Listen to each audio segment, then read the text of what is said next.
do I have a mover and a seconder? Moved by Daphne, seconded by Shiv. So, no, actually, Shiv can't do that. oh, okay, right. So executives can't move or second. So I still need a seconder. Seconded by Ryan. Seeing that, do we need to motion? What is that? Or You need a motion up the floor. Yeah, you do. Oh, Adrian. Adrian, Konnichiwa. how are you? What time is it over there? What time is it over there? It is 6:30 in the morning. Oh. I have slept since yesterday at 6 a.m. Okay, so are there any amendments to the agenda? Does everyone have the agenda up? Can you see it? Amendments to the agenda, seeing that there are none, then we will move on to there's no new members, right? Okay. So we'll move on to chair's remarks.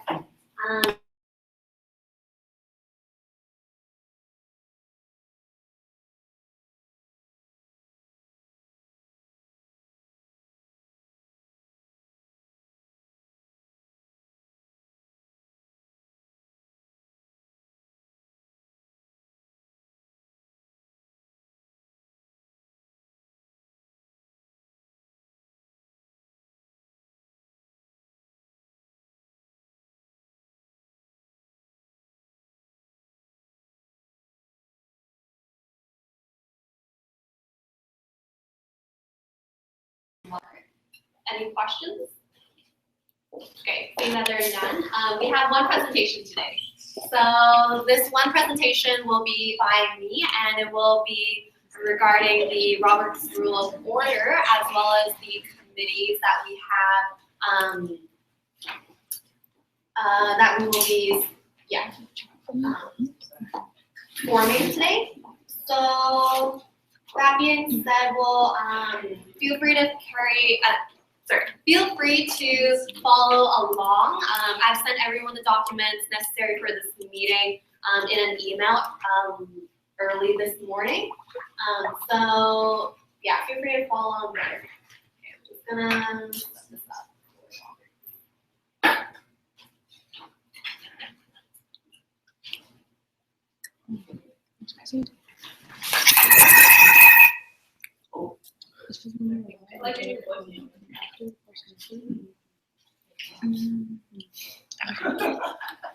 Okay, so who here has done Robert's Rule of Order or is familiar with Robert's Rule of Order? Just raise your hand. So not many of you have, except for Daphne and except for KP as exceptions. So this is basically a quick run through of what it is and why it's important, and the different key information that you need to execute Robert's Rule of Order during this CUS year and at all of our board of director meetings and executive council meetings. Okay, so it's a template for parliamentary procedures, how to actually run a meeting, to deliberate, and to use it as what does it say? Seldom used in actual government. Okay, sure. But seeing that we are an organization and we are accountable to so many people, it only makes sense for us to follow this in order to conduct meetings fairly, equitably, and reasonably. So there is a lot of different additions, as you can see here, a lot of revised additions. I'm not going to go into too much detail, but you'll kind of see that this has been something that has been followed in for many, many years and centuries now, I believe. The first edition being 1876. So it kind of goes to show that there's a long history to the Robert's Rule of Order. So the rules contained in the current edition of Robert's Rule of Order, newly revised, shall govern the CUS, basically. So in all cases to which they are applicable and in which they are not consistent with this constitution, the code of procedure, the AMS constitution, bylaws, code of procedure, or any special rules adopted by the general membership of the CUS from time to time through referenda. So that's where it stands in the CUS. Basically, the very first Robert's Rule that we'll most likely exercise upon will be appointing the board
you'll see a lot of the different things in terms of how to properly use it. At the same time, we try not to be as strict with it for the sake that only use it where it's needed, basically.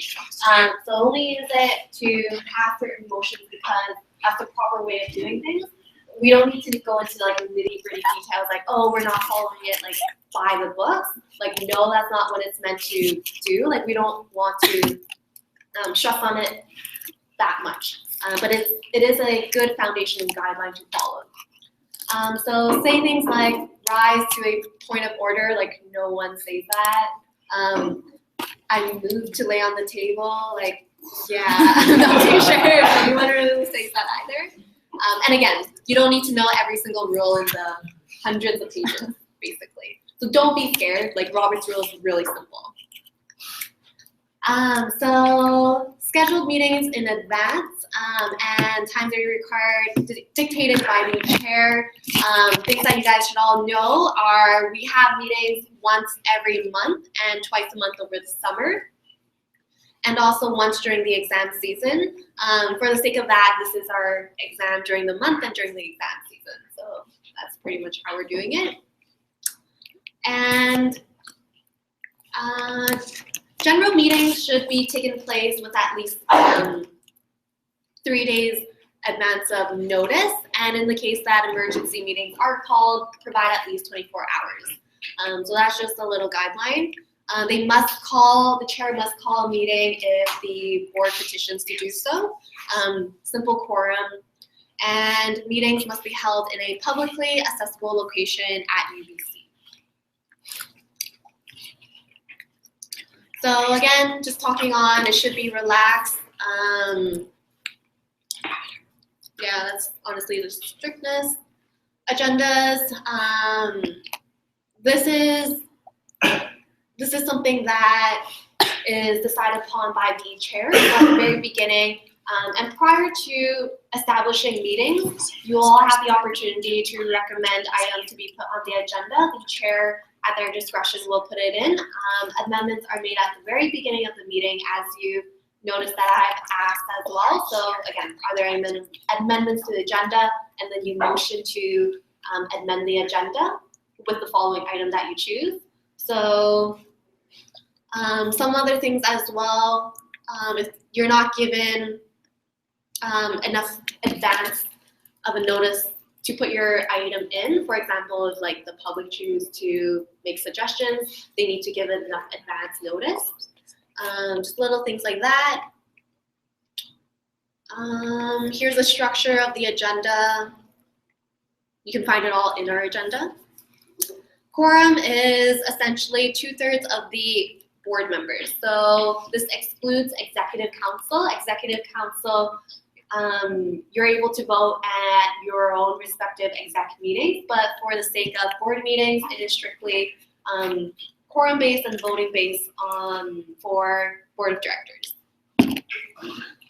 So this also includes proxies. So if someone is proxying for you, then they will have the opportunity to vote on your behalf. So just a little heads up, if you're going to appoint someone, please do so where they have information regarding what you will, the agenda items being discussed. Like if they're voting on your behalf, make sure that they're educated basically, right? Presentations, maximum 30 minutes. That includes Q&A. We can extend it and yeah, basically questions can be taken, no limits, but not supposed to be asked more than 2 questions at a time. So pretty self-explanatory. So all of you will notice that within the agenda, you will have different opportunities. For example, AMS, ombuds, senator. You will have the opportunity to make report, to give report updates. These are no longer than 10 minutes. Some of them try to be around 5 or less minutes. Be concise. That's something that we really appreciate here at board meetings. I will do my best, or the chairperson will do their best to make sure that we have concise and efficient meetings. We're all very, very busy people, but when we do ask to meet once a month, the key things that are relevant, and it's the only opportunity we get. So we understand that it is something important. If you feel to share, then please do so at the same time. And again, pretty informal.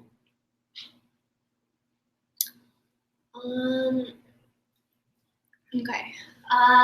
Today we will be forming committees, and it'll be there will be a rundown given on what's expected of committees, or at least I'm going to touch on that. But you need to make sure that if you're meeting as a committee, you give notice, or you give updates at certain board meetings you feel are relevant. This has been something that hasn't been done too frequently with all of the committees I've noticed. So just make sure that there is a representative. If not the chair, then the vice chair. If not the vice chair, then a member of the committee will speak on the behalf of the committee and their progress made throughout the since the last board meeting, basically. Are there any questions up until now?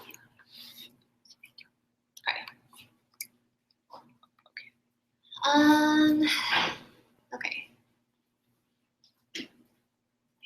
So there are two different motion types, and so substantive are usually the ones that carry through and are pertinent to the organization decisions. So actually making the different motions like amending code of procedure, removing someone, or approving for funding. And remember, funding is, I believe, over 10,000 for board of directors to decide upon. Anything less than 10,000 is executives. Incidental are motions pertaining to the meeting procedure or other motions. And so you'll often see, like, we've done it earlier today, like motion to take a recess for 15 minutes, like things like that. It's not critical to the organization, or we're not doing anything drastic. It's just simply like for the sake of the meeting, right? So those are 2 different ones. Usually includes under, you'll notice here, presentations, amendments to approve minutes, business arising from service, exec, and committees, and then other business, which is the most common.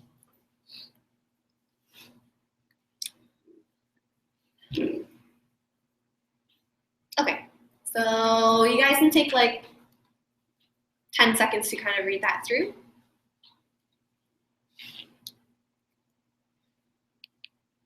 Okay. So this is probably one of the most important things, or the one that you will see happen all throughout our meetings, and this is the sake of motions. So in order for anything to pass and actually be approved or opposed or abstained, it first needs to be moved properly. So moving can be anything like I move to, so usually it's after, say for example, if you're giving funding, it would be I move to fund, just taking an example from like our exec meeting, to fund BMMP for an extra $4,000.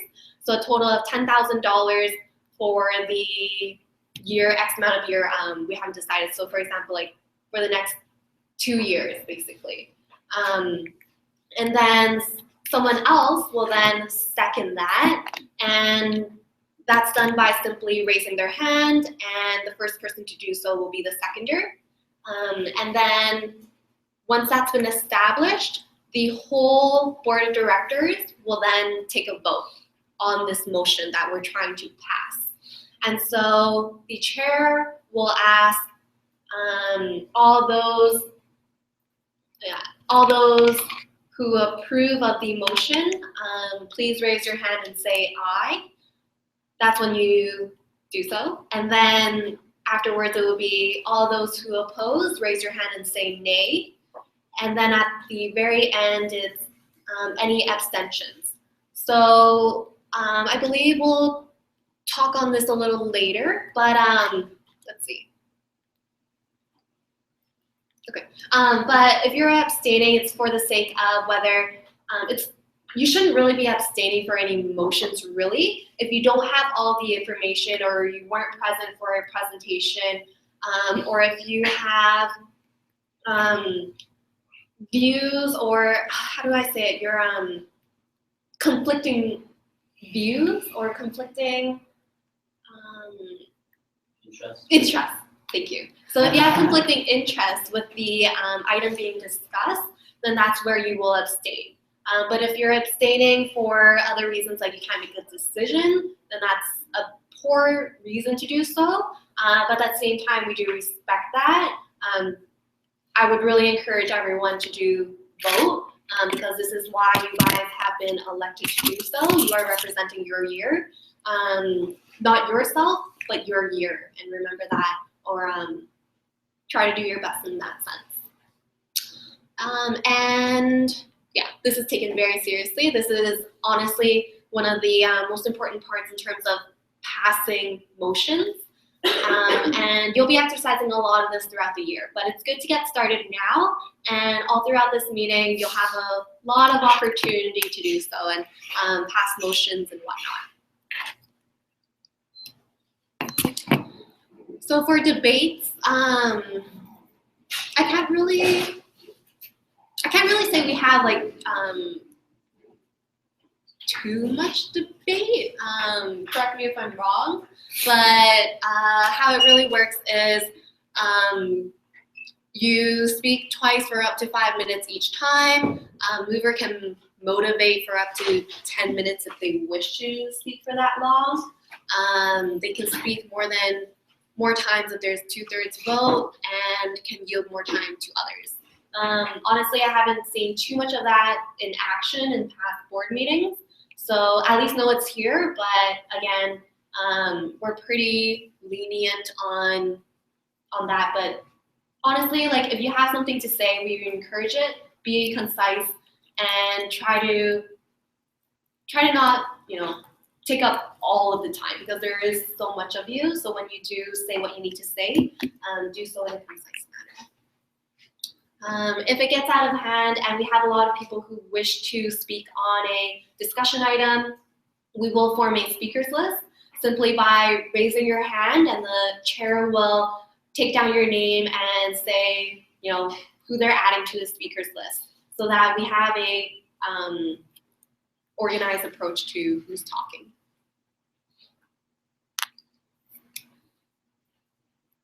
Okay, so this is interesting. I'm not too sure if we've actually done this too often as well, but just for the sake that you guys know, but if there's no serious debate happening between people, we can choose to discuss in a committee of a whole, and we would motion that first.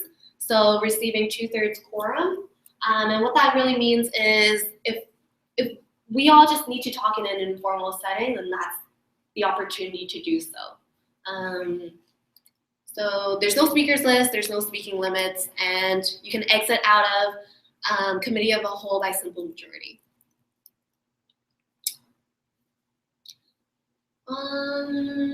Can vote to end debate, move to call the question, must have the floor to speak. Yeah, you can read this. There's not much more that I can add on to it.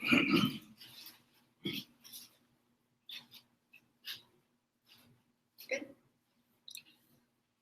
Okay, so when it comes time to voting, there's a lot of different things, requirements. Some of it requires 2/3 quorum, some of it requires simple majority.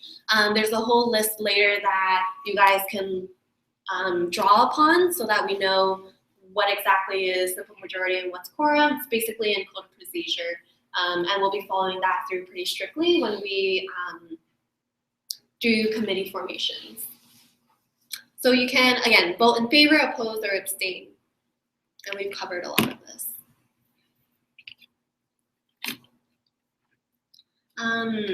Okay, so in camera, a lot of you have been briefed on this. Does someone actually want to just share with us what or explain what in camera means? One person? Yandra? At the AMS meetings, they told us that in camera is, I believe, Latin for in the chambers, and that means like it's secret and private. So it's a sensitive topic that we need to talk about, and it's very confidential and private. We go in camera, cut out the live stream, close the button, block the doors. Absolutely. And yeah, so often, for example, if we're talking about someone's pay, or if we're talking about someone who's being removed from their position, very sensitive topics that we don't want to have all of our fellow viewers or students know for the sake of the individual's confidentiality, and that's what we'll do. So. And also feel free if we haven't caught ourselves and we feel that this should be an in-camera meeting or discussion, honestly, feel free to let people know or let us know, because we might just be in the heat of a discussion. I know that's probably taken place in a lot of different instances in the past, so just speak up when you feel it's needed.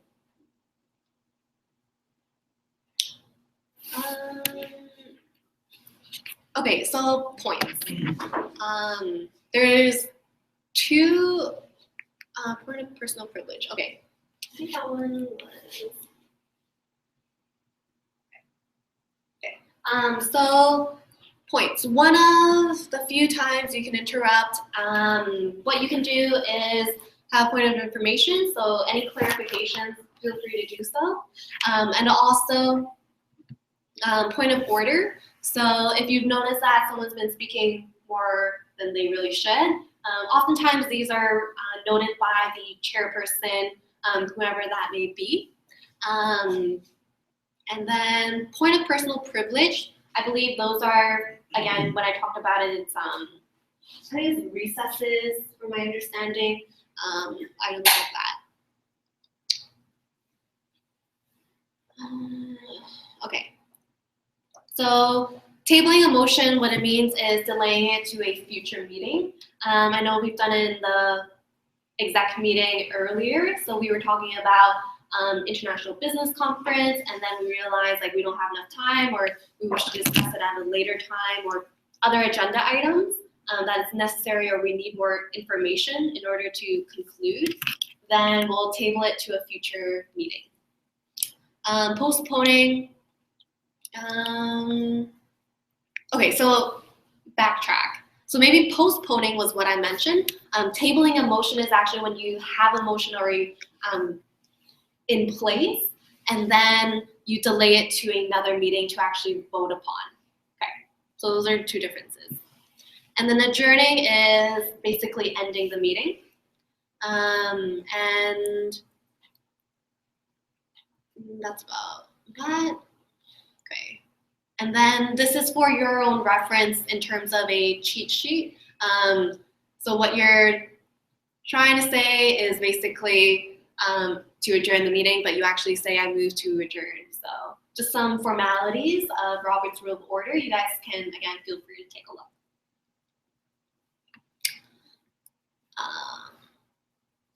Okay, key things that I want to mention here is once you have a motion in place, it can only be withdrawn with the permission of the majority of you guys. So if a motion's in place, it still needs to go through, but in order to withdraw it, you basically need to either strike against it with majority, simple majority. And then when you move for a motion, just be cautious that you are acting for the motion and not against the motion, if that makes sense. So if you're a seconder, what you can do is motion, or you can second a motion, but then actually also at the same time speak against it, because you basically want to move it so that it's up for discussion, and then that's pretty much how we go forward as a motion. Okay. And then if you want more information on Robert's Rule, here it is. And there you go. So are there any questions regarding Robert's Rule? Pretty good? Okay, sounds good. I'm going to cover committees right now for all of us.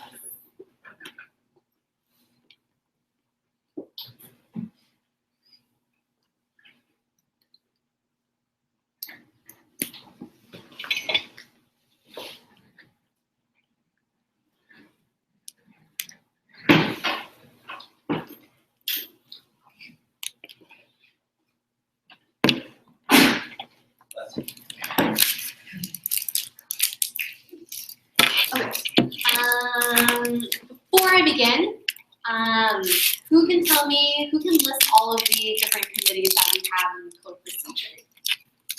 Anyone want to take a shot? Namjar? It's elections, academic, clubs review, building users, that's as far as I can. Basically, basically, there is a lot of different committees. So yeah, good shot. I'm going to run you guys through all of the ones that are listed in the code.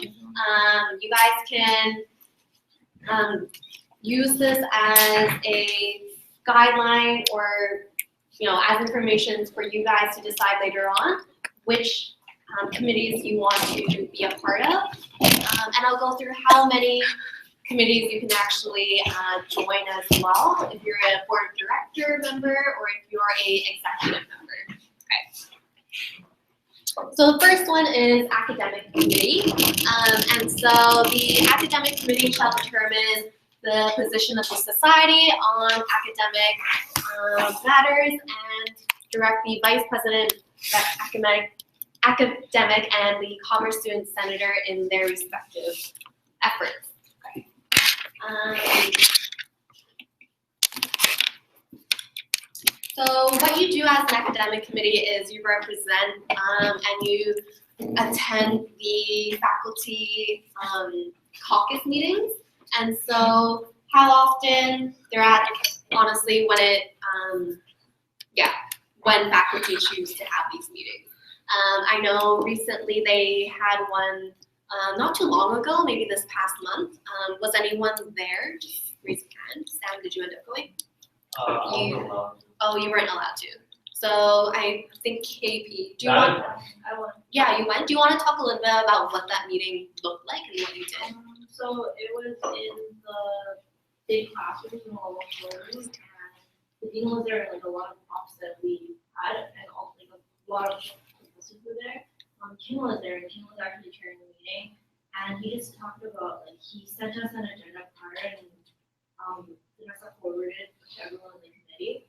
From my understanding, they had another meeting in like beginning of the year, but not all of us went. We're student representatives, so we're kind of there to also sit and vote, just like the way you are doing right now. And so in the beginning of the year, only Taylor went.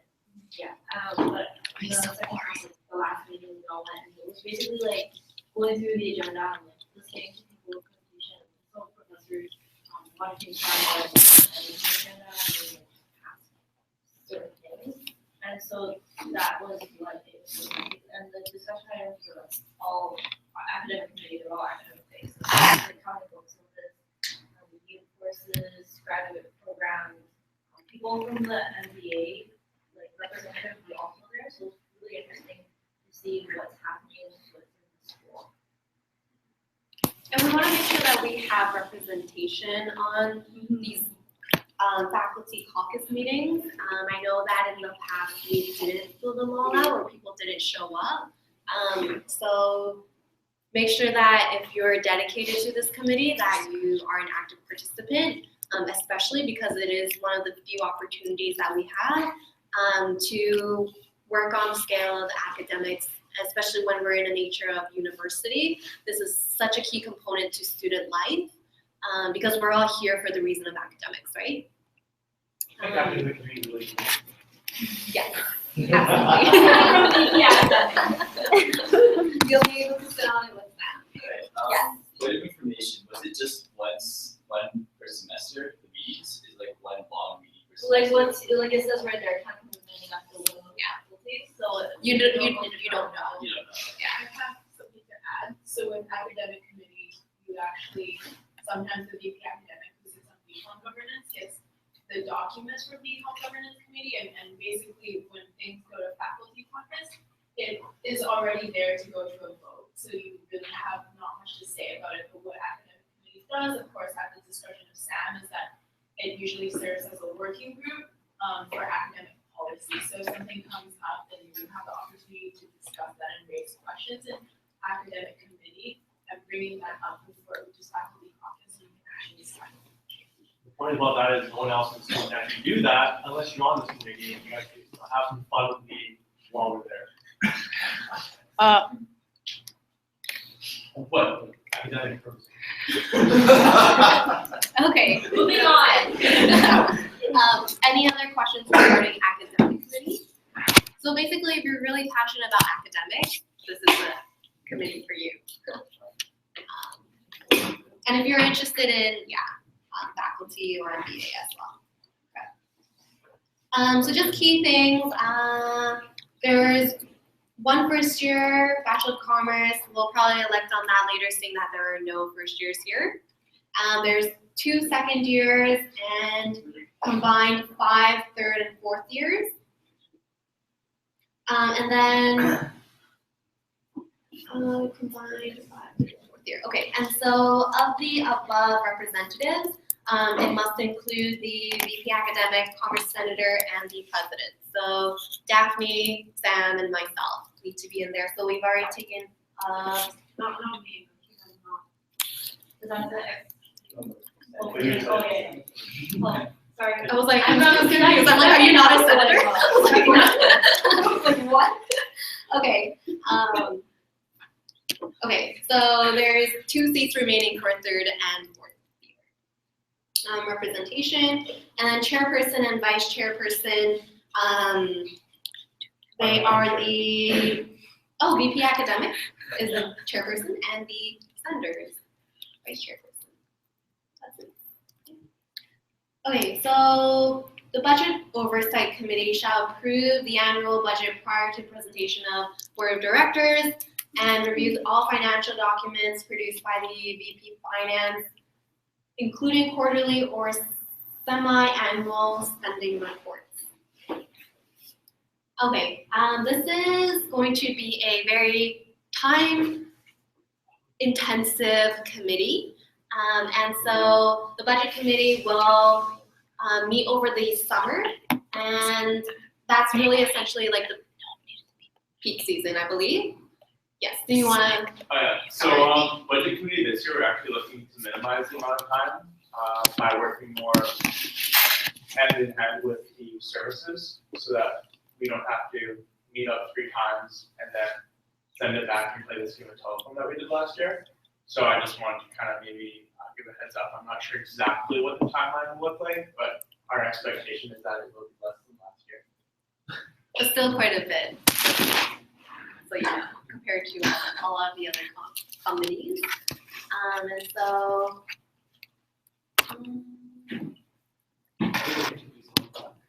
okay, so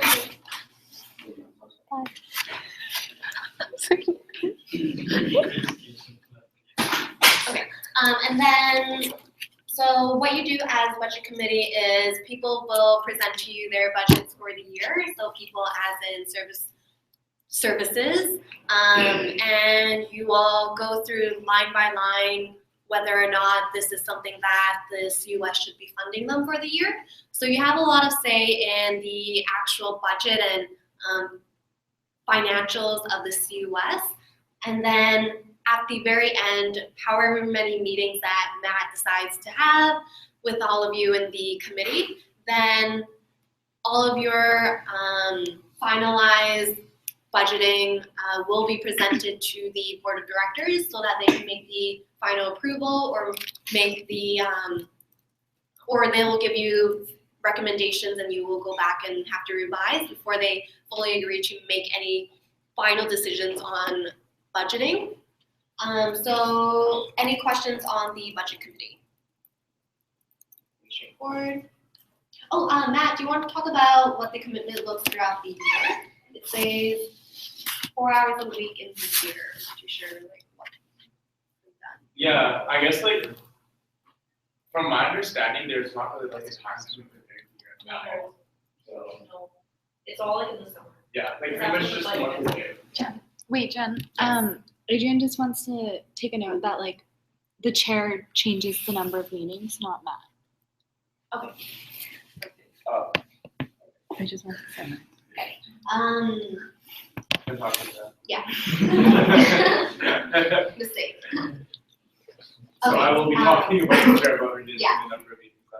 So yeah, just taking a look at membership, it does say that VP Finance can be the chair, and or vice chair.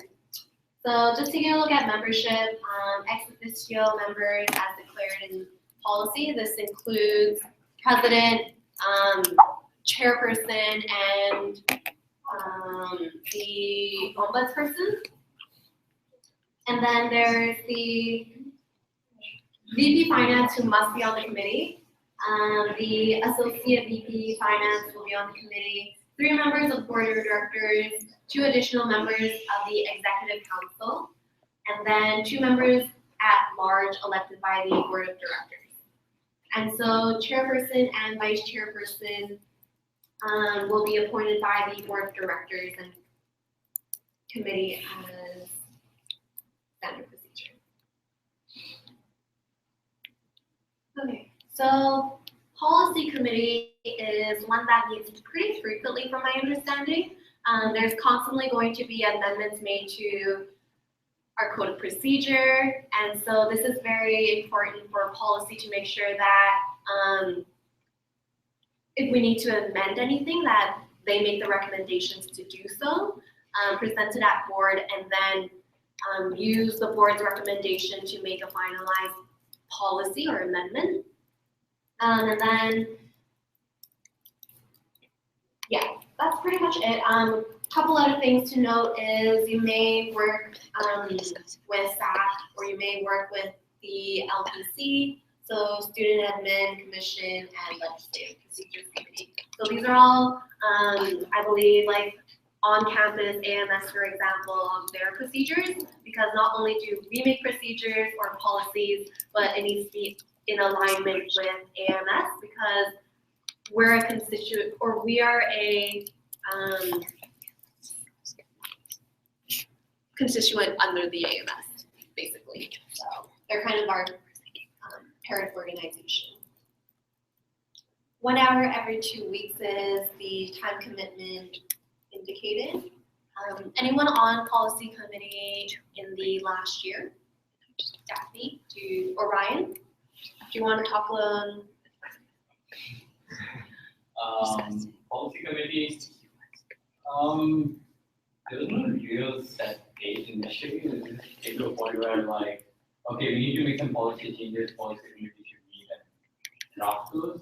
And basically what it sort of looks like, we sort of have an idea of what we want, and then we sort of discuss it like what exactly we want to be approved. So we started with like maybe a sentence, and then we think of like the different ways we can be expressed, and like if it could backfire in any way, because it's really important how policy is drafted, because we put in the code procedures, because there should be a lot of codes in it as well. And then if you could say it involves using different technology to apply or where it be used, and making sure it's as solid as possible in a way. But yeah, it's an interesting experience. And usually it's oftentimes like if something bad happens. Yeah. If something bad happens, then this is where policy comes in, so that we can make sure that there's a policy in place so that it doesn't happen again, right? For future purposes.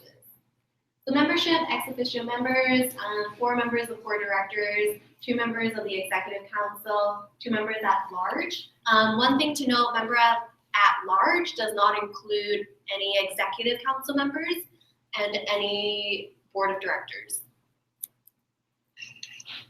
And chairperson, vice chairperson will be appointed. Clubs Review Committee. This committee is basically, they meet, I believe, 3 whole days throughout the summer, and they basically sit in on presentations and review all the different clubs that are under the CUS. So for example, UBCMA or what are some other ones? This consulting. Yeah, consulting, like there's a whole bunch, like BizTech, YWIB, so all of the, county club. So every year you will basically decide whether or not they should continue on with CUS club status. If they haven't performed well to the standards that you believe is sufficient, then we will drop them. That's happened in frequent instances. If they aren't doing well, if they aren't adding value, bad with budgets or whatnot, then that's the decision made by Clubs Review Committee. Membership here, Vice President internal, 4 members of Board of Directors or Executive Council, and 1 member at large. And no member of the committee may be execs at AMS clubs. So all these CUS clubs, they're first AMS clubs before they can become CUS clubs, if that makes sense. So they all are formed as AMS clubs. They apply to have they apply to have CUS club standing, and then that's how they become CUS clubs, right? Yes. Thanks, Adrian. Building users, twice a year whenever Darren wants to meet you. And so discuss the issues pertaining to building access, conditions, and or other administrative matters. Was anyone on building users? Oh, I was on the board. Wow, you were on like everything. Because I was at the bullying use committee, actually the same thing. I just sent it was, I think they switched like the chairpersons, they used to be a different guy, but you got yes, I don't remember their names, because I only met with them once, and it was just like so everyone, it was kind of weird that day because everyone on the building users committee went, and we all sat with them and we realized that they didn't expect all of us to come, and all the other, so how it was like in a very small classroom, and then we met with, there were people from like the other, like MBA and like MMA, like those people were also there as well, and we were just literally, she had we didn't have an agenda that day, but she gave us like pamphlets, and it was like basically the wear and tear conditions of like the building, and we decided what we wanted to do with like, because it's little maintenance things, but also big things like deciding whether or not we want to have our own like sound equipment and audio visual equipment for the CPA hallway rather than having to borrow it from like CLC and like making it so that there are actual outlets there so that we don't have to borrow material. Things like that, like little details that we, I think as students we don't really think about all the time, but they're thinking about every day because they're it's their jobs. Yes, so to add on what it really being part of the building users committee, you're actually part of the group of stakeholders of the building because you have representatives from the MBAs, from the other program that's started, they all have one representative and BCom students. We're coming as BCom students to that committee, and basically whatever you decide there is mostly decisions on what provisions the building should have for students because we're all stakeholders of the building, we all pay the building fee. And in the because not everything goes to the repayment of loan, a certain amount really also goes to this. I know how it's determined, a certain amount goes to this fund or whatever, and they sort of use it to provide making provisions. And even like little things, I guess, like having a water fountain in every floor is something, probably not because agreed at the building users committee, but that's something that's discussed at the level of the building users committee because it's provisions that students should have from like it should be provided in the building. Basically, yeah, like I don't know what Ryan, so like as undergraduate students, like if you are on the building use committee and like your friends tell you or like you've heard students complain about certain things like even minor details like oh like in this classroom like the chargers aren't working but those are the things you bring up in the building use committee. Yeah. I have a question. Who are the next? So they are the president, chairperson, and the ombudsperson. Yes. Whatever Derek was choosing Derek Dawn. I think they, Yes, Darren Dawn. yeah, I think they said that There used to be no doubt they switched. They like changed it. He was there. The new person was there in the last meeting, but once again, I don't remember his name. But If it's you're not, on it's not him anymore. it's not him anymore. But if you go to somebody else's meeting,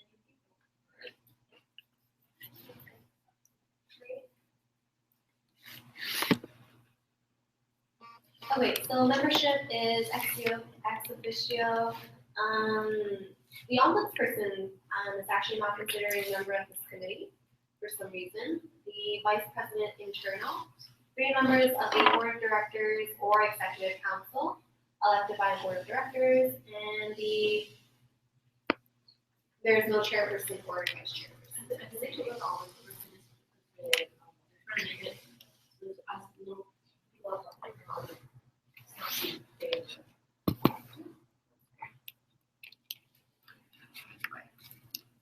So procedures for these, okay,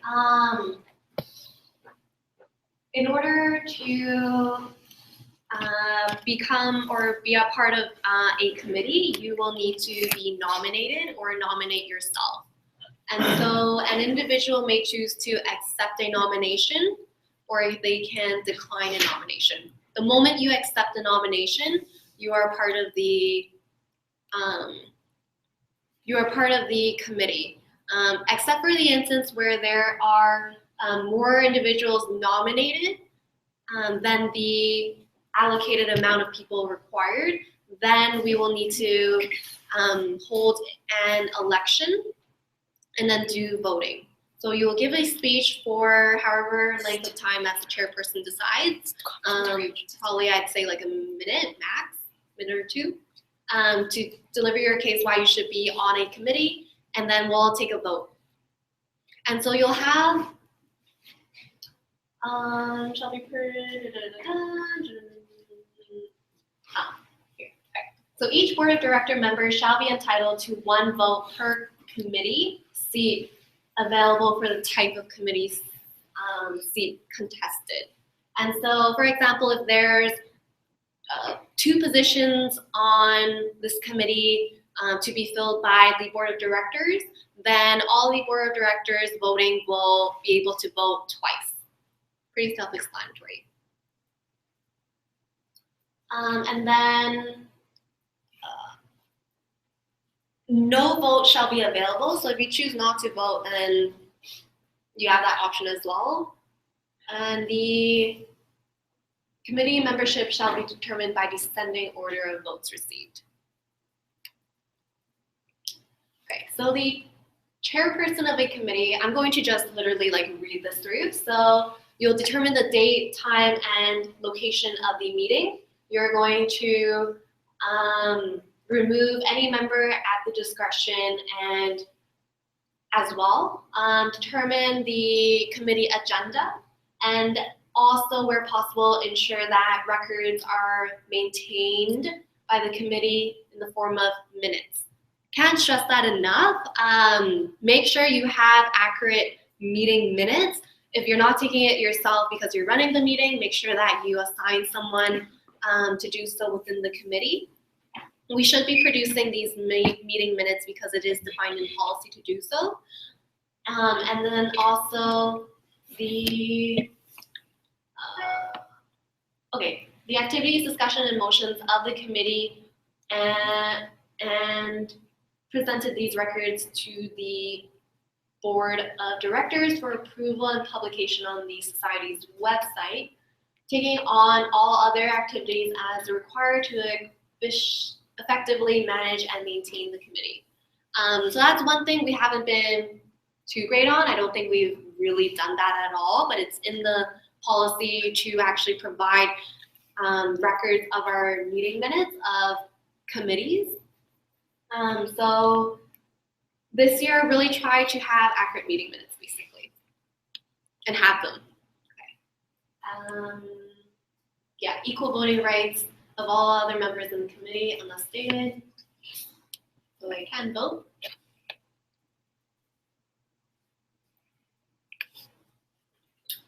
So committee chairpersons, vice chair as well, will be formed after everyone's been confirmed to be a part of the committee. It only makes sense. And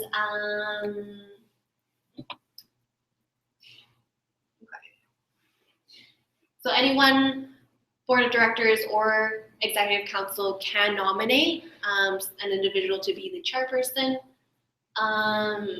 Should more than one person be nominated, then there will be an election as well. Okay.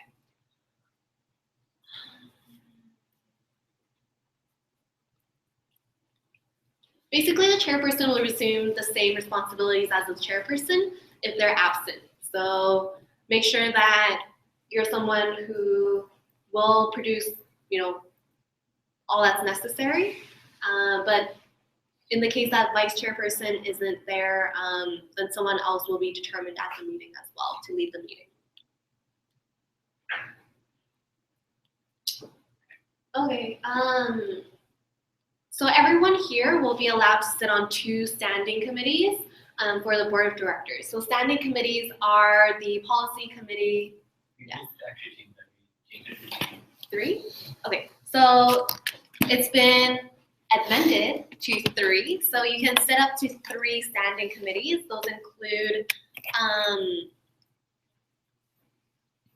Those include the policy committee, budget committee, and academic committee. I'm trying to think.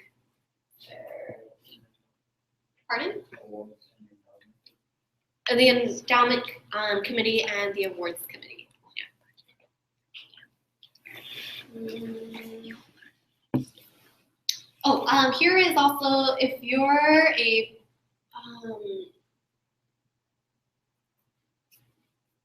if someone is required to sit on a meeting, for example, if you're absolutely required to sit on a meeting as indicated by the membership, you're allowed up to 2 additional committees beyond what's appointed by default.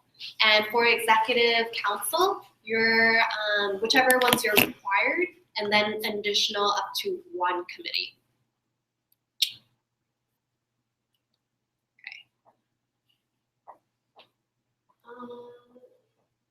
And for executive council, you're allowed 1 standing committee.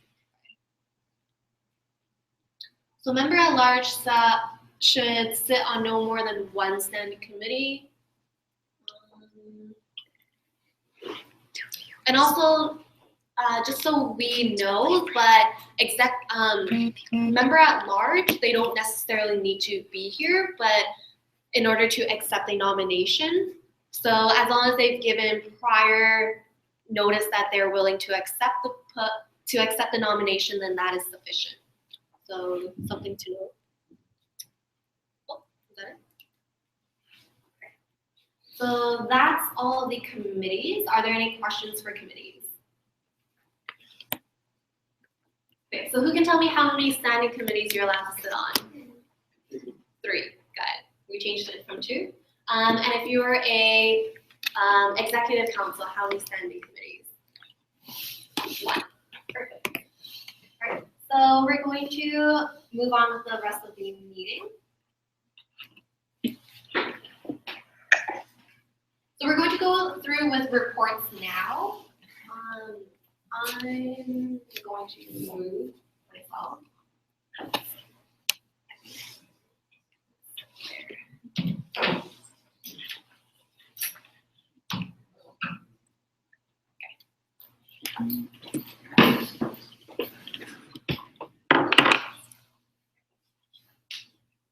Okay, so we're going to start off our first report with the AMS reps. So Namgar and Ryan.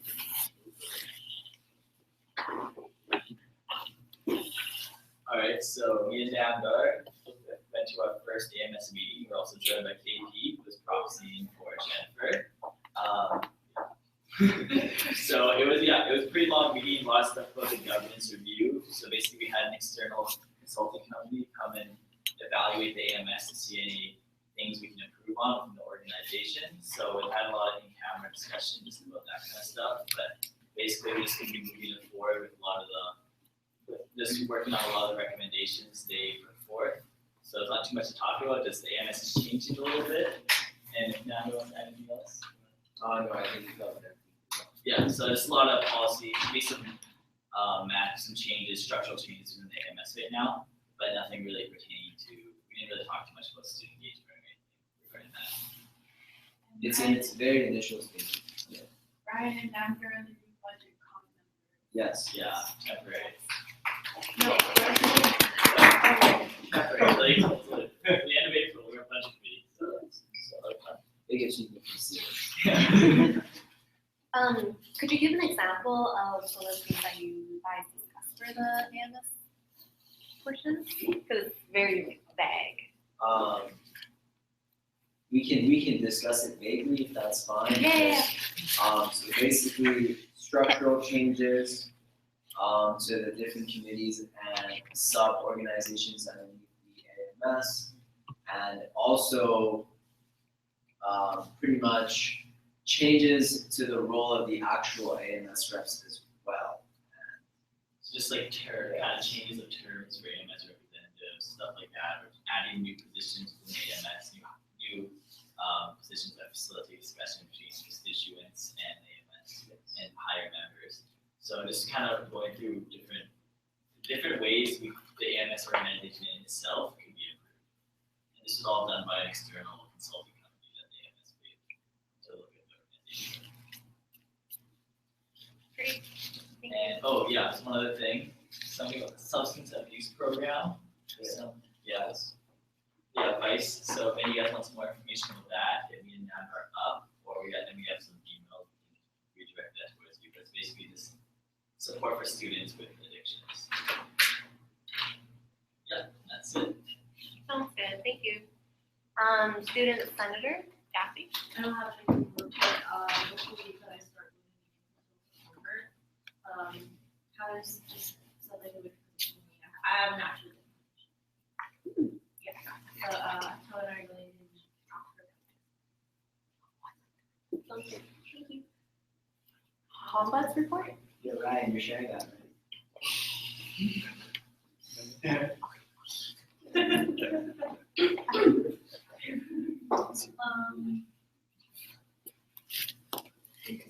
You can go ahead. There's not much that's happened, like no ongoing investigations, no complaints. no further business. You guys are doing great so far. Yeah, let's keep it that way.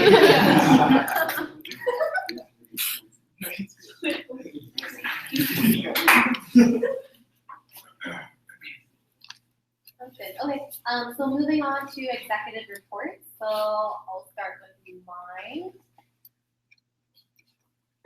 So I've met with Pam and Shannon earlier this week. So it was with the assistant dean and also the director of student engagement. So we just had an introduction, and we're really looking forward to like work together. They're giving us like pointers as well in terms of like who to reach out for different projects. For example, the research project, summer research program, giving contacts. That's good. We've been invited to meet with Kayleen Thors at end of April, May, to discuss opportunities and how to work best with the CLC and their resources for the upcoming year. So that's with the executives. If anyone's interested, you're more than happy to just send me an email and I can let you guys know when the meeting date is.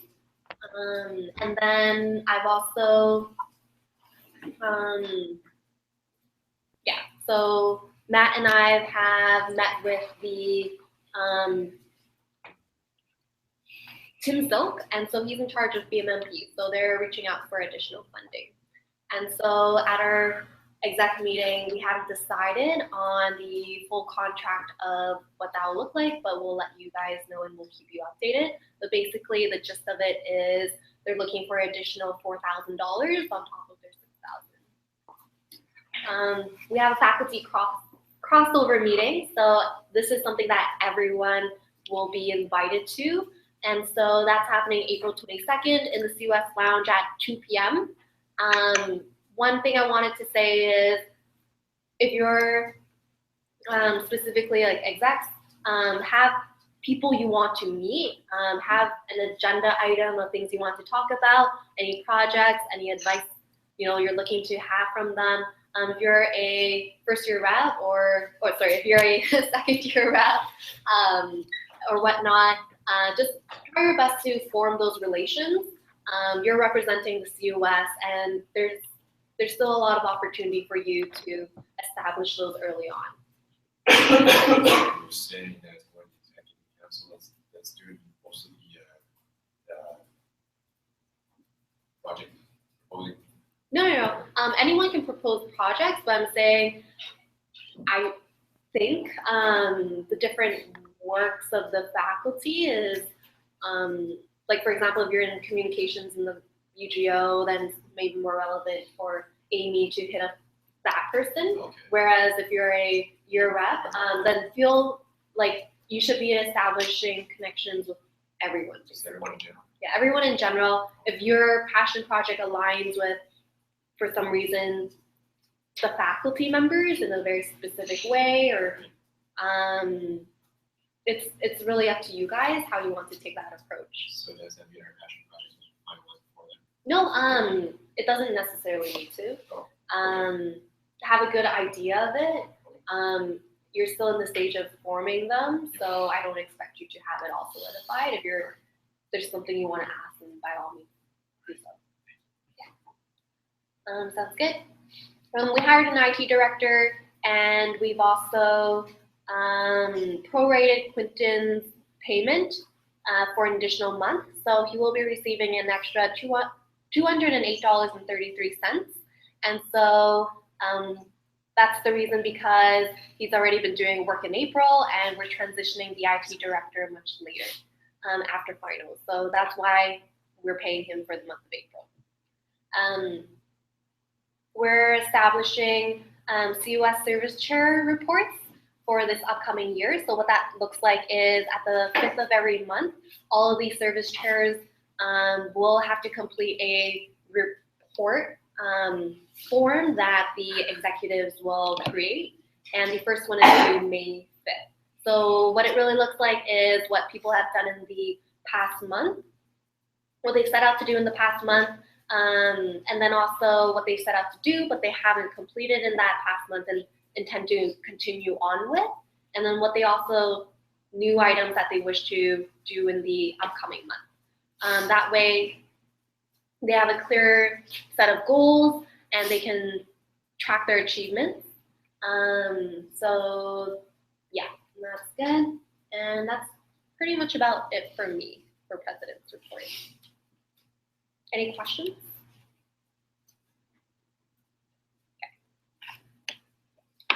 So we're going to move on with academic affairs. Okay, so I guess I report to the CLC meeting with boards. I just want to double check whether it's an actual group thing or if it's individual for some reason.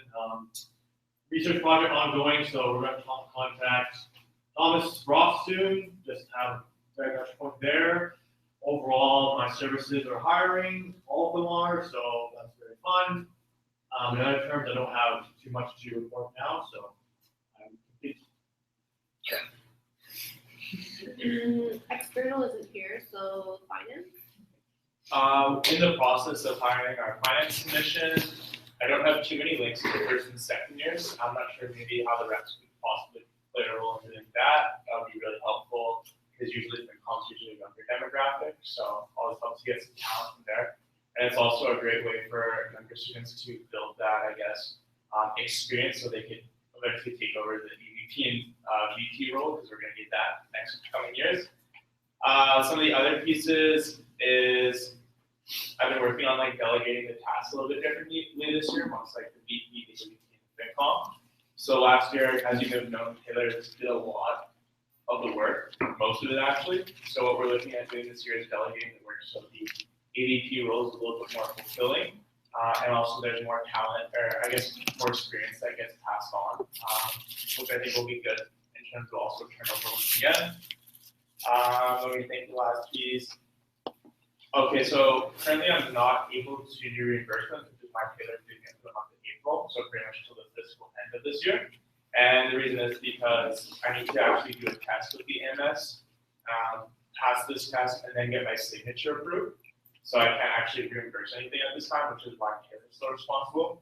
I've been getting like a few emails asking to reimburse things, so I've just reported it to Taylor. So for yourselves at this time, that's probably worthy to know if you do have any expenses or whatever it should be. And the last thing is that let's talk about like the budget committee and its commitment. I actually didn't realize this. Adrian, I guess, mentioned it that I guess the chair has to decide how many meetings there are, but I guess like the goal would be to reduce the number of budget committee meetings. So how we're going to do that is we're going to work more hand in hand with the services so that we don't end up playing a giant game of telephone, but rather we're right there in front of them to help them budget for the upcoming year. And the idea is we'll do the budget committee meetings, hopefully with the services coming to explain it, so that as we talk through it, it's just simple and we can get it done a lot faster. So those are the updates for me.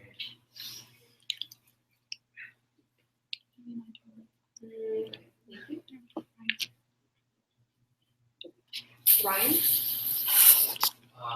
Okay, the biggest thing is going right now is Solid Unlimited. It's happening 2 weeks from now. Most of the things are confirmed that there's workshops, new presenters.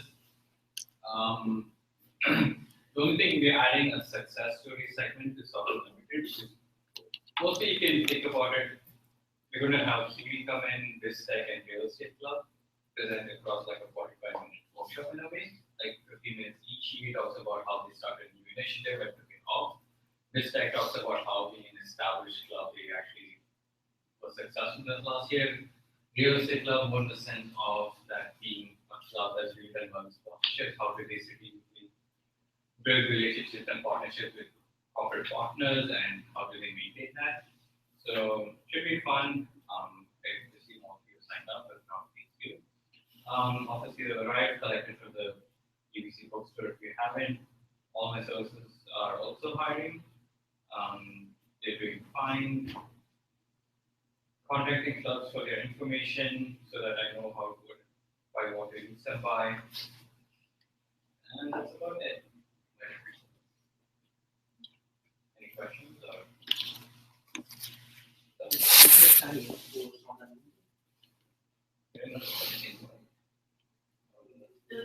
The Google form.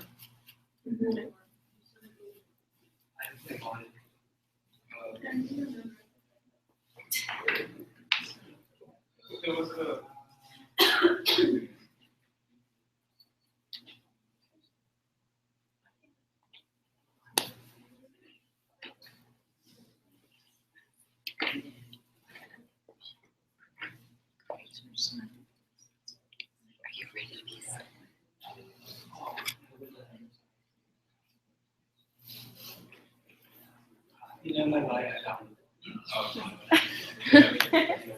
Board is invited if you want to attend this sign up.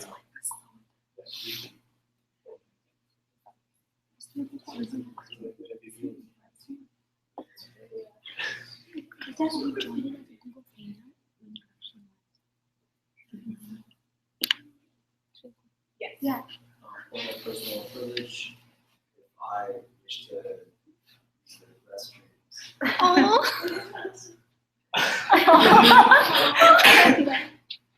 What's the answer? Does he have to ask? But I'm just saying- Technically, yes, that is true. My personal privilege can be excused. Like, I just read the game and I didn't say it. All in favor, say aye.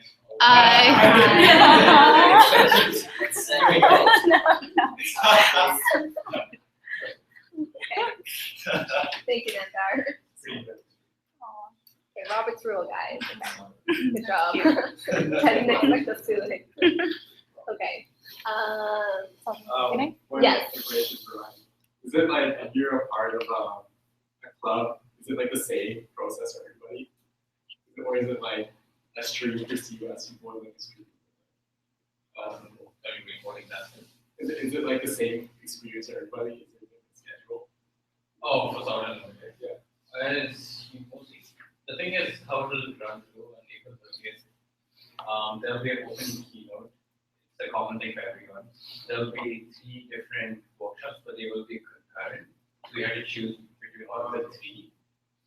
Then there's going to be the success stories panel, lunch, again 3 different workshops you have to choose, and then there's the spin on iPad.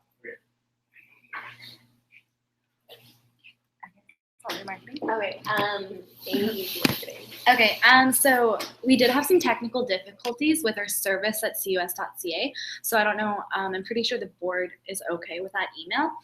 But we are going to fix that and get that running by the end of Sunday, hopefully. With Prospectus, I did meet up with the publisher in terms of trying to get our timeline established so that we get our agenda early. Because that was one of the things that a lot of people mentioned for last year. So if you guys have anything that you'd like to change or see in the new prospectus, if you guys want to talk to me at the end of the meeting, I can bring this up when we speak to the publishers. But I'm very happy that all of you guys came out for headshots because we only had, I would say turnout was really well. We only had 16 people who couldn't attend. And so we're gonna get everybody's headshots hopefully by the end of, I would say, May at the latest so that we can include them in prospectus. In regards to bios, I will be sending out an email for you guys just because I want you guys to have a bit of say on the website. So a little introduction about yourself would be nice because you guys are a part of this integral process. So we just want everybody to be on the website. In terms of hiring, a lot of you guys help push out the hiring album. So I'm super grateful for that. And so is Rita. So if you guys can just continually kind of push that out and help all our services kind of gain the people that they need. But that's about it for me. Yes. I had a question for you. My email address doesn't work for logging into the website, so do I post to my last ID or? We can figure it out after this meeting. But it'd be you. Yeah. Okay. Adrian? Let's see. Most of my services have done their hiring, which is good. Only some of them have some minor stuff left.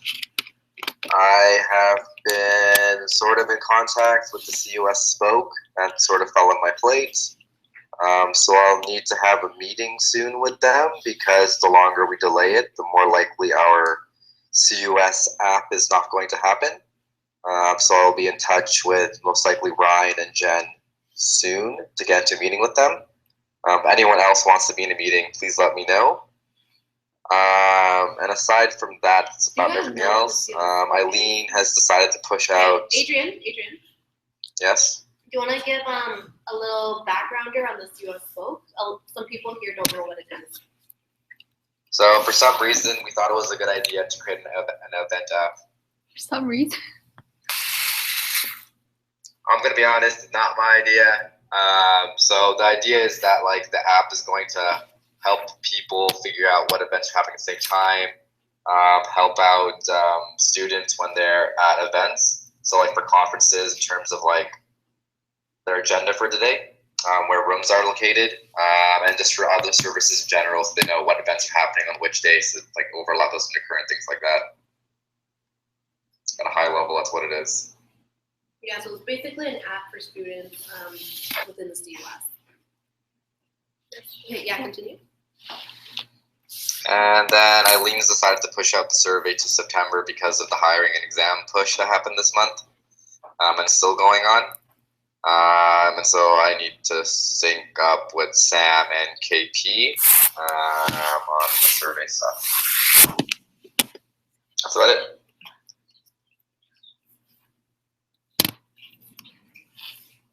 Any questions for Adrian? Someone asking, are online viewers allowed to ask questions? It's, yeah. Yeah, sure. What's Oh, this yeah, question? Yeah, what's this question? Oh, no, that was his question. Oh, What? yes.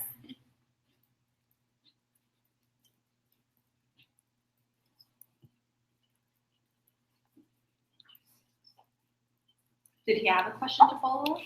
I don't know. Okay.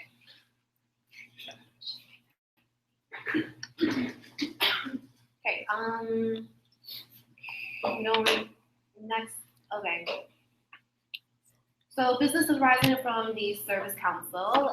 We're going to be removing one position, so one service chair, service position, and we're removing one service. So removal of PR director and solder squad. PR director we're removing because for us, for me this year, I don't see an inherent value in creating a PR director when in the past their only job role was to run these live streams and they only came to do work once a month. They did some other little things such as infographics or quick video recaps, but then at the same time, it's like this is very marketing based and very like something that Rita or Amy can both take on together.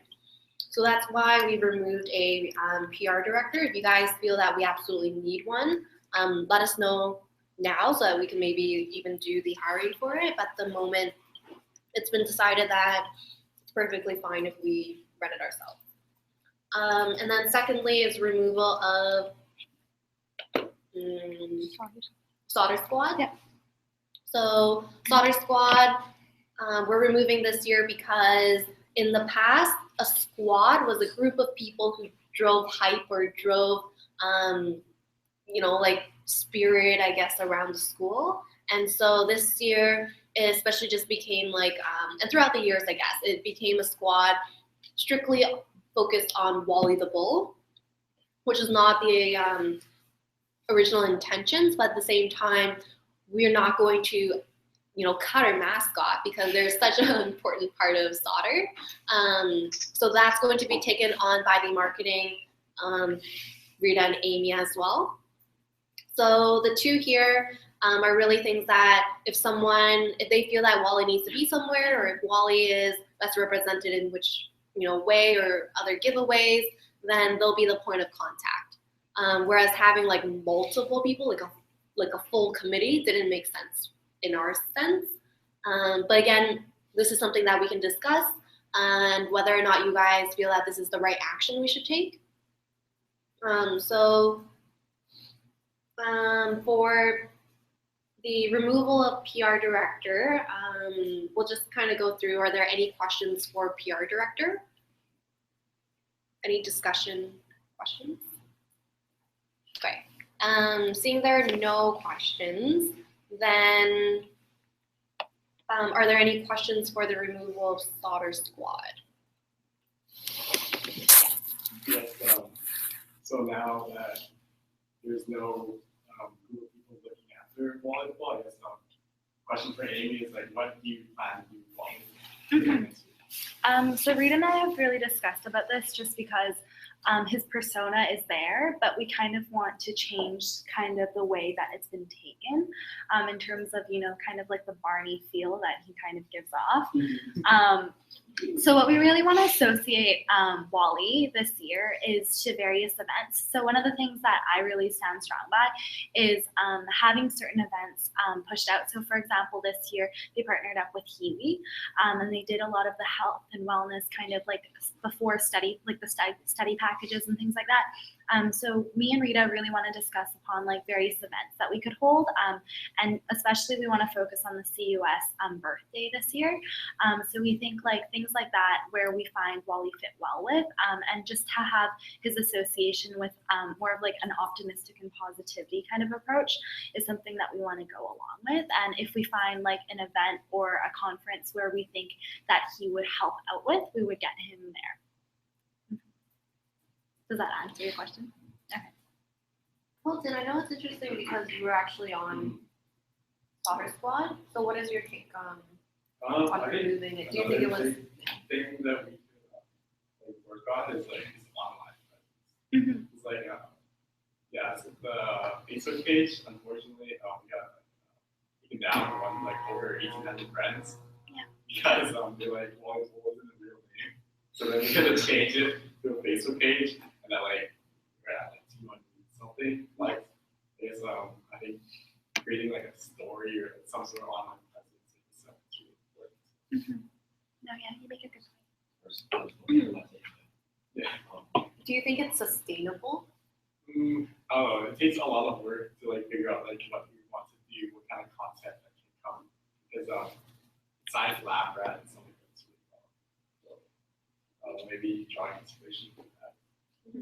But I think it would be important to have that. So people know it's not just in person, because not everyone's going to be attending these events and conferences, so they might not get exposure. So maybe something to do.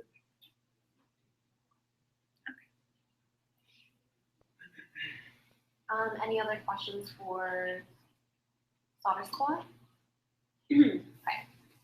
So we're going to motion, so I'll motion to remove the PR director position as well as the Solder Squad service. Do I have a seconder? Seconded by Ryan Chimera. So all those who approve, please raise your hand and say aye. Aye.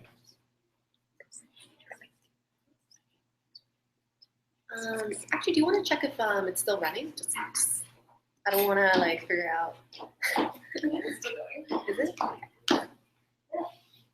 Okay, good. Okay, and then all those who oppose, raise your hand and say nay. Any abstentions? Seeing there are no abstentions, the motion has been passed to remove the PR director position as well as the Solder Squad service. Okay, so next business that we have will be pertaining all of our committees. So we will be forming so this is, the first three are formations of 3 new committees. The formation of a CUS Pioneer Case Competition Ad Hoc Committee.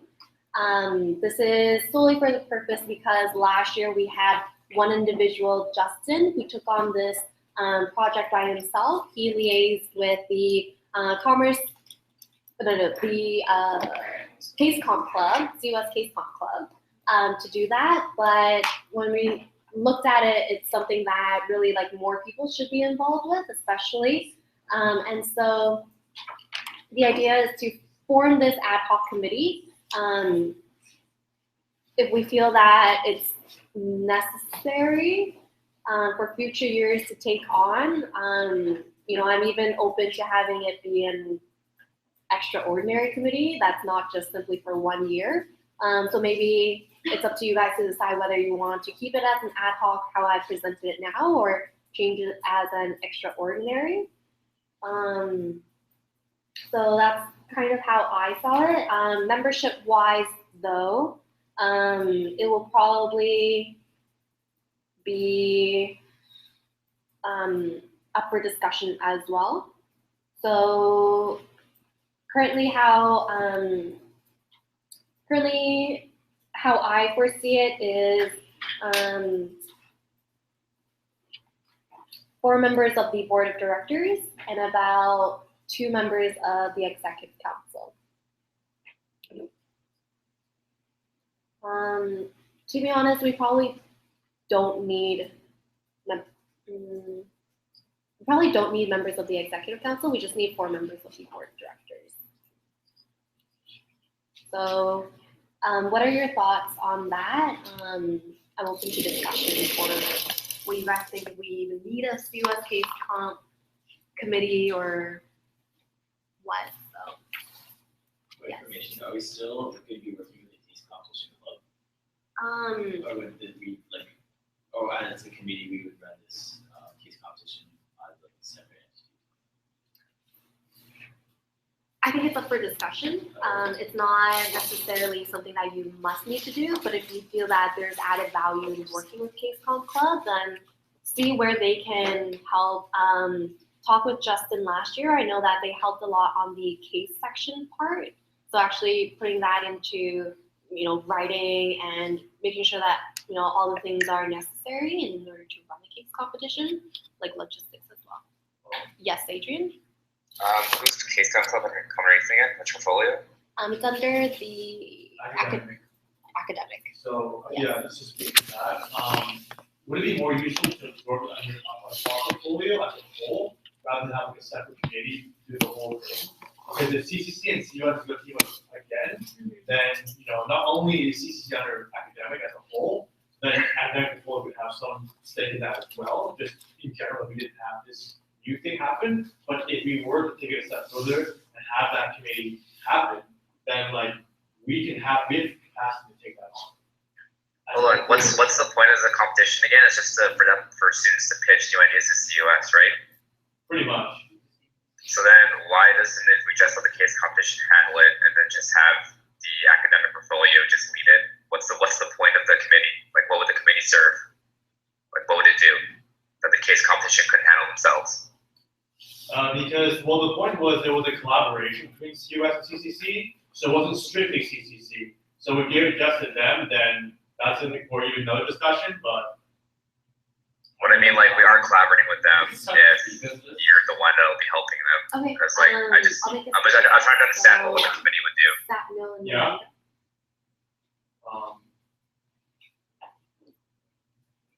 Sorry, what was the question? Or I'm comment? trying to understand what the committee would do. Yeah, so right now what Justin does as a committee is he establishes all of the objectives or all of the different problems that the CUS is facing. And so he creates that aspect. And so it's really having a solid understanding of the function of the CUS in order to write the case. So that's a large part of what the committee will do. Secondly is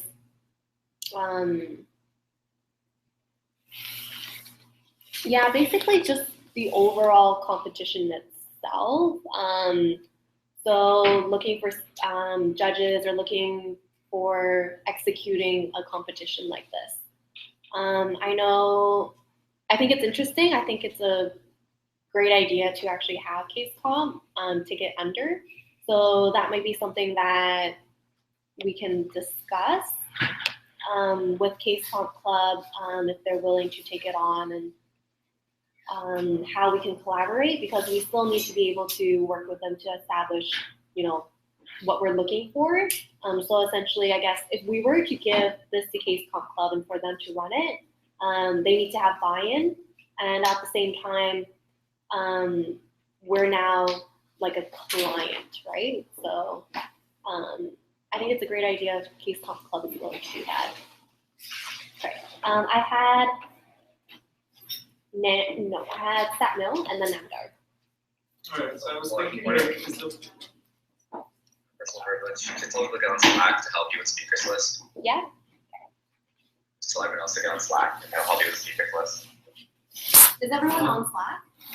Okay, so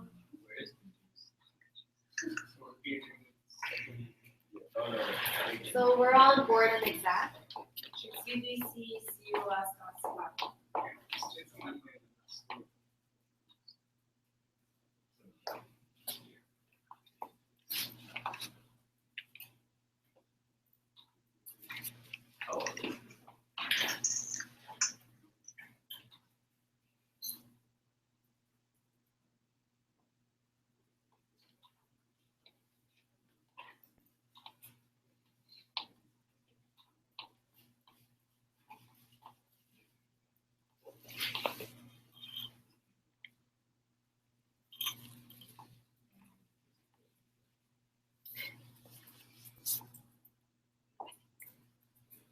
Okay, so Samuel, do you want to get started?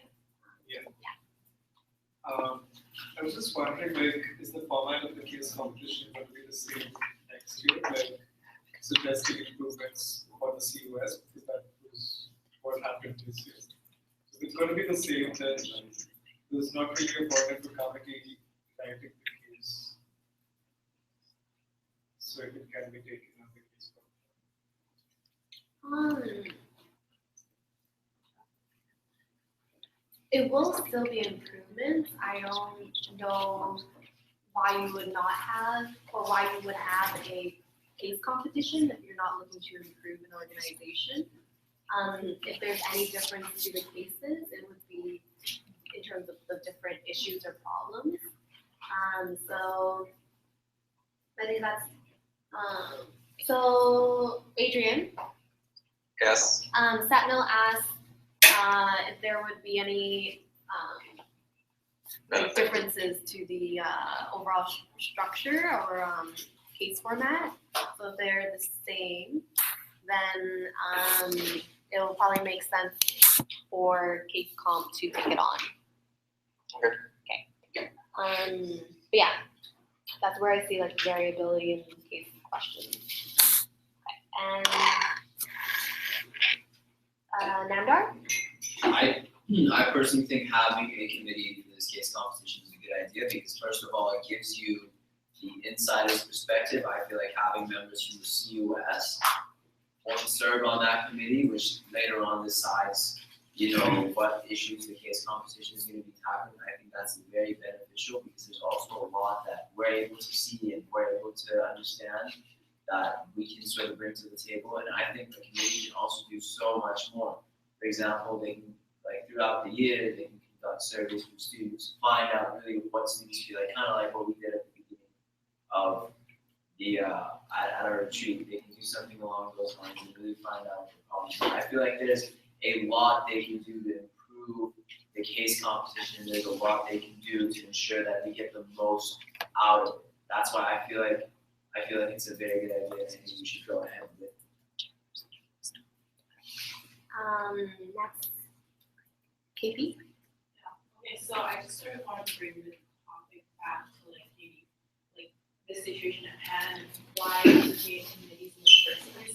It's more when we have a long-term outlook on things or something that we do incrementally or we're building upon. But with CCC, it's one event. I feel like we can simplify this a lot more by just saying that, for example, Nagar, as you said, we can still do a representation, we can still find out what people want, but through the reps, that's what you guys are there for.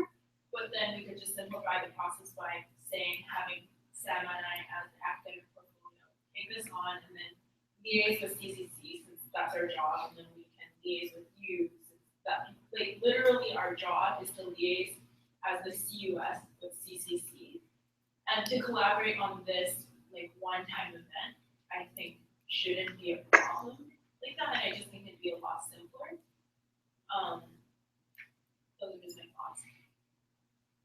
So I just want to think about maybe have everyone consider the reason why we create committees, or I think it's really appropriate for this situation here because I know at our previous meeting this morning, we talked about creating one for IDC, but then we were having a more forward-looking approach for a 2-year thing. We were really like trying to explore an idea without bringing more people into it.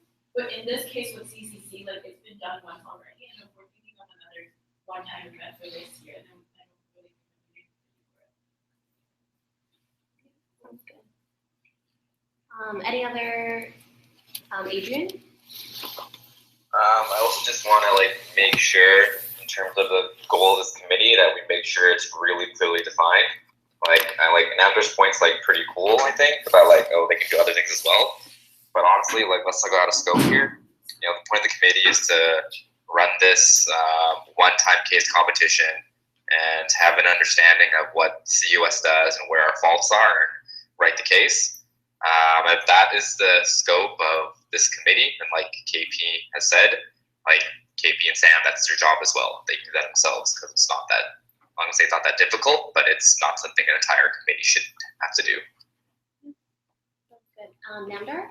Another aspect of this case competition is that the winners also do get to carry out their recommendations. So I feel like another function this committee could serve would be as consultants for the winners and help them carry their events out successfully. Because I feel like we need to recognize that this case competition doesn't purely end at the competition itself. It carries on. The changes at least if they're planning on going with the same format they went with this year, the changes they recommend will carry on and will be implemented. So I feel like this committee could not only act as sort of, people that prepare for the case, but they can also act as consultants for the winners to help sure that their recommendations go through successfully. I feel like there's a lot this committee could do, and with all due respect, I feel like Catherine and I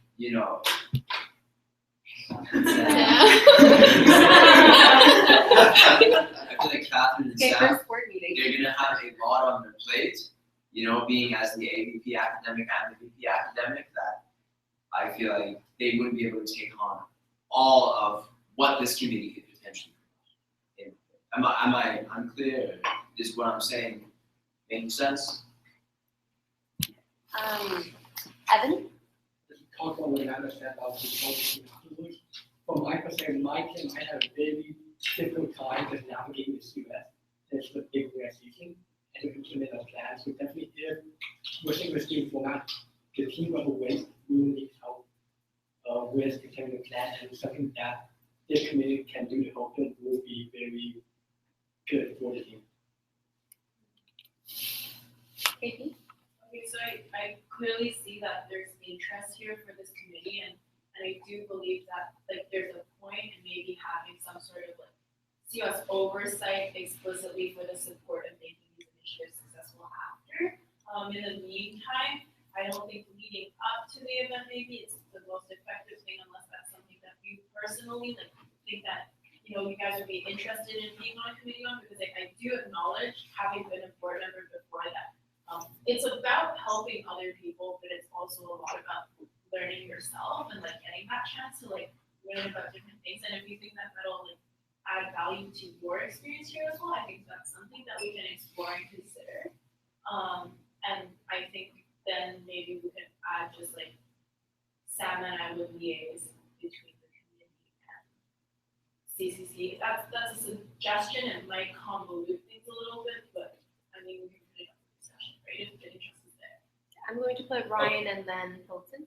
Let's just summarize this section really quickly. What we propose is even admin portfolio, make sure it's done. But the thing is, we're not shutting you out of the process. They'll still liaise with you. They're responsible liaising with CCC. The whole purpose is we don't want to create another committee for a one-time event and they want to contact sort of thing, because it's not a huge, it can be a huge project, but at the end of the day, we don't want to create another committee simply for the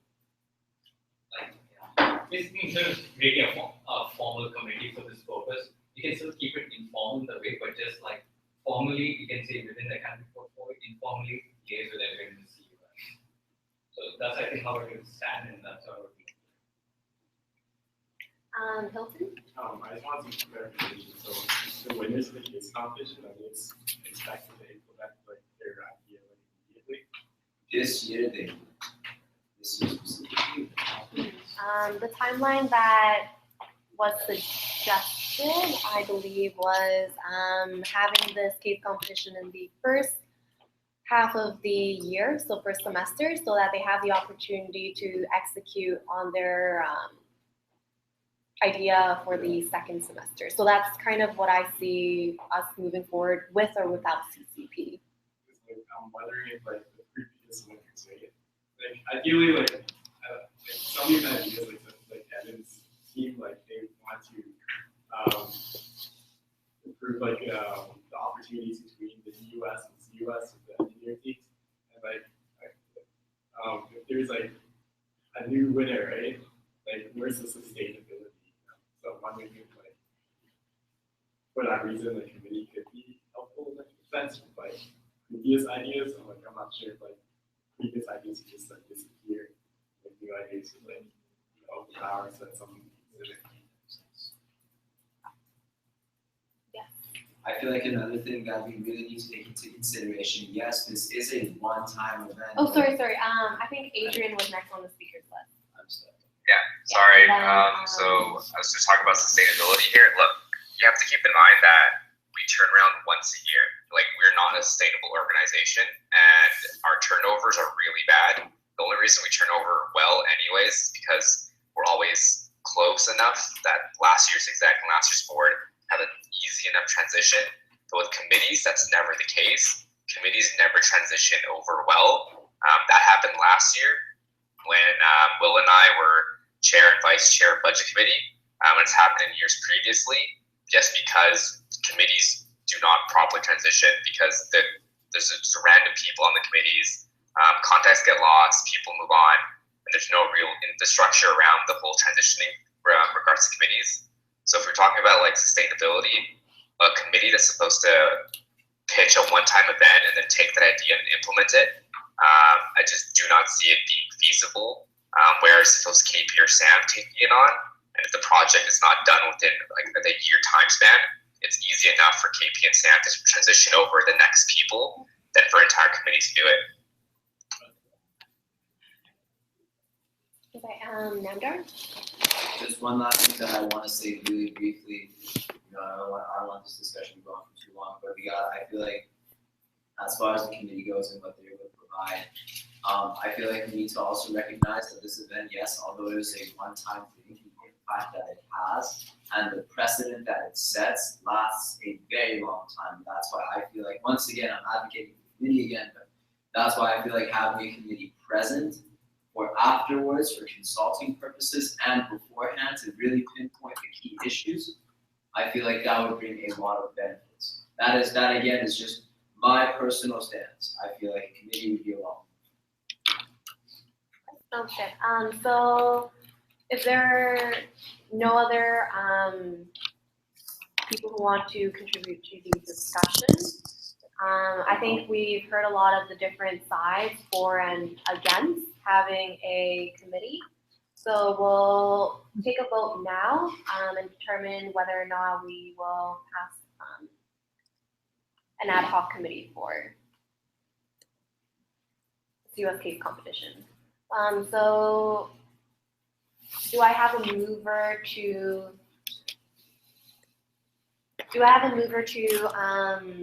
motion? Okay. Hilton, do you want to move? Okay. Do you want to state the? I move the Okay. I move the motion. To form a ad hoc CUS case. Oh. Yeah. The forum one?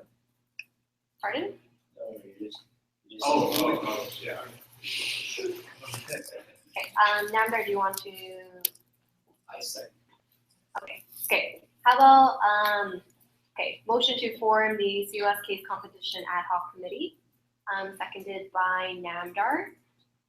Moved by Hilton. Okay. All those who approve, raise your hand and say aye.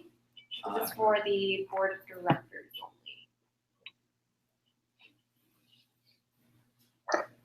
Okay, and then all those who oppose, raise your hand and say nay. Nay. Nay. Okay. And then any abstentions? Right. have a, Oh, okay. Where did he go? I don't know. Realistically though, I think it's gonna get born. Could change the majority. I don't want to change the majority. It doesn't No, change the okay. majority. We'll say that he has stayed for this purpose. And then, On to the next. okay.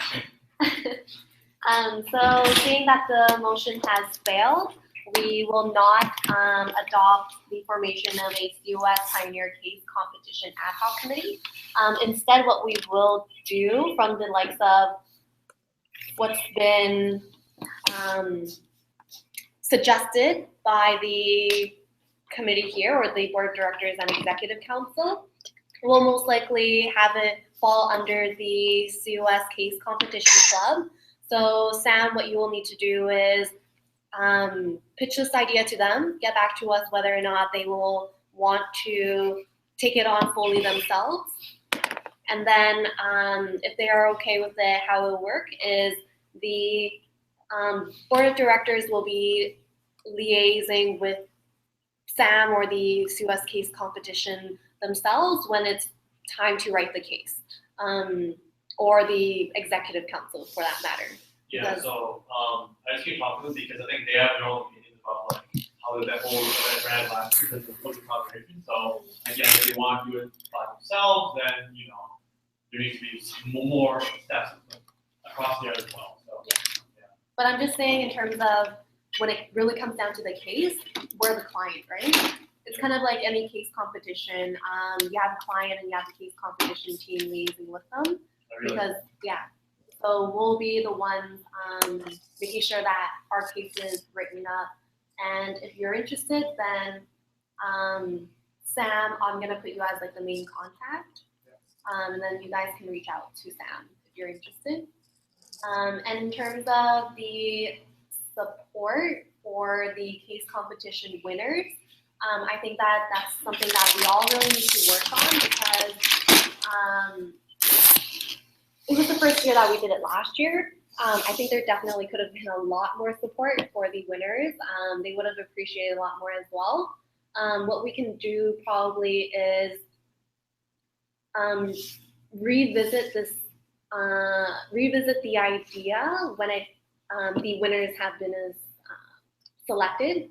And so afterwards, they'll probably make a presentation, and then what can happen is if you're willing to, put in some work and want to liaise with them or help them out for any, areas that they need some more support in, then by all means, we'll just do it informally.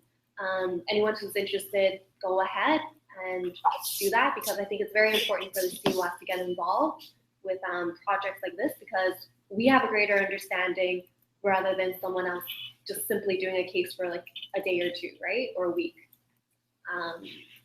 So sounds good. Any comments on that? Okay. And then formation of a new standing committee. So for the documents that I've sent out, there was one regarding, right, Adrian? Okay. So I've sent out a document for new committees. So if you guys can all open that up. There should be two in there, one for the CUS Endowment Fund, I believe, and then a second one for a strategic development committee. Okay, so we'll talk about the strategic development first. So if you can open that document up.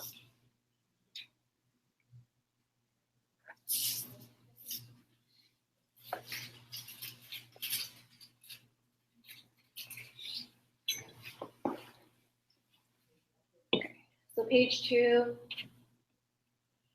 So the purpose of the board of directors is to provide strategic oversight and provide recommendations for the CUS and for the executive council. Currently, we don't do that enough. And it's kind of something that we have, this is our purpose. And so in order to better facilitate recommendations, I'm proposing that we form a standing committee as the Strategic Development Committee. And so it's to assist in making strategic decisions, and at the same time that includes advising the Executive Council in goals that align with the organization strategic development. And so another thing that I'm hoping that we can do for this year and for other future years to work on is a strategic plan. So right now, because we turn over, and as Adrian's mentioned, we turn over very, very fast within a year. And so not everything can be achieved in that 1 year. We often look very, very short term in terms of, okay, what can we really do in that 1 year that we have, and that's about it. We don't think, say, like 2, 3, 4, 5 years down the road. And so what I'm really trying to start this year is to create a 3-year strategic plan to be recommended to the board of directors. And then once approved, then it will be reviewed annually by whomever is within this committee.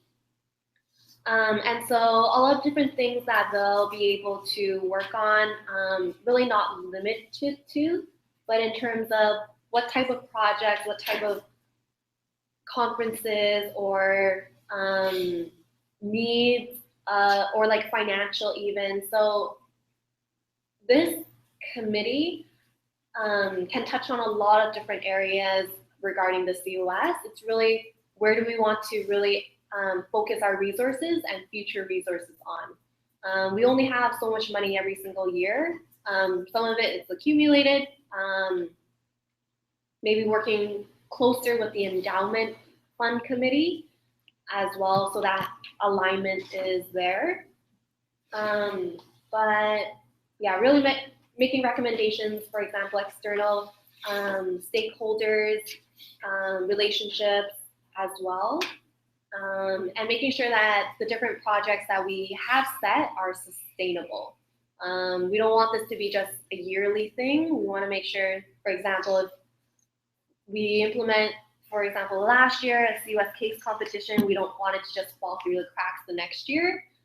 So having an idea of what it looks like for coming years, and making sure that projects align with align with the sustainability aspect, and also making recommendations like within the year too, right, for the operational aspect. So if, for example, you see that there's a service or a other things that aren't as efficient or effective, suggesting recommendations to remove and whatnot. So there's an area for that as well. But mostly it's thinking strategically for the long term. Right. At the very bottom, you'll notice the membership. Right now, I've outlined the ex officio members, 4 members of the board of directors, 2 members of executive council, 2 members at large. Okay. Let's open the floor for discussion on thoughts regarding this new standing committee, because I know that it's very, very new. This is probably like the very first time many of you have even heard the idea of this, but I'm interested to hear what are your thoughts and whether this is something that we should take on. So.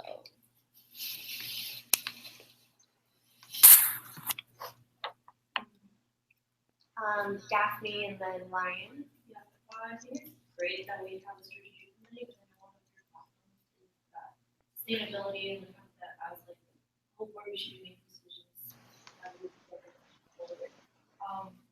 One of the things that I was wondering is, wouldn't it make sense for us to be like add on to the job description, just saying something like people who sit on this committee should make an effort to contact people, either execs or like board members from the previous years, so then there's the idea of sustainability that keeps going on.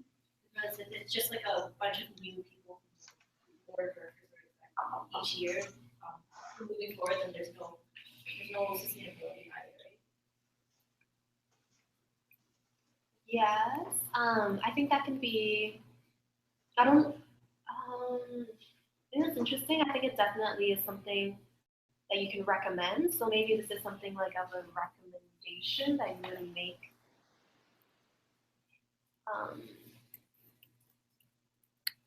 for the board of directors Hello? or council. I'm just unsure how your question relates. Oh, no, it's more like, just like, Hello? adding on to like the idea of this committee is just that there's like always going to be contact with alumni or who's willing to respond and kind of help this review committee form their opinions moving forward. Okay. And I also had a question. Hello? Because, yeah, it says here like Hello? there will be assisting the board of directors in fulfilling responsibilities and advising the executive. Well, like exactly what do you envision for these people in this committee? Like would they be attending meetings?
I thought 5 years was a little long. I thought 1 to 2 years wasn't quite long enough, and so 3 just kind of fits enough long term.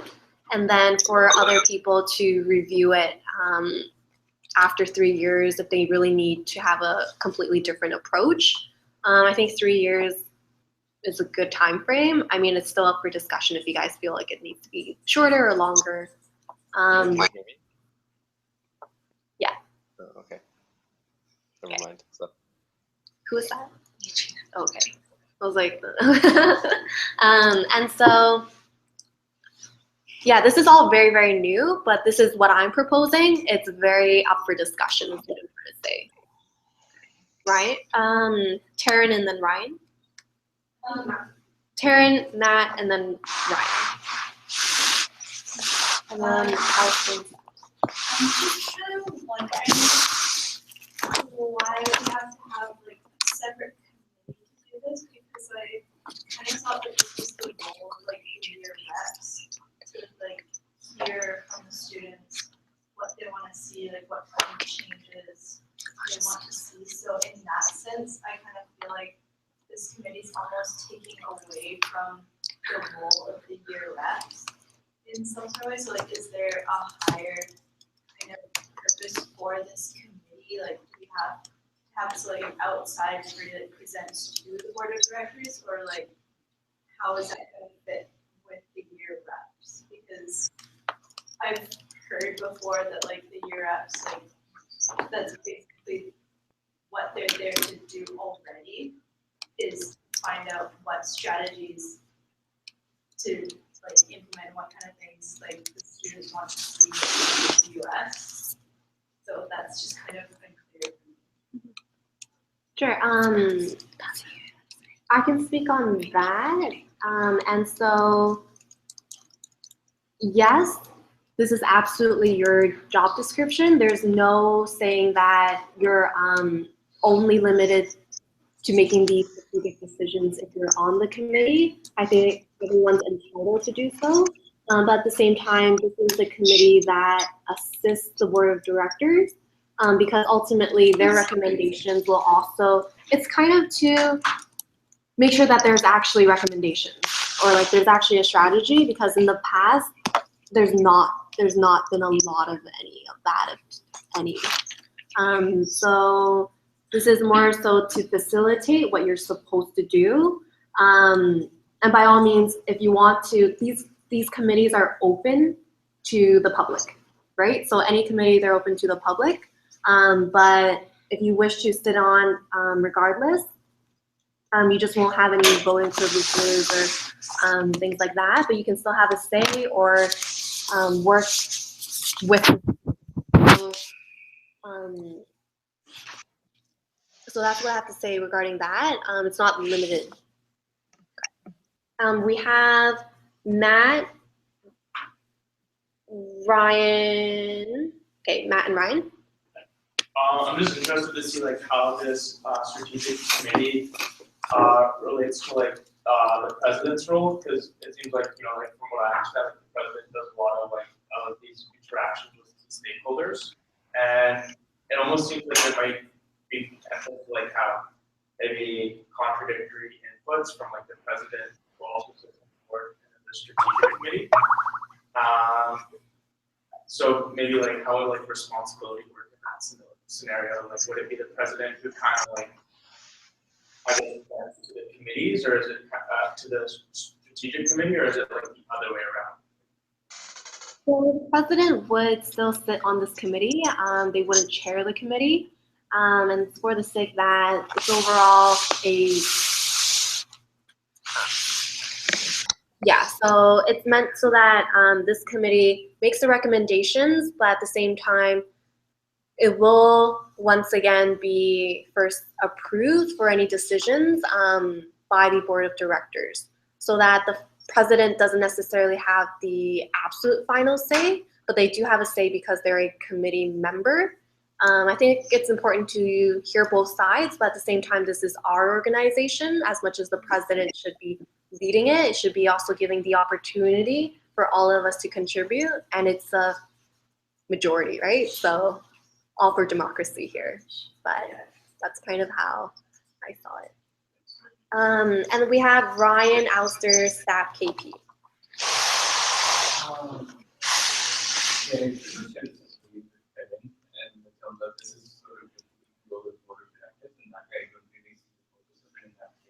And the second question as well, I didn't get like how we can make strategic decisions and like why is the board given that we can run this off a certain point in time, just one thing decision, and that's the role of the board of directors. So I don't see how the strategic committee will help them in any way that possible, given that they can into the board as well. And what's the date? It will be formed out of the board of directors, so it's subset of the board of directors, advisory and not the board of directors. And I don't see that adding value unless we have outsiders, like how any board of directors at any company has other CEOs of other companies advising one company. I don't see adding value to the CEOs in that way. And we can't I'm very unclear what the decision would be. Yeah, I think that you have a great point. I mean, touching on the membership of the committee, it's not just the board of directors, but also the executive council, as well as any members of the member at large in that sense. In terms of items for the strategic development, this is something that is interesting, because if you think about the different projects that we can undertake in 1 year, we're very, very limited, but also thinking about existing existing things that we're doing right now. So how can we expand? How can we expand, say, like, I guess the different conferences, or how can we expand the services? So a lot of it right now, how I've envisioned it is, if you're making these recommendations, then I'm trying to think like specifically, like some things.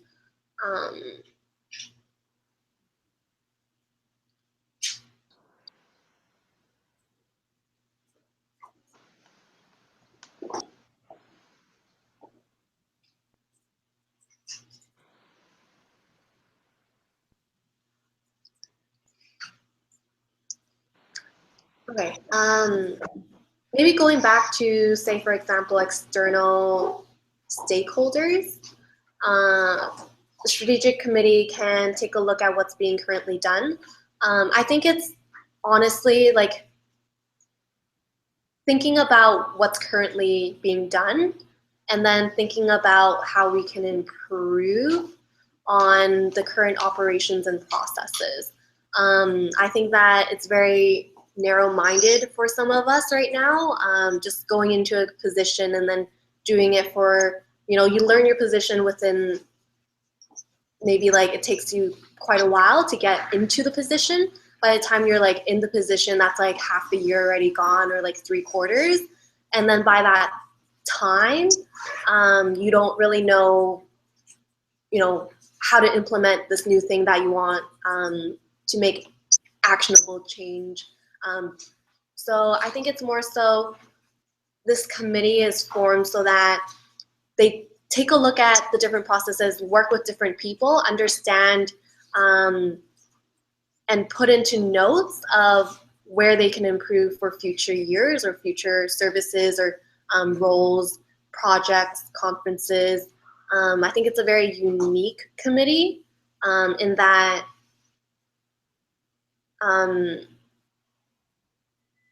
that sense. Okay, I'm going to take a look. Just a quick point. I think Yes. I just want to overhead quite a bit of discussion. I think only one year is different from what I was thinking. If not, we can close the question. Okay, who do we have left? Alistair, Staff, and then KP. And me. And then Adrian. Okay. And then we'll probably close the discussion to these remaining people unless someone else right now wants to be a part of the list. So Adrian, you're going to be the last speaker. Sounds good, homie. Thanks. Okay. Allison? Under the relationships with organizations that further organizations. What sort of external? Oh yeah, so for those sense, it's mostly corporate relations. I know that we as the CUS, there's a lot of different people that we can be affiliated with. And so if we have an area that we wish to, collaborate with, or companies, for example, then it's their job to make the recommendation to, for example, corporate relations. Okay, and then SAP. If this committee is formed, how often will the committee?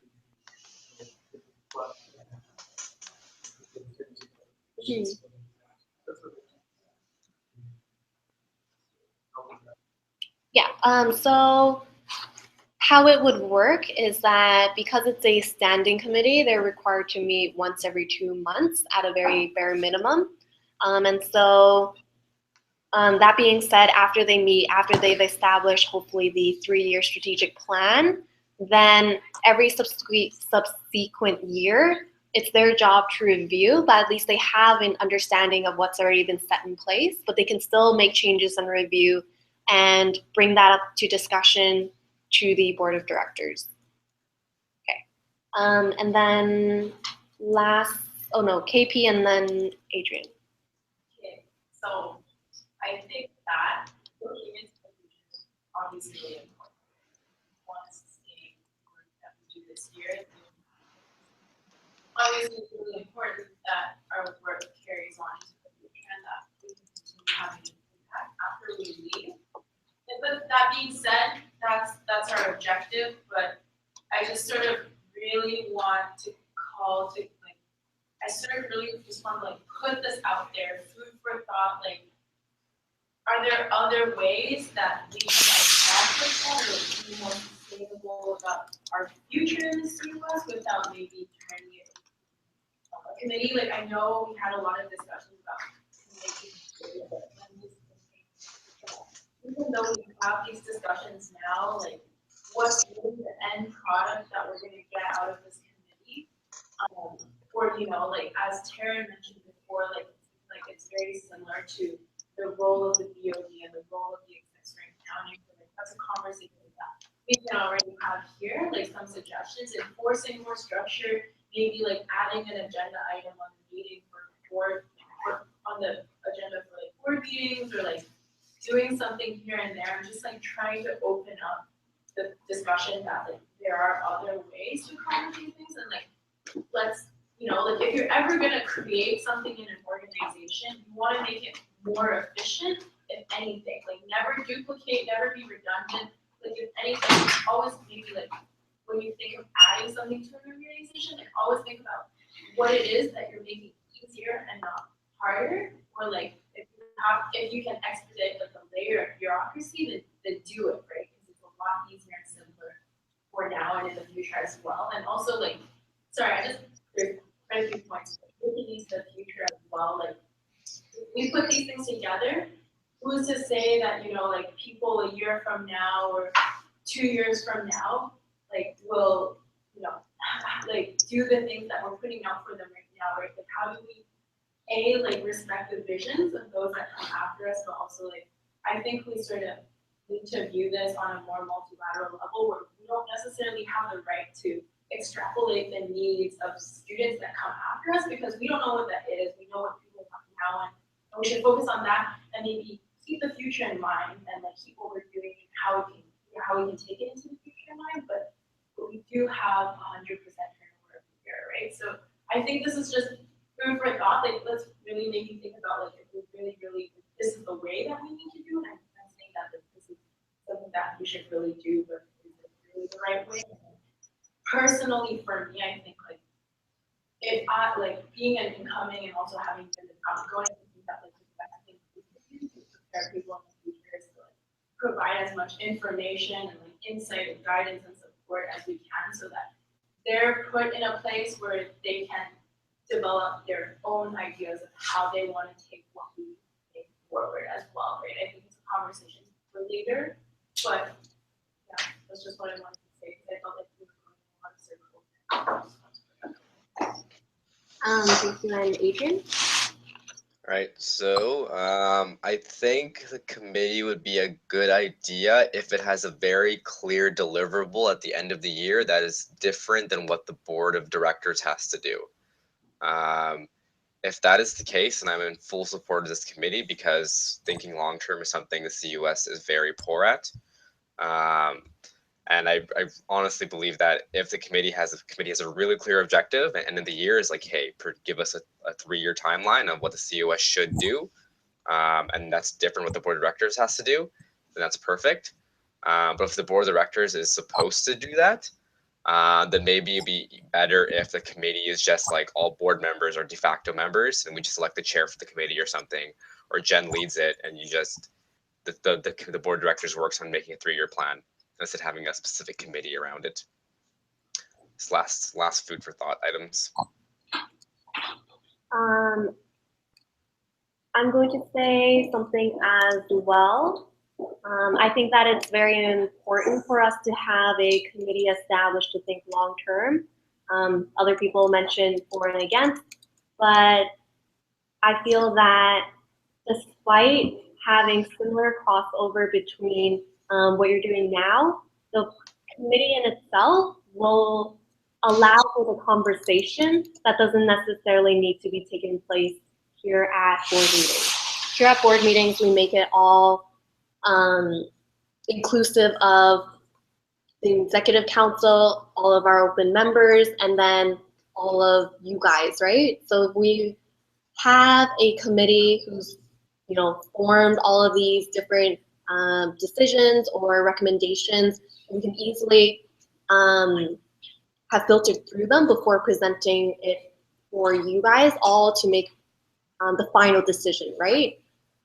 I think that if we do have a clear goal, like Adrian has mentioned, that the goal is for a 3-year plan. The goal of it for subsequent years is also to review this 3-year plan for future years. Then I think that this is something that we should really consider, given that no project will, or ideas can be completed in such a short amount of time. For example, a couple months that we have to like a year here. Yeah, so being the last speaker, do I have a motioner for this item? Okay, so I motion to form the new standing committee of strategic development, the Strategic Development Committee. Do I have a yes?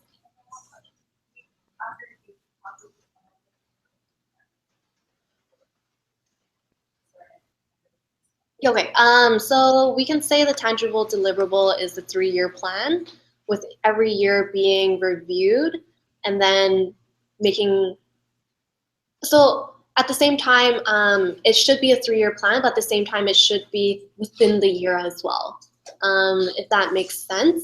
So 3 years is the long term. We still need a strategy, or we still have key recommendations if we feel that it's important for within a year. I think there's 2 sides to it. Does that answer your question? Okay. So I move to form the new standing strategic development committee. Do I have a seconder? Seconded by Matt. And great. We're going to vote. So all those who approve of the information of the standing committee, raise your hand and say aye. Aye. So 1, 2, 3, 4. All those who oppose, raise your hand and say nay. 1, 2, 3, 4, 5, 6. Okay, so seeing that the motion has fallen through, we will not be forming this new committee. Okay, I just want to hear the reason why, if that's all right.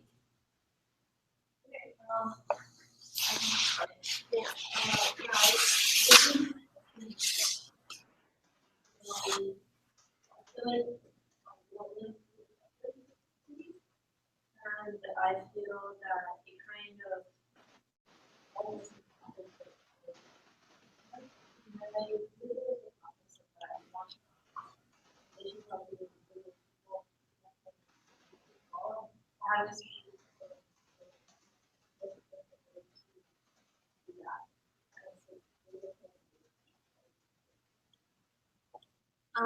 Kevin?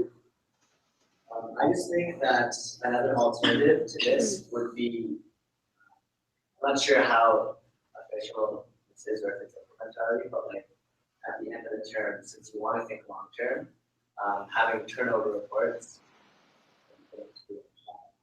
to people who are replacing you, maybe they're going to be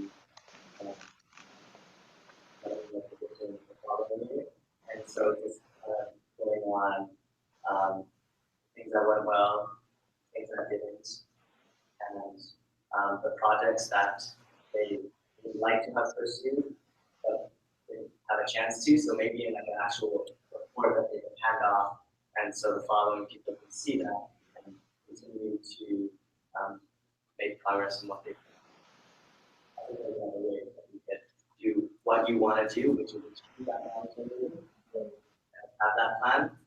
But forming a committee, I think, would just add another layer.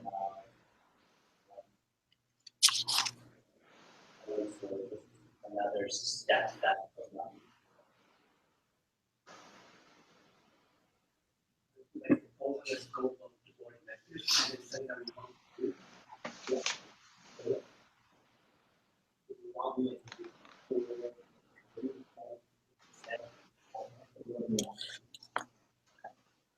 So I still think it's valuable. I don't know what you guys think, but do you think it's valuable to have a plan of some sort or no completely? I'm just curious where that falls. I don't think a plan is related to Okay. Okay. And then Taryn? Even though I didn't get to vote, I think just the general consensus is that we're not saying no to creating a long-term plan. We're not saying no to creating a generalized vision for the CUS. We're saying that we don't need another group of people within the CUS to make these decisions for us. It is the role as the board of directors to facilitate this vision and to come up with this vision. So it's kind of unnecessary in that sense, just the way that it's approached, but the idea of creating a vision, I think, is something that the board of directors wants to do as the board of directors, because that is what we're elected for. So I don't think we're saying no to what you want to do in terms of the vision. We're just saying no, we don't need another people outside to do that. We're all here and we all ran for these positions because that's what we want to do. And I'm saying that we can just come together as a board. When would this happen? I'm just curious. Because it sounds like is this happening within outside? Like there's like more like outside. Like we don't need to like make an official thing. Like this is what we're here to do already. We don't have to make another layer of like complicated like organizing. Sorry, I feel like we're ready to move on.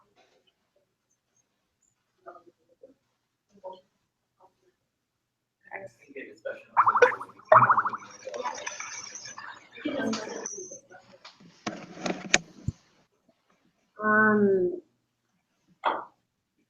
Okay, I'll decide later. So we're going to move on to the third item. So we're going to form the extraordinary committee of the CUS Endowment Fund. So just to give you guys some context, the endowment fund is $300,000 that we currently invested with the UBC Investment Fund, I believe. And so every year we have an allocated amount that they invest that we can spend. And so this amount is, this amount is dependent on some sort of rate, I believe.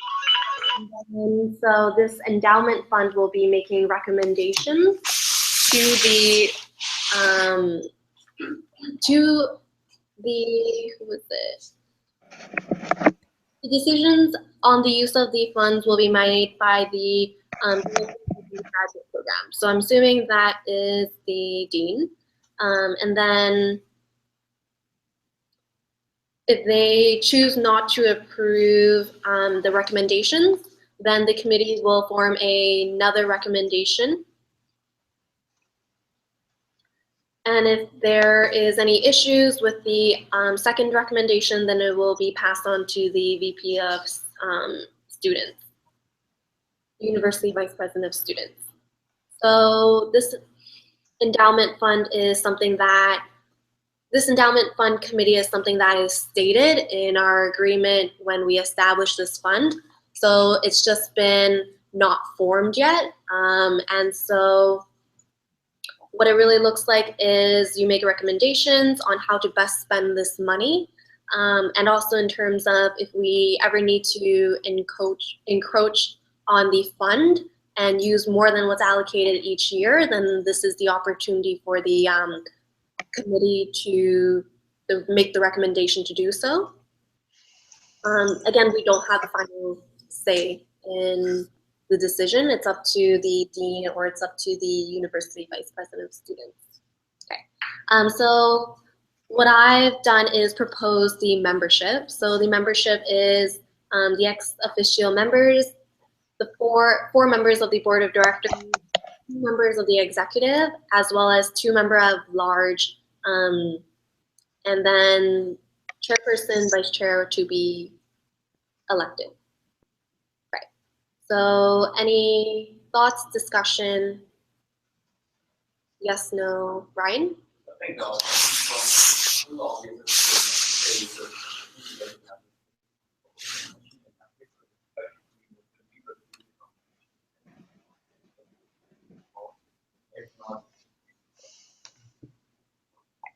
Are there any issues with the membership?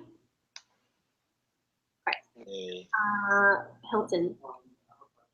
So like, how was the committee information? How was it?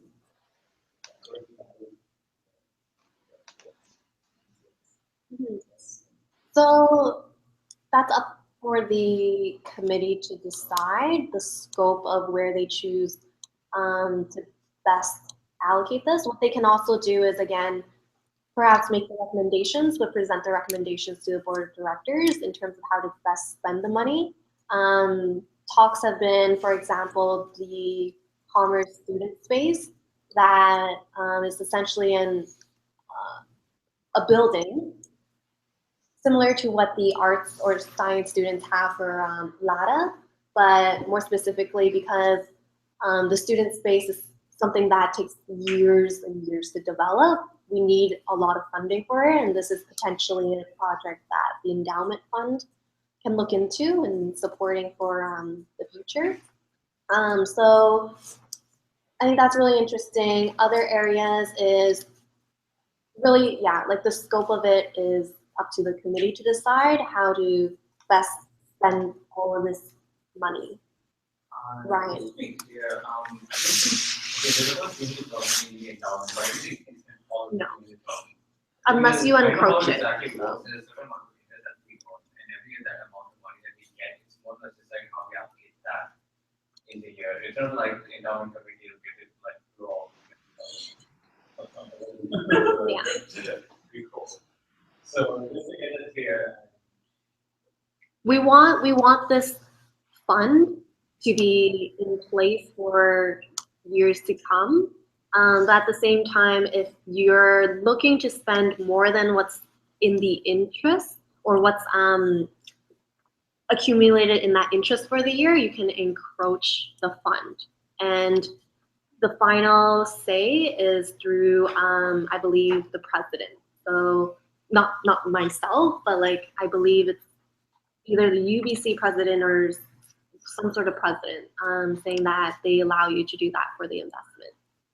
Okay. Kevin. Yeah, it says in the sheet that it would support CUS students to like conferences, annual inclusion scholarships.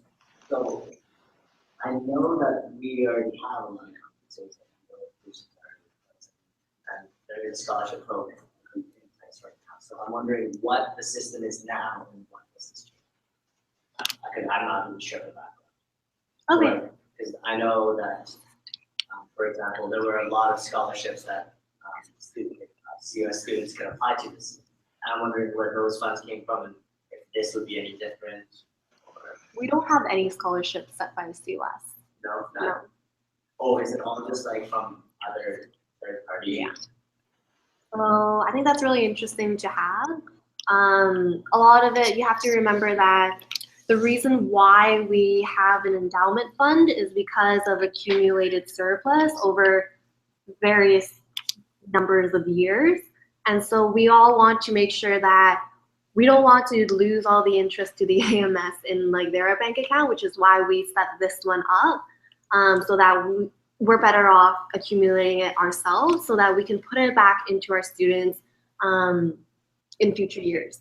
And so this is the whole point of the fund committee so that we're actually spending this money. Because there's no point in accumulating all of it, but we're not using any of it, right? So it's half for providing benefit to the students, but it's also a way of using that money to invest and keep that money for the CUS rather than invest. Yeah. I would say mostly put more emphasis on providing the value back, but also considering that we do have a budget of ourselves right now. So how that plays in future years, for this year even, right? Because we need more of that funding allocated in certain aspects. I think it's interesting even if you can make recommendations for like future years. So it's like, again, talking on that sustainability long term.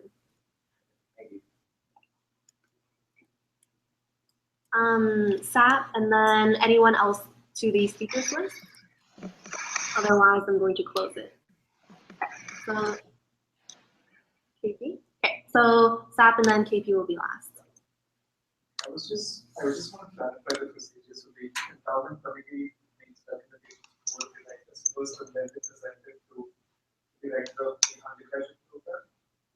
So that's the process, and then the final approval of the recommendations is by the director of the BCom program, not the board.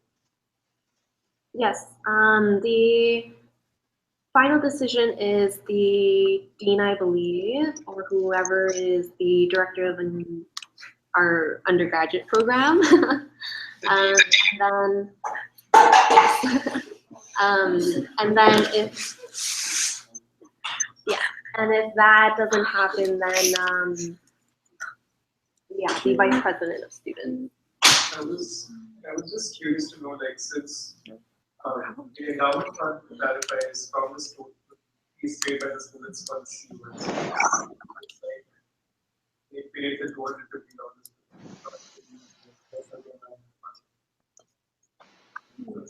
Yeah, so this is like past years. So we haven't made any recent contribution from my understanding. So when it was set in place like a couple years ago, that's all of the past students fund that hasn't been used. Yeah, so we still have a surplus in the AMS right now.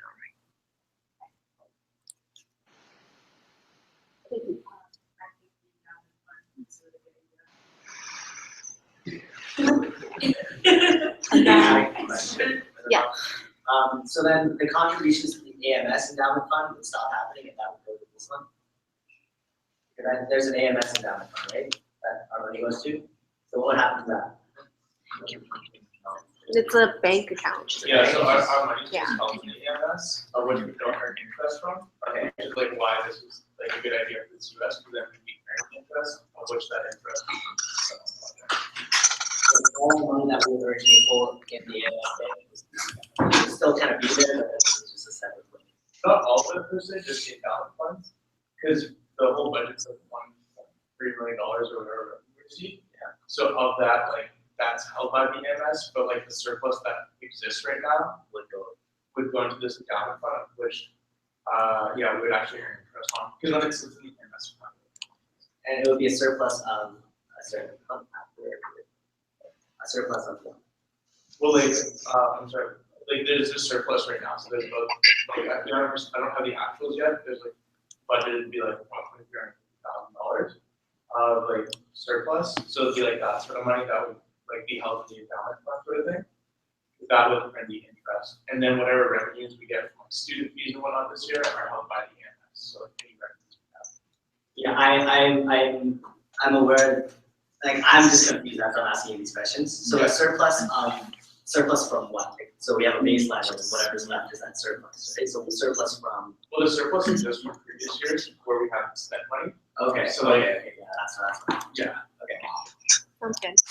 So right now, I think there's no more discussion. So we're going to use what is written in the page that I've created and use that as the motion. So in terms of membership, still stands if no one proposed anything else. So I motion to create the Extraordinary CUS Endowment Fund Committee. Extraordinary, so you don't necessarily have to meet every single 2 months. And so all those, oh, do I have a seconder? Second. By Namdar. And then do I have all those who approve, please raise your hand and say aye. Aye. Aye, okay. All those who oppose, please raise your hand and say nay. Okay, and then any abstentions? Okay, great. So seeing that the motion has passed, we will form a extraordinary CUS endowment fund committee. Great. So now we're going to do the election of a new chairperson as well as the vice chairperson. So just to reiterate, chairperson, you run the monthly board meetings. You set up the agenda. You make sure that the meeting, their speaker list, people are doing things properly. You follow Robert's rule. Vice chairperson, you assume the same duties should the chairperson not be able to perform today. Do I have any nominations for chairperson? I nominate Daphne C. Yeah, second. Daphne, do you accept the nomination? Yeah,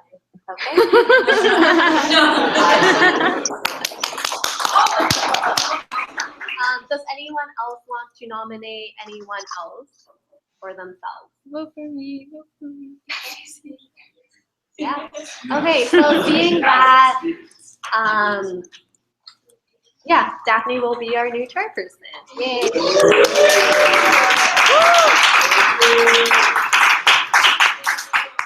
Wow, extremely tough race. Okay. Congratulations, Daphne. We're very excited to have you as our upcoming chairperson. We will now select the vice chairperson. So, are there any nominations? I nominate Catherine. Is Catherine She's in the bathroom, but I'm sure she'll love that nomination. For vice Yeah, chairperson. if I'm sick. It has to be board. Oh yeah, Catherine's not on the. Actually, I think someone's not chairperson. Yeah. Yeah. I think I remember reading that too. That's so good. Yeah. Congratulations to our name. Yeah. Anyone have policies? 1 year. Ryan whip with the policy. I mean, that's not. Like, I'll help. I'm like, okay. Chairperson, Senator Daphne C. Daphne Okay, we'll come back. We'll come back to the chairperson. We'll move on to committees. So the very first committee will be academic.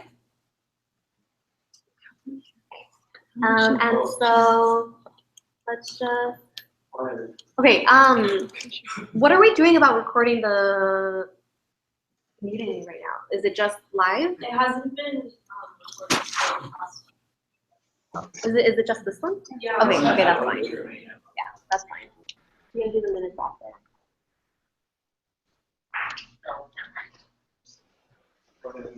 Yeah. Are we electing chairs of the committees right now? Yeah. We're electing the members of the committees, and then right after we can elect the chairs and vice chairs.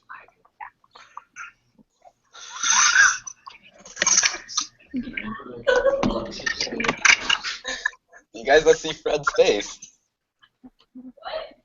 Okay, coming back, you can nominate it to be the vice chair for the board of directors.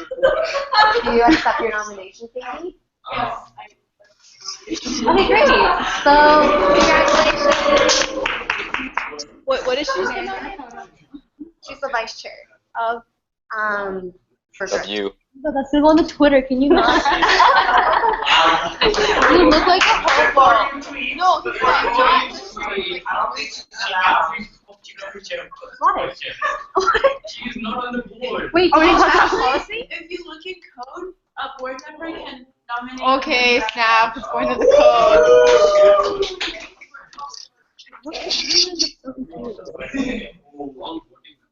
What before you tweet this? Is this academic? No. Oh, like chairperson. If Daphne's not Wait, so for board of directors, you can? It's the bottom part. It says. What page is this? Any government but prior to the opening, not.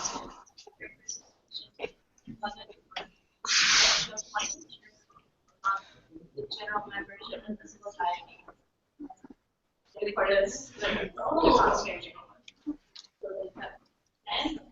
Ryan, can you take it? Over here. For the board of directors in general, it has to be board of directors. Like it has to be one of the people elected as the chair or vice chair. For the committees, however, you can have a member at large chair.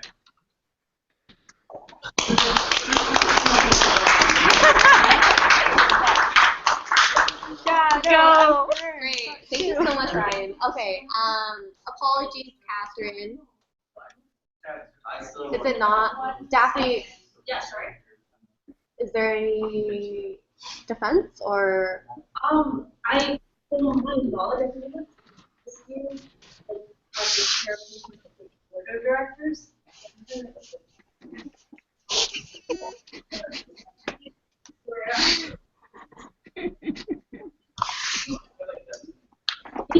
Yeah.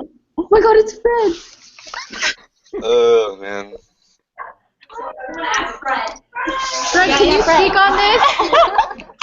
Yeah, Brad and I have been talking in the background. Fred, can you speak on this?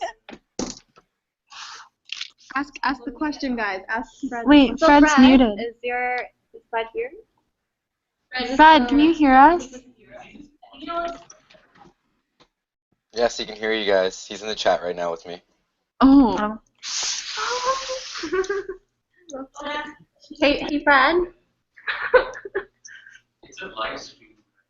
Yes. wait. The agenda for the first meeting of Board of Directors shall be distributed under the assumption that the Board of Directors intends to request the chairperson from among membership, provided only that any member may request a vote be held prior to the opening.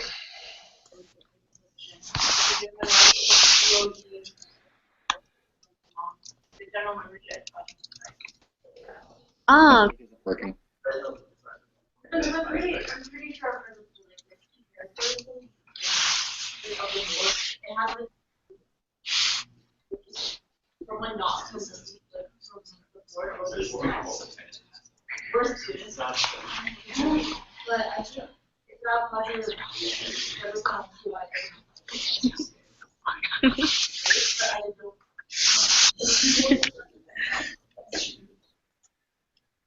I think if it falls under B. Yeah. I think it's pretty clear. General membership of the society may request.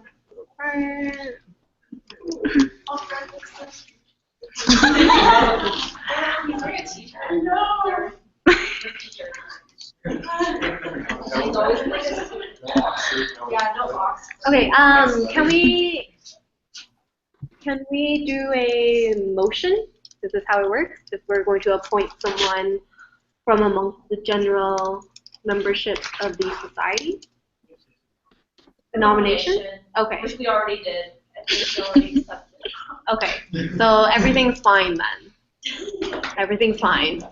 Unless there are further things that we find that prohibit Catherine, a member at large, from being vice chair. But for now, I guess Catherine will be the vice chair. Yeah. Board of directors. Yeah, I agree. And if anybody we find a position or anywhere else that we aren't allowed to do it, then I think we'll bring it up and we'll obviously appoint a new vice chair. But congratulations!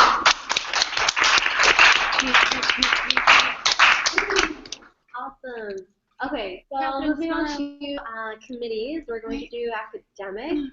So everyone just pull up the policy if you don't mind, or even the PowerPoint document actually.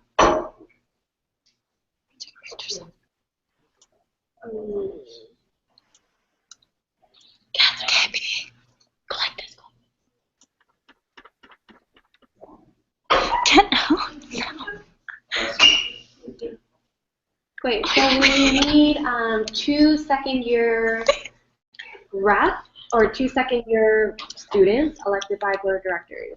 So nominations. I'd like to nominate myself. Okay, so we have Namdar. Any other nominations? And Ryan, any more nominations? Me? Who do you? I'd like to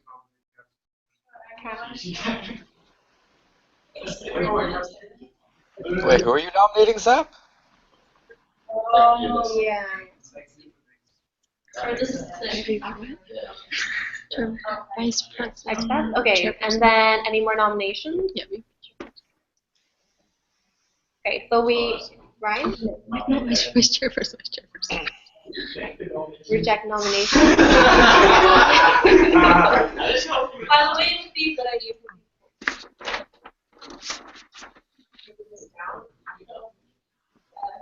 maybe just put the responsibility on it. Wait, Catherine, are you going to take this? Are you going to? Wait, hold on. Wait, Catherine can't do both if she's a member at large. She can only be a member of one. She's on academic. Oh, right. I was like member at large academic committee as well. Okay, so just to go over what we need for membership is 1 first-year student, 2 second-year students, a combined 5 of third and fourth years, and so that includes the VP academic, the senator, and the president. So that remains. So we have 3 second-year Congress students who are being nominated. Yeah, so we're going to do a vote. Yeah. And then right now we need. Wait. Yes. So then the 3 of us, does that We don't mean? count. So we're already in. So we're going to decide on 2 more. We need 2 more. Oh. Yeah, 2 more third and fourth year combined, and right now we're going to decide on 2 second year members of the academic.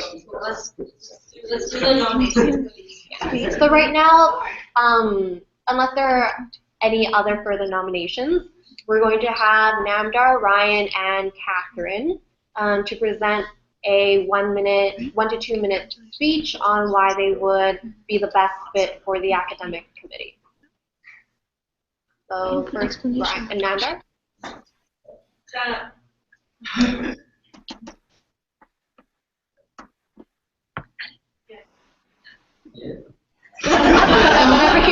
Whenever you're ready. So guys, I'm Namdar. I'm personally really passionate about education and academics. I come from Japan, and as you guys know, the quality of education there isn't quite as high as it is here. That's why I'm really appreciative of the position that I'm in today, being in such an institution. And I really take business as I feel like I'd be the right person for this because I believe that you have 24 hours in a day. Every hour that's not spent studying and learning and bettering yourself is an hour wasted. So I'm really passionate about academics.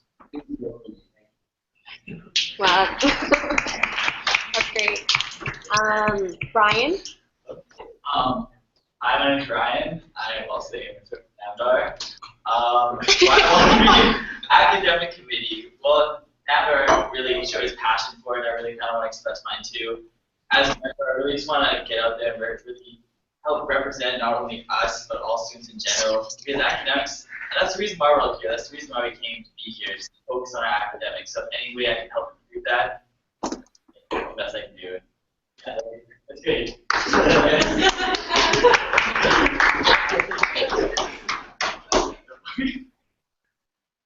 Hello, friends. So my name is Catherine, and I would be a member at large and on the board of directors, but as you know, I'm an associate VP academic with Sam here as my VP. And yeah, I'd really love to be on academic committee. I love academic policy. In the past, did AMS rep just like Brian and Namdar, and I actually worked on the tuition increase there. I built the reports, I did the data, and hopefully, being on academic committee, I can see all the beautiful BCom governance documents and change academic policy, and hopefully do a lot of benchmarking if things come up. I just really want to be there to make an impact, hopefully, and with academic policy, I think it's really special because you're actually making an impact on people for years to come. You're not just making an impact on them now. The things that you change will stay, and I think it's really important. Thank you. Now we have to step out of the room, and we're going to do a side, I feel like, should we kind of, since we're voting on stuff and it's recording, should we maybe turn the camera away or like write something down on paper and then. Oh yeah, we can just like motion. No, I should just turn the camera that way. Is that different from going in camera though? Oh my god, Fred is questioning us. I don't know if we should just go. What? How was it done last year? Fred, help us. You did it last time. Yeah. What did you guys do last? Because last year we did it, we wrote it on a piece of paper. Just write it on a piece of paper. That's how it's supposed to happen. You're supposed to write it on a piece of paper. That's how it happened last year. Yeah, so we don't read the top. You write it on a piece of paper, and then you pass it to Daphne, who's the chair, and Daphne tallies it up. Yeah. Okay. Ignore Fred for now. He's being a little angry, but that's how it's supposed to happen. Okay. We'll do. Okay. So just take a little slip of paper, and then you guys can.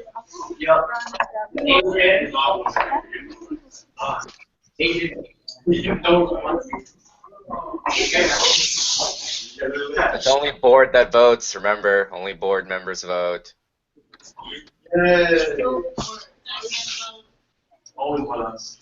you guys want to just Where's Adrian? message? Here. Adrian. Yeah, just. Oh, there you are. Let me see you. Right You look. here. Yo, did you feel the earthquake? No, I didn't feel the earthquake. There was a huge, like, Where? 7.3 When? earthquake. Just now? The earthquake's in Kyushu. It's like far away from me. Far away from you? Okay. Slack, Jen. Yeah, I didn't message Slack. Yeah. I like technology. Let's do that. Or yeah, or privately message Daphne on Slack. I'm glad you're safe. Wait, Adrian. It's to me. Yeah. What? To me. But. Oh, it's okay. I was out all night last night, so. That wasn't funny. Yeah. Judging. Just kidding. What? Who are you talking to? Eat it. Eat it. I was gonna say Yeah. Eat it. Thanks.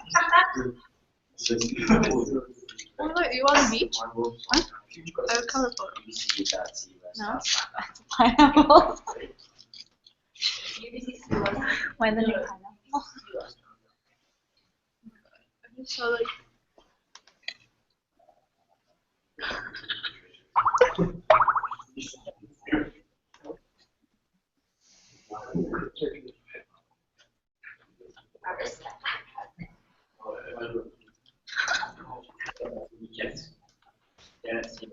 Yeah.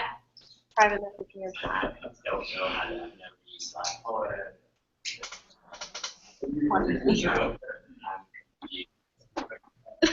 Because my birthday is August 20th. Wow, so cool. Yeah, I know.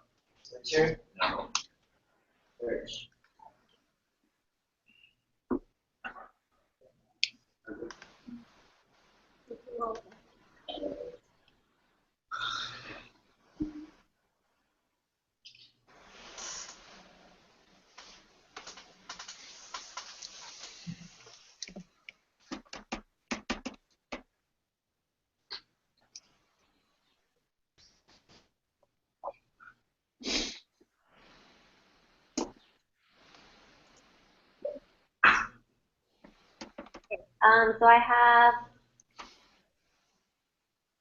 1, 2, 3, 4, 5, 6, 7.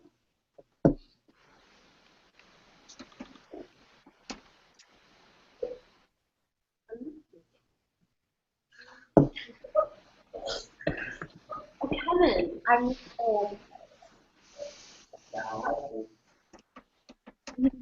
sure. So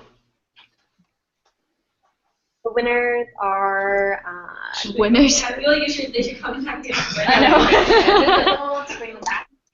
know. The winners are. We watched the live stream.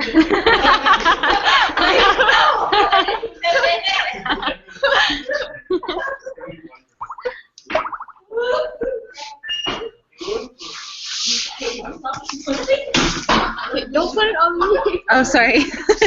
Okay, so for the academic committee, the 2 second-year students will be Namdar and Catherine Pan. So congratulations. So we're going to now decide on the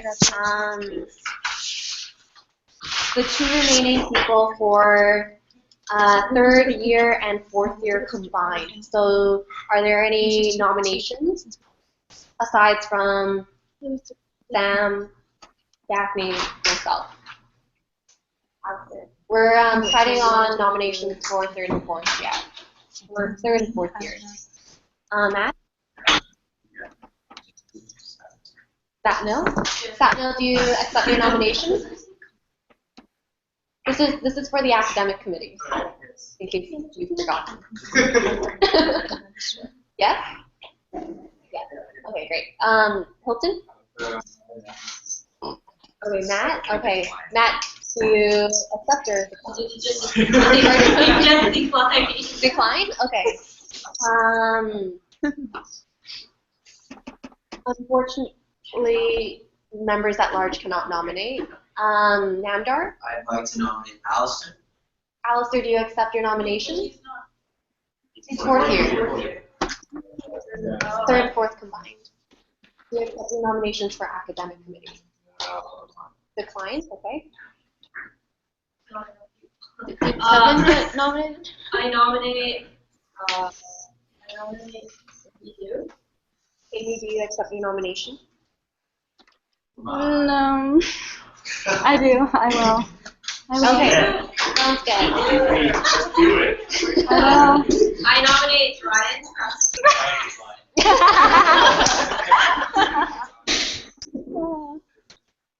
Wait, Wait, did you get it?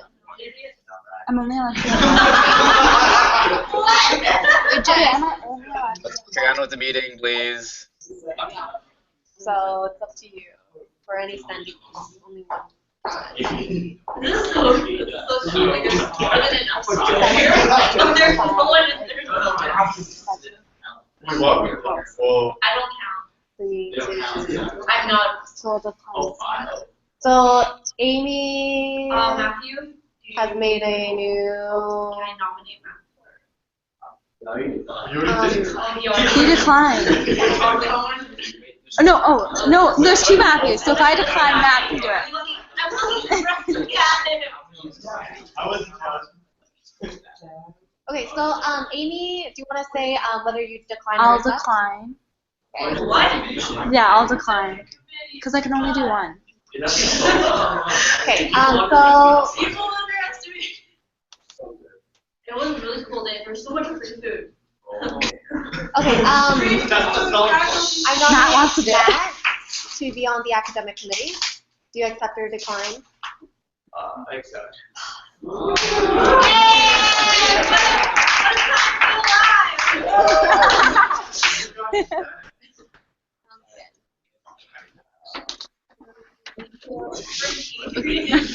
Ow. Wait, no, but how does he do that? Okay, so now what we're going to do is decide on the chairperson and vice chairperson. So within the academic. It's meeting class. Oh, it's right here. Gotcha. Thank Sorry, you. what? So Daphne, you're the vice chair, and Sam is the chair. Okay. Hey Casey, are you? Yeah. Okay, thank you. So, who do we have for academic committee right now?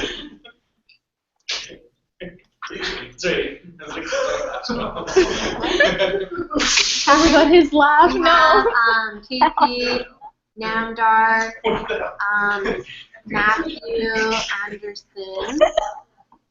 Who's the last person? Zach. Okay.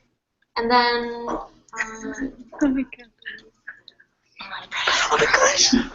okay, so for budget committee nominations, Nominate myself. Adrian, do you? Yes, you do. Okay, so we're going to go in order for budget committee, just so you guys know who's already in it. So again, there's the ex officio, so that's Daphne, Taryn, and myself. And then there's going to be VP Finance, Matt Anderson, and Alex Tanaka. Yep. As AVPF. 3 members of the board of directors elected by board of directors. Okay, so we're going to nominate 3 members by the board of directors. Nomination. I nominate myself. Okay, so we have Kevin. Any other nominations? Matt? Someone nominate me. You're not in board of directors. I nominate myself. Matt Chu. Okay. And then Zach, who will you nominate? And Zach. Were they on to executive council? So are there any other people who wish to be nominated or want to nominate for budget? Okay. Or just the board of directors? So yeah, for board of directors, for just board of directors. Okay, I'm closing nominations so that we have Kevin, Matt. Yeah! Here we go, budget committee. Let's do this.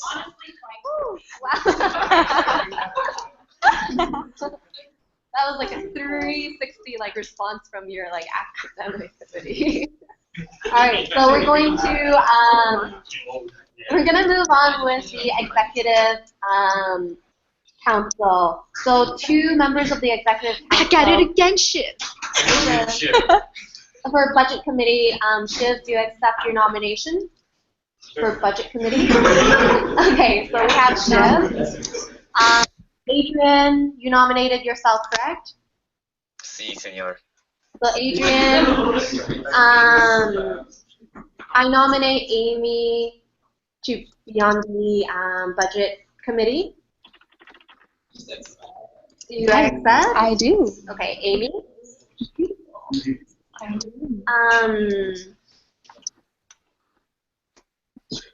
Okay, so right now, Stop. Stop. But has to be not elected by the decline. Okay.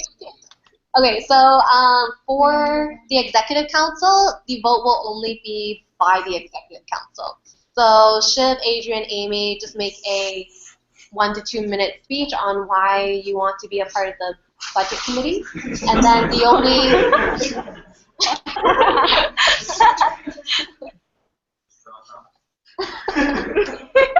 Come on. Okay, so first off, Shiv. And also keep in mind that the only voting people are executive council. So Shiv. So I think I will be part of the budget committee because a lot of my services and my conferences are directly correlated to the budget. So how much they're going to be allocated to the budget is going to be dependent on the budget committee. So I think.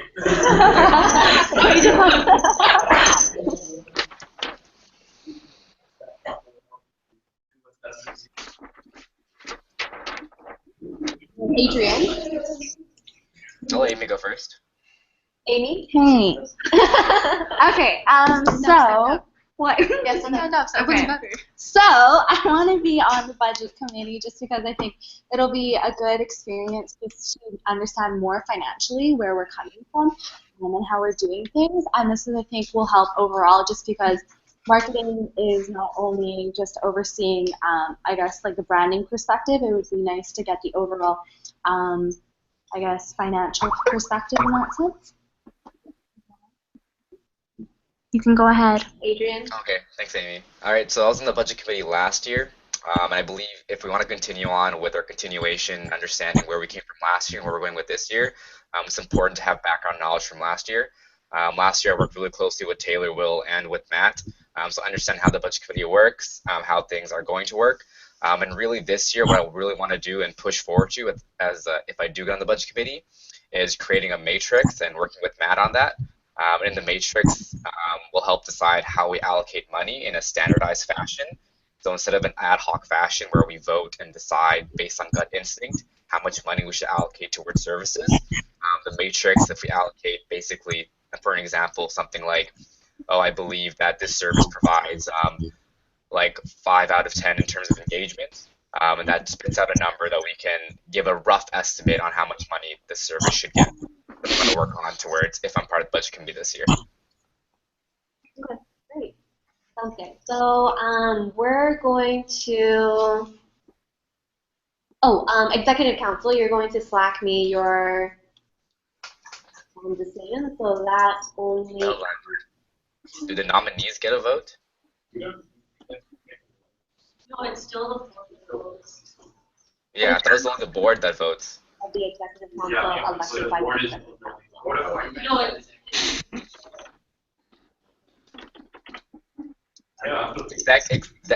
Exec have no rights during board meetings. They specifically here it's elected by the Executive Council. Like, it's in the policy. Someone ask Fred. He's doing accounting. Fred. I think it's pretty clear in policy that it says Board of Directors is elected by Board of Directors, Executive Council is elected by Executive Council. I think it makes sense because if you have representation, you're pretty much. This is a nomination between execs.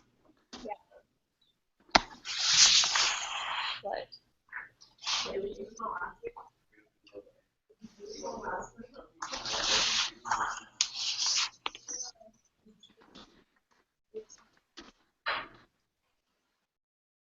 Yeah, so exec votes, right? Mm-hmm. Yeah. Okay.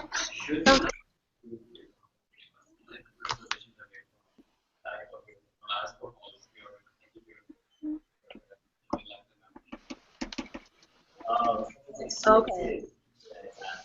Okay.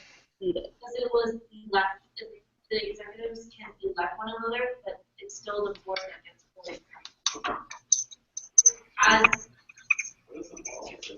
that's what That is that the was the policy. policy that board votes. Brett says exec votes. No, it doesn't say exactly. It just says that. They can nominate. Fred doesn't know. An executive nominate to a position, but the actual. It just says that we can elect, like nominate each other, but. I think that would be a fair point. I think we're listening to it. So let's do, for this instance,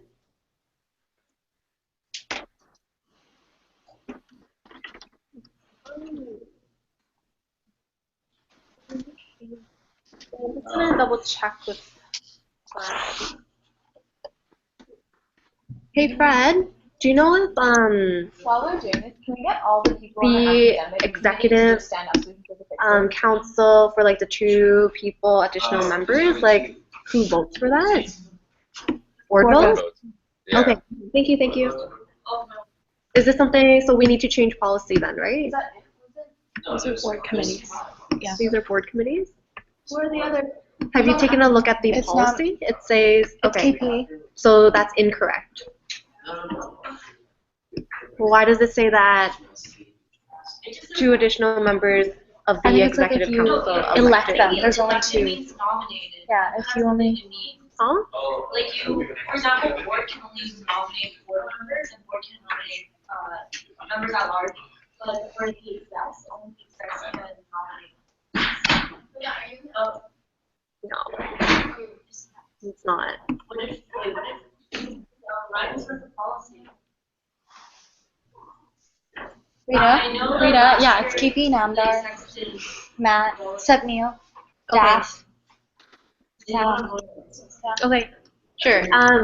Seeing it's like that's been done last year, we'll just go through with whatever it is, the board committee. Okay, sure. And Matt. Yeah. Oh, God. It's not Matt. Yeah.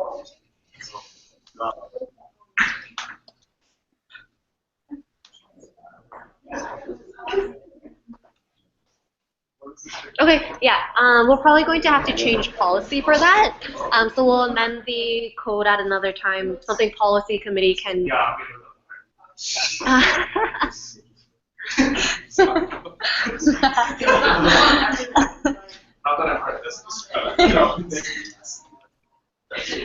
Thanks, Fred. Okay, so what we're going to do now is vote. So all of the board of directors, you will be voting on who will, yeah, so Shiv, Adrian, Amy, just PM me through Slack. Board members only.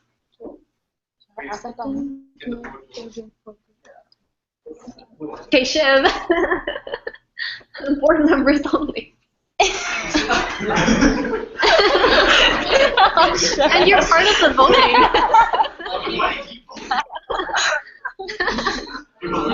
No, you're not. So to clarify, if you're up for a position, you will not be able to vote. Congratulations. And be quiet when you make your votes as well.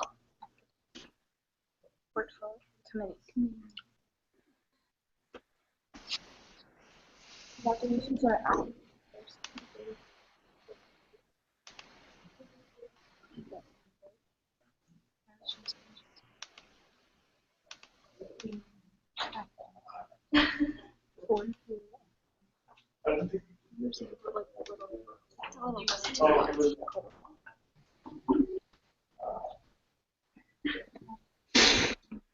Not enough.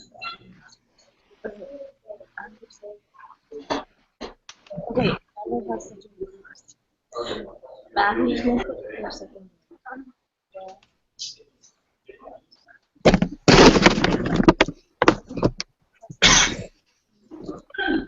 Okay.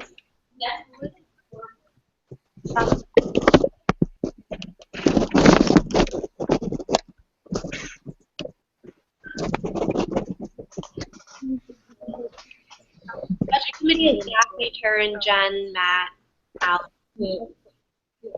and then the last we're trying to decide.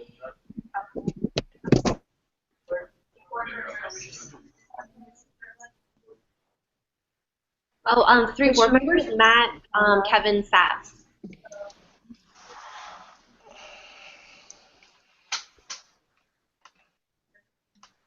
Okay, I'm waiting for Namdar. Yes. Have you PM'd me your decision? Yeah. Yeah, so just message me on Slack. I don't have to. Oh, you don't have a Slack? Okay, do you want to write your, Can I yeah, Facebook me, technology, okay. Just Facebook.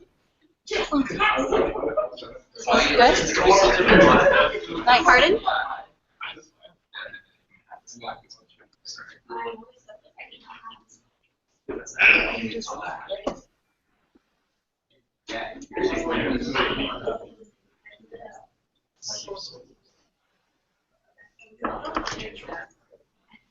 Okay, so we have the results. So the 2 executive members will be Shiv and Adrian. So congratulations, you guys will yeah, be a part of budget committee. Yay!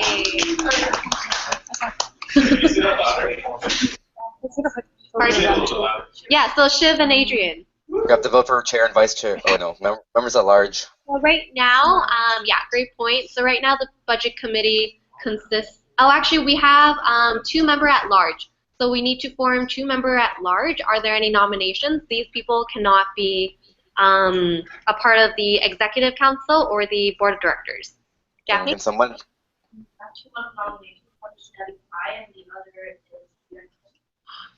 Rita, do you accept the nomination? I do accept my nomination. Okay, so Rita accepts. Can someone nominate Eileen? Okay, so I know Debbie has accepted her nomination as well. Has Eileen accepted her nomination? Eileen has accepted her nomination. Okay, thank you. And then anyone else for nominations? Yeah, Rita. So right now we have Rita, Debbie, Eileen, and that is it for 2 positions. Okay, so I'm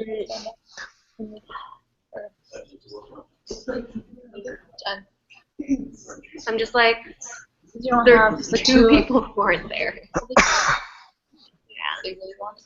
I know. Okay, so Rita, do you want to do a speech? Yeah. Okay. Oh my god. Hi guys. Thank you for nominating me for to be part of the budget committee. Thanks, staff. So being the AVPM this year and being part of the board of directors last year and having to have the opportunity to directly vote on the budget that was proposed, I'd really like to know the other side of that and just see how we really allocate our money. We all pay student fees, so it's important to know where that comes from. And I think that, just getting involved with all these services on a more financial level would be interesting as well. And yeah, thank you. Thanks. Oh my god. Unfortunately, we aren't able to receive speeches from Debbie and Eileen, so we'll have to conduct our investigation. In 2 weeks. No, we should still vote now because. You can vote now still, doesn't matter. And so you will need to PM me your decision for 2 people between Rita, Debbie, Pi, and Eileen. To give context, Debbie was the what? Debbie, Pi.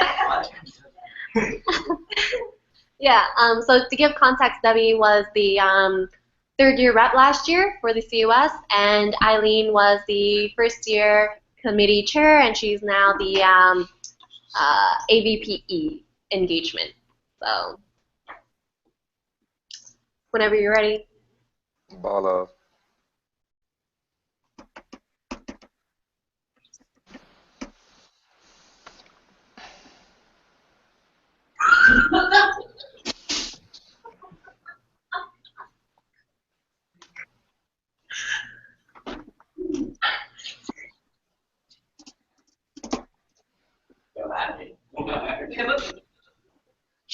I'm not kidding.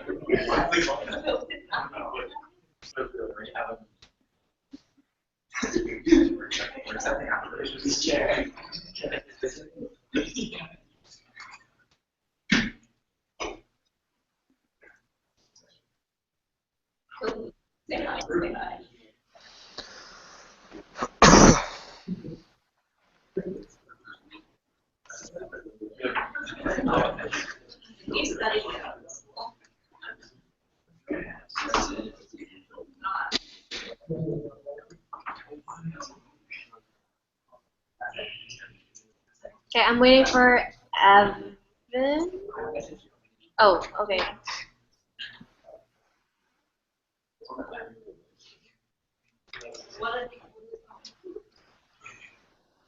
I'm waiting for Alistair. Eileen Lee. Yeah, I got. Okay.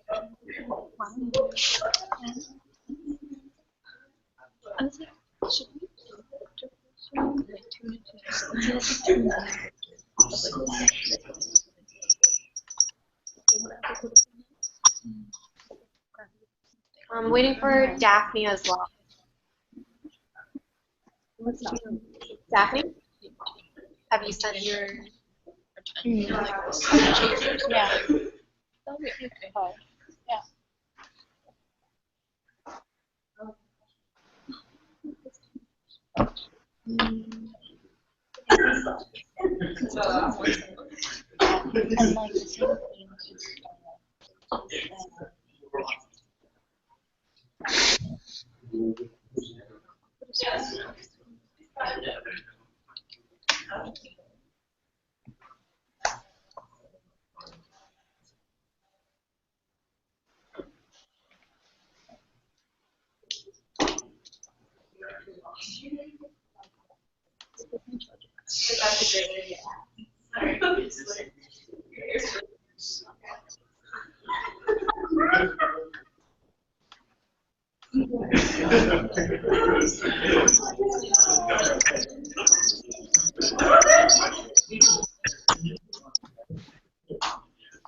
Who did that?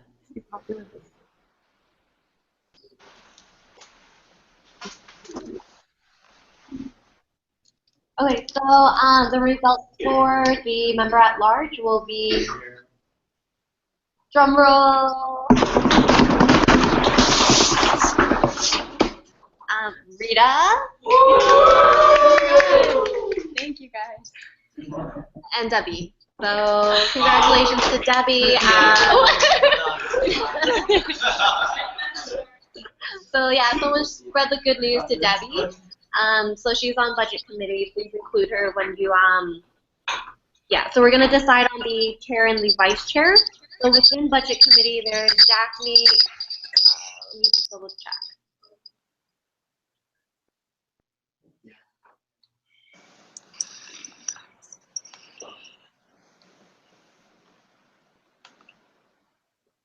Okay, so budget committee is Daphne, Turin, Jen, Matt, Anderson, Alex Tanaka, Kevin, Matt Chu, Sep Nil, Shiv, Adrian, Rita, Debbie. So do I have nominations for chairperson? Me. Adrian nominates himself for chairperson. Do I have anyone else for nominations?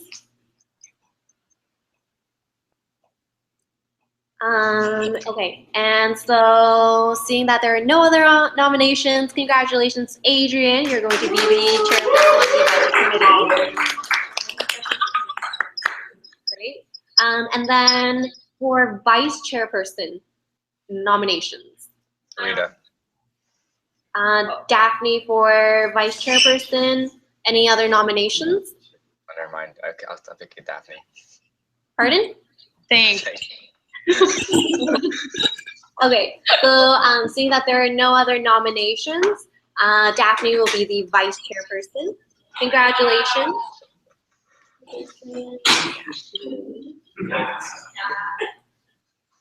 Great. So moving on, we're going to do the policy committee.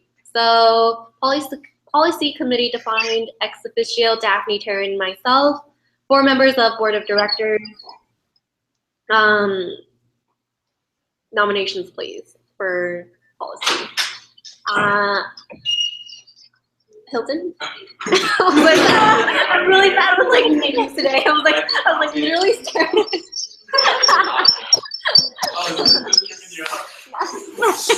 No, I just haven't had much sleep. Okay. Sorry, so who do you nominate? Okay, so you accept policy committee. So we have Evan out of the 4. Evan? Hilton, do you accept your nomination? Gladly accept. Hilton? Any nominations for policy committee? I nominate Amy Du for policy committee. Do you accept your nomination? I do. Amy. Oh, sorry. But it's for yeah. We'll wait for later. Okay. Hilton.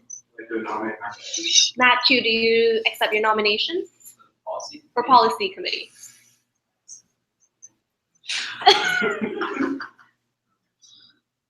Element. That does not seem very convincing. Okay, Yeah. Matthew. Okay. Any other nominations? I nominate Kevin for policy committee.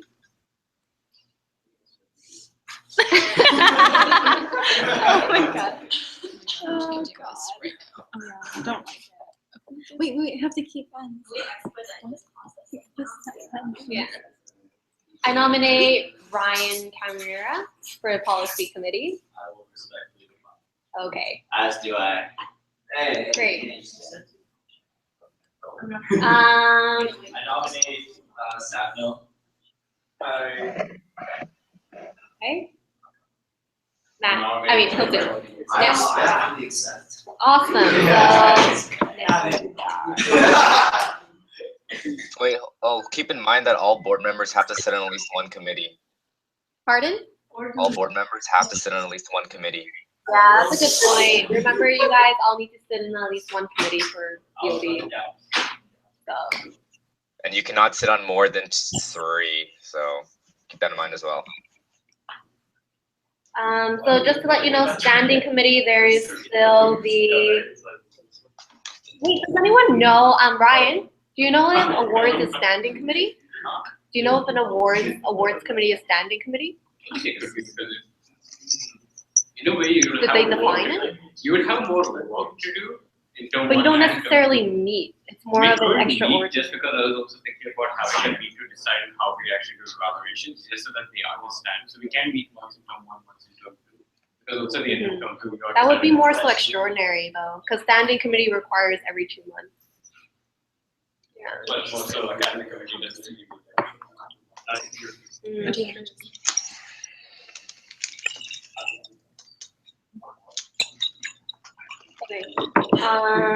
Interesting. Okay, so. Okay.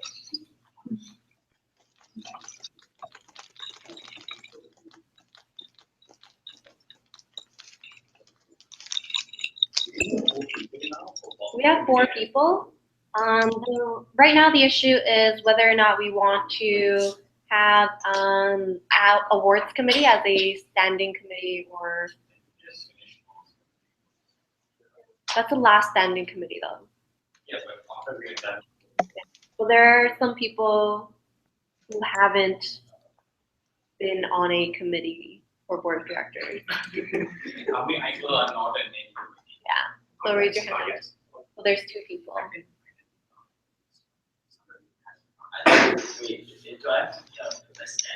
Yeah, at least one standing committee. The only one we're trying to decide right now is what, yeah. So if we decide that we want awards committee to be a standing committee, then there's that other one. Okay. Should we put this in? I'll do policy. Okay. Okay.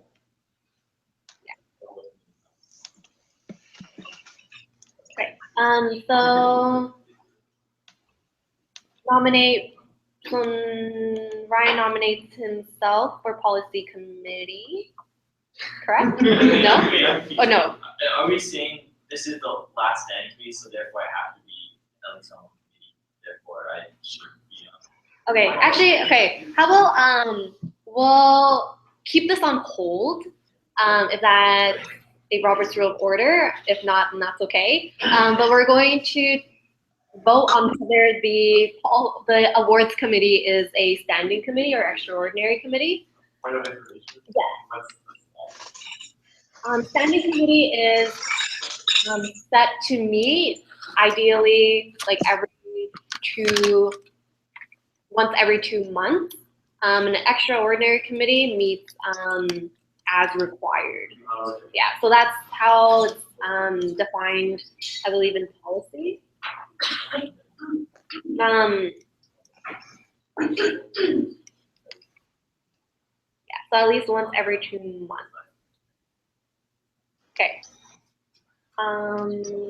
Just so you all know, we don't strictly follow the academic committee as a months a year, policy committee like twice, once in a while, once in a while. Yeah. Whether we want to strictly follow the definition, if you want to.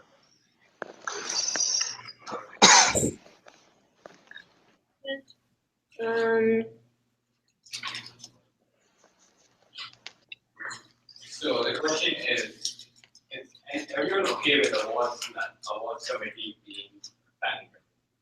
Does anybody have a problem with that? Yeah, I'm pretty indifferent, Okay, to be so honest. I guess the awards committee is the standing committee. Okay, so do you want to move, Ryan? Actually, you can't move. I don't think it's doing that. What? I think it was even approved as standing committee. Was it approved? I think it was approved in like. Where's the policy for this? I think it was approved in December board meeting because this is. part of us. I- Remember? Yeah, I wasn't, that's why I asked you earlier whether or not you remember if it was Monday or You want to pull up the meeting minutes? Yeah, do you want to pull up the meeting minutes and then also pull up what constitutes as membership for the awards? Yeah, I have that. Okay, great.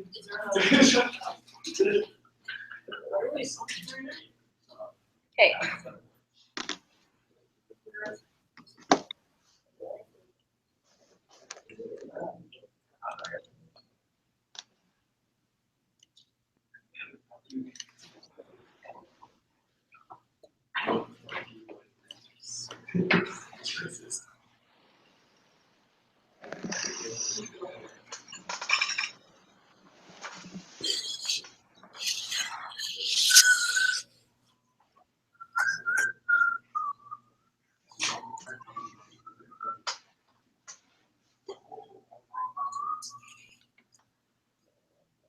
Woo, talent show. Okay, why don't we take why don't we motion to have the awards committee to be a standing committee, and then regardless of what's been decided previously, then I'm fine with that too. So we'll keep it as, we'll overrule what's been done in the, decided in the past, and motion to have it as a standing committee. So do I have a seconder? Seconded by Ryan. All those who approve, raise your hand and say aye. Aye. All those who oppose, raise your hand and say nay. Any abstentions? Seeing that there are no abstentions, the motion is passed that the awards committee is a standing committee. Okay. Okay. So that being said, the three people for policy committee are as follows: Evan, Hilton, and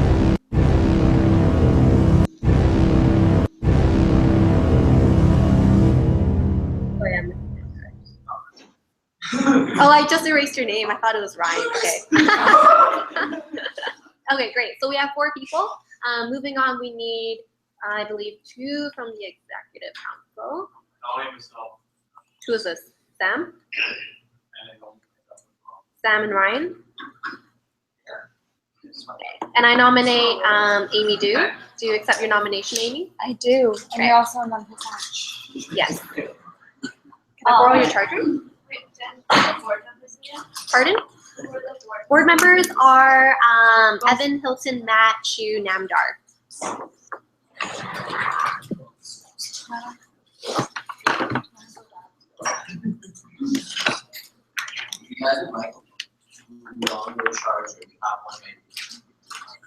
Oh, you already have one. Okay, so Sam, Ryan, and Amy, can you stand up, Sam, to make a 1 to 2 minute? There are 3 people, so the speech, I'll keep it brief, but essentially what policy is like a jungle. You navigate through all these different pieces of whether you're actually, amending things or adding new things, but at the end of the day, once you get past that jungle, it's a light of day, right? And that's essentially what I'm going to bring to the table. The idea of bypassing all these different vines, these trees, to really get to the point of wartime view, which is to progress to the other side in the most efficient way possible to make.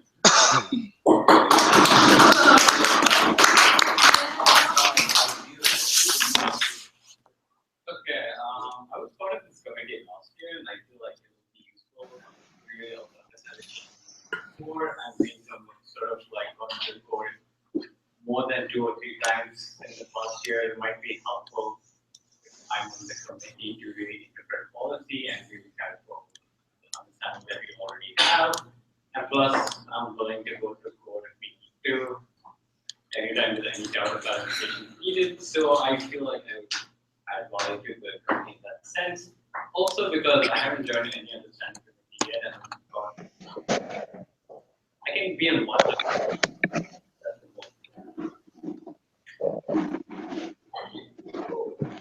Yay. Okay. I think it's just important for me to understand all the different aspects.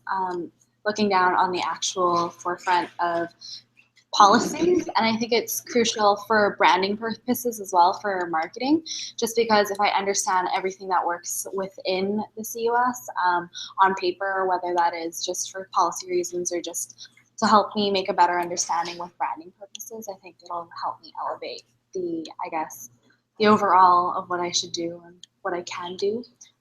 But it'll be a good learning opportunity too. Thank you. Hey. Okay, so board of directors, you guys know the drill. Please PM me on Slack or Facebook or now.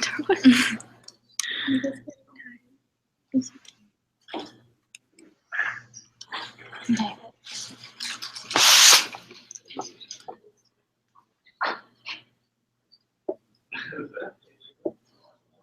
Wow. That actually was really wow. Is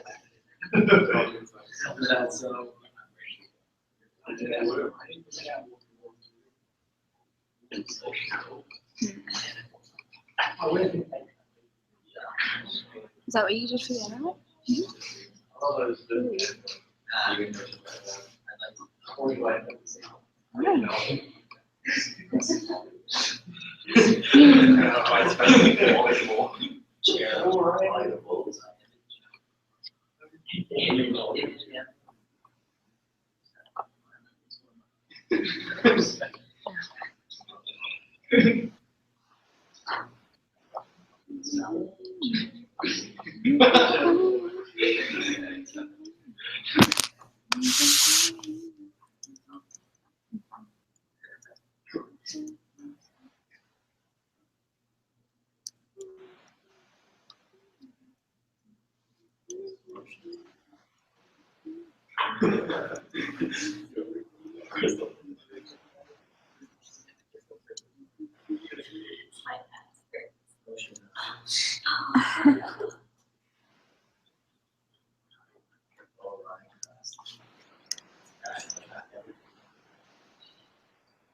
Is there anyone watching the live stream?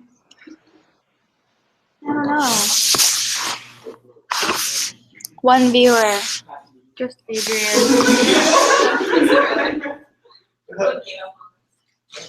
Really? What a time. What a time. Wait, you thought you were What a time.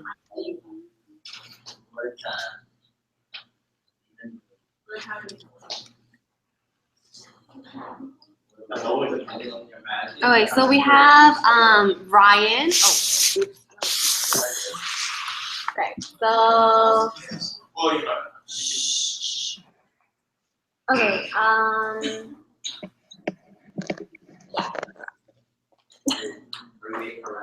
yeah. Okay. Regardless, we have a tie between Sam and Amy. Yeah. So we're going to what? What is this? Are you saying? Okay. Well, He's allowed to do it.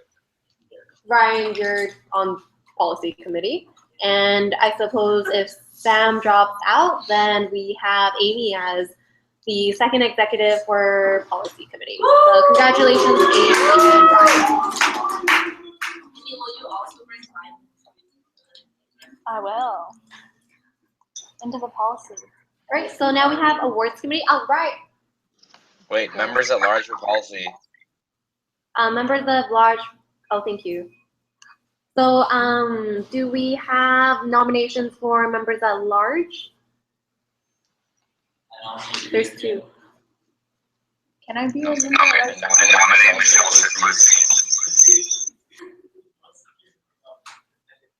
Members at large may sit on no more than one standing committee.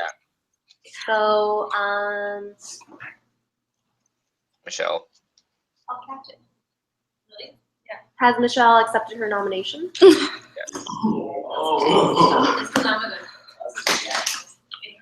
Good job, Sophie. And then your phone. It was your turn. Any other nominations for member at large? Message your friends on Facebook. Pardon? We'll message your friends on Facebook. Okay, yeah, can you ask Ben her? Gardner. She needs to accept it. Oh, wait, he's Ben is not staying. I wish Ben would stay. Member at large. Has Catherine been? Yeah, she's academic. Oh, she's academic.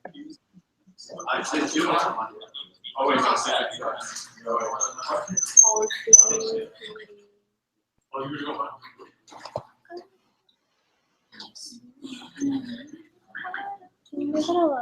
Do we, Adrian? Do we absolutely need to have like 2 people? Or You have to have members at large because they represent people outside the CUS. Ryan, do you think Phoebe would be interested?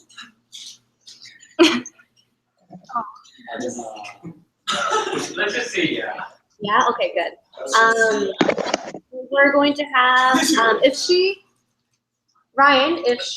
declines her nomination for whatever reason, we'll revisit for the next board meeting.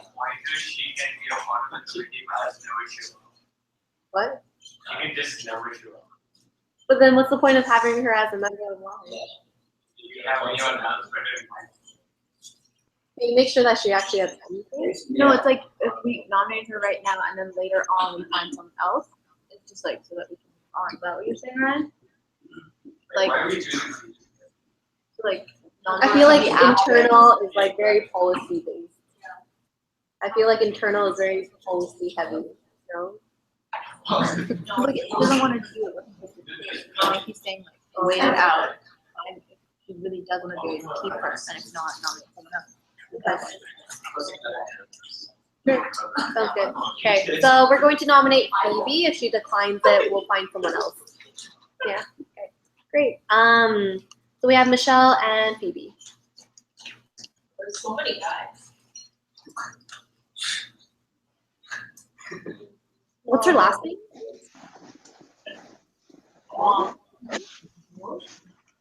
Okay, awards committee. Ryan, do you want to take care of this one? Actually, one sec. Policy, we need a chairperson and vice chairperson.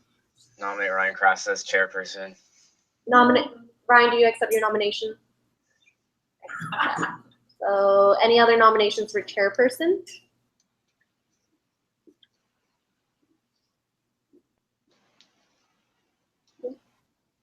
No. Okay, nominations for vice chairperson. Congratulations, Ryan. Ryan. Okay, vice chairperson. I'd like to nominate Allison. Alistair is not a part of policy committee. Nat Chu. Yeah, I'll be my assistant. Okay. Are there any other nominations for vice chairperson? No. Okay, seeing no one. Matt Chu, congratulations. Matt Chu. Great. So we're going to move on with the awards committee. Ryan, do you want to take care of this one since you have the document for membership?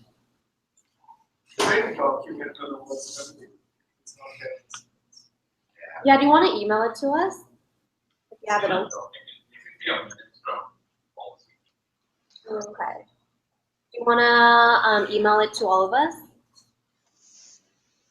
The board at CUS.ca, executive.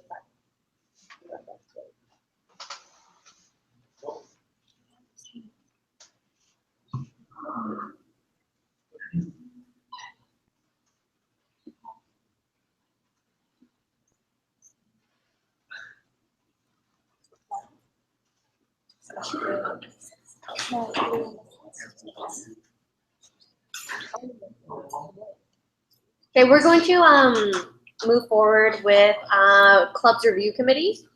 So this is moving on to extraordinary, and then we'll come back to the awards committee. So clubs review, ex officio, VP internal. So that's Ryan. And then there are 4 members of the board of directors. Any nominations? Daphne. Wait, I nominate myself awards, right? This is the club's review committee. Okay, I'm already on it. Clubs Review Committee, you're already on it. Oh, actually, you're already on it as chairperson. Okay. This is an extraordinary committee. For Clubs Review? Okay. So, okay, we need 3 more people from the board of directors or executive council. Who isn't part of anything yet? Who isn't on it? Yeah, Alistair, I nominate Alistair to be a part of Clubs Review Committee. Alistair. I thought so. You can still do it.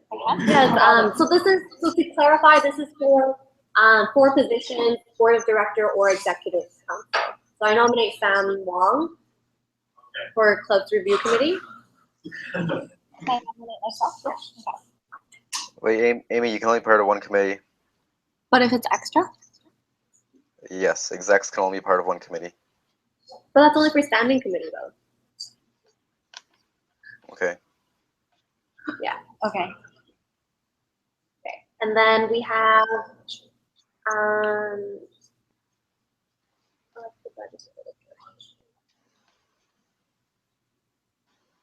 nominate, okay, I'll just nominate Amy and Sam.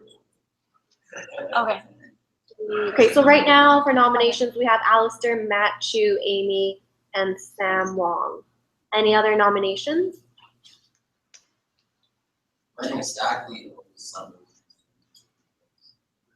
The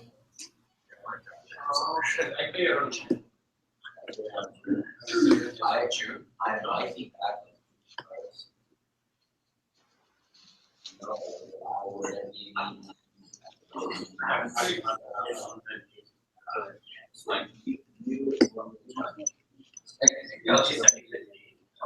Okay, in that case, and to clarify, this is for Clubs Review. Okay, yeah. Clubs Review, It's okay. 3 days during the summer. Yeah. Yeah. The In Clubs that case- Review, yeah. So we have Namdar. Great. So right now we have Alistair, Amy, Sam, and Namdar. Wait. 1, 2. Alistair, Matt, Amy, Sam, and Namdar. So that's 5 people. Yes, and then let's We're going compare. to request.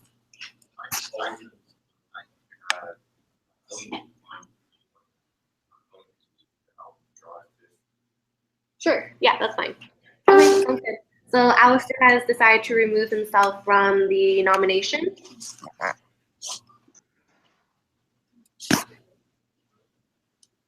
Okay, and then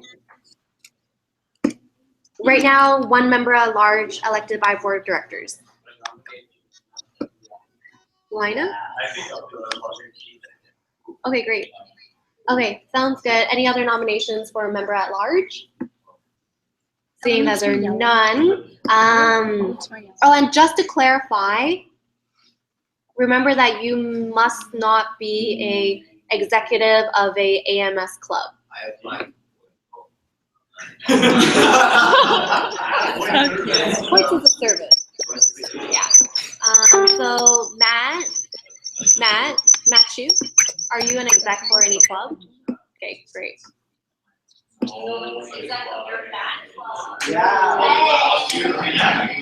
Sounds good. Better not be making memes of me. Okay. Okay, so right now we're going to decide on the chairperson and vice chairperson.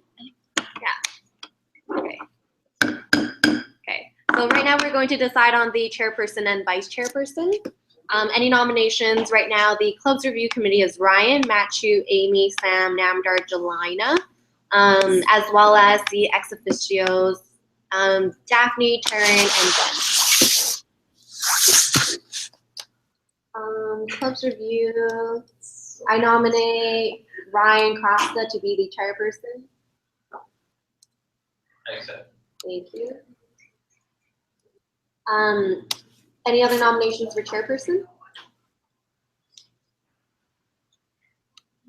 Okay. Nominations for vice chairperson. I'm not too sure. Cause like if actually no, right? Not on board. I think if you're already on the board committee, you can nominate yourself. Okay, so Amy nominates herself to be vice chairperson. Any other nominations for vice chairperson? Okay, so Amy will be the vice chairperson of the club's review committee. Can we get transparent? Wait, we're gonna do building users committee now. Okay, so ex officio and ombuds is not a part, so Daphne and Jen. And then VP internal, so Ryan. We're going to have. That was also slightly changed. It was a change? Slightly changed. It's going to be one less board member and VP finance. VP finance is the So the meeting. So Matt, you're going to be building users. He's there by default. By default? Hi. Okay.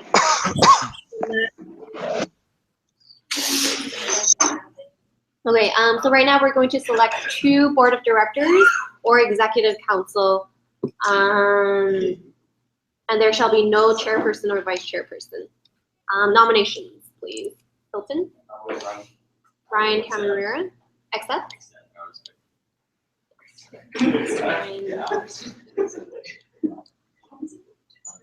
Okay, Alistair? Thank you. Sounds good. Any other nominations for building users? It's pink, right? Okay, sounds good. Seeing that there are no other nominations, okay, we're going to move on. So building users committee will be Daphne, Jen, Ryan, Matt Anderson by default. The 2 will be Ryan Camarera and Alistair Tan. So right now, we're going to do the awards committee. So we're going to, actually, lastly, the CUS endowment. Endowment fund. That's an extraordinary. Pardon? Yeah. Okay, sounds good. Okay, we're going to finish off with the last extraordinary, and that's the endowment fund. So I'm just going to pull that up.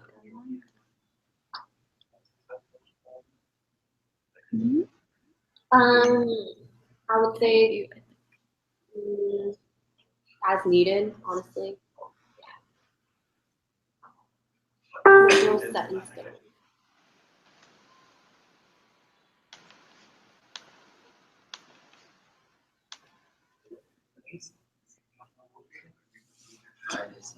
Okay, so right now we have all the ex officios, so that is Taryn, Daphne, and myself, 4 members of the board of directors. This is for the CUS endowment committee.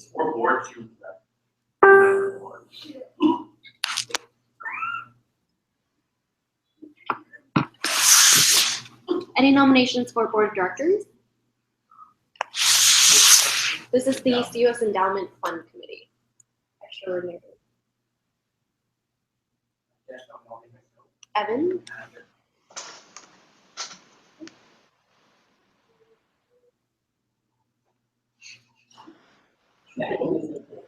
Pardon? Colton? Colton, do you accept your nomination?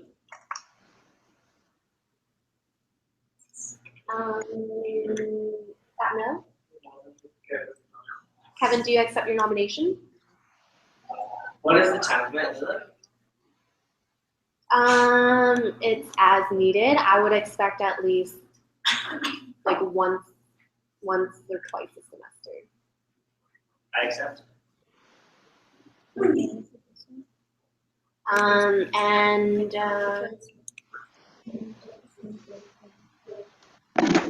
need one more nomination at the very minimum. nominate Stella here. Alistair, Alistair, do you accept your nomination? Amazing. So we're gonna move on with okay. So sorry guys, like just trying to be like as efficient as possible. So 2 members of the executive council. Nomination. I nominate Shiv. Nominate myself. Shiv, do you accept your nomination? Sorry. This is the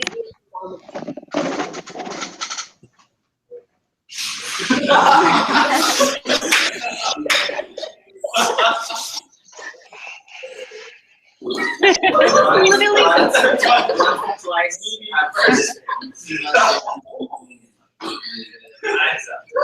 okay. When you get asked 3 times of the committee, like, okay. Okay, Sam nominates himself. Great. Any other nominations for the executive? Matt. Pardon? I nominate Matt. I nominate Matt. Wait, are we both? Yeah, I nominate. I was nominating Matt too. Do you accept your nominations, Matt? Yeah. Okay. Everyone's.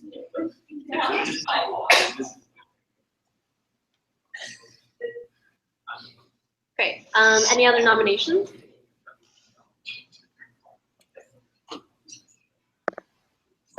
Okay, so right now we have 3 people for executives.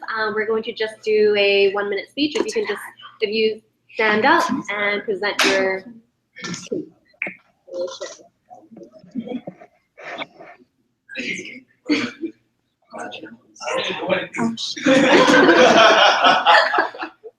think that being part of this committee will help you learn a lot more about the endowment fund and how it impacts us and the CUS and the students, our student society.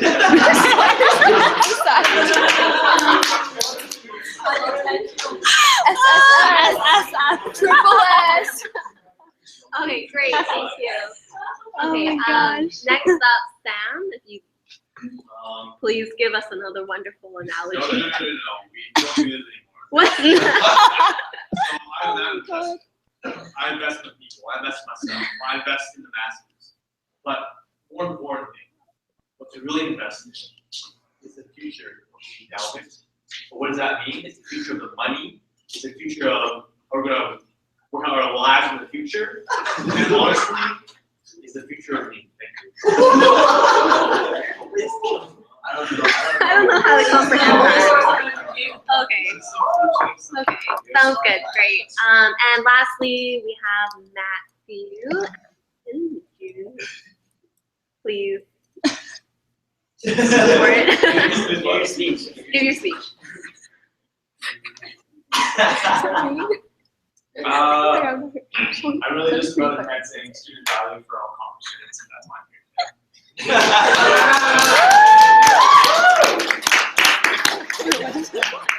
All right, so board of directors, you guys know the drill. I need to have your yeah, I need to have your vote.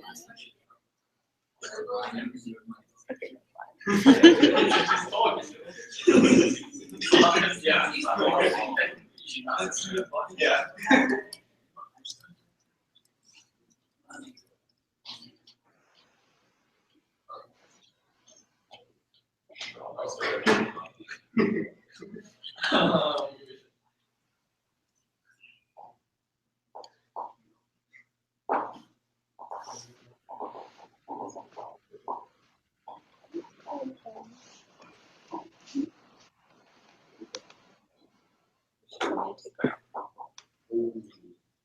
Great. Good.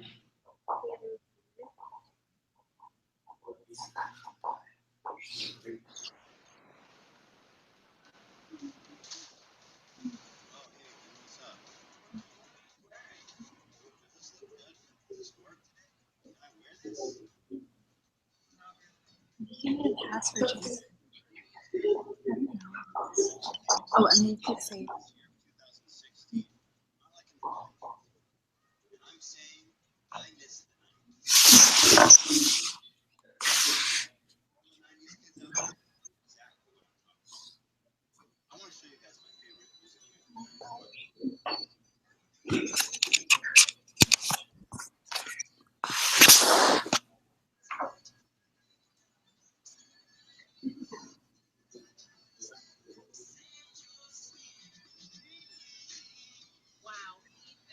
Okay, so we have the results for the executive members. It will be congratulations, Matt Anderson and Shiv, because I can't pronounce it.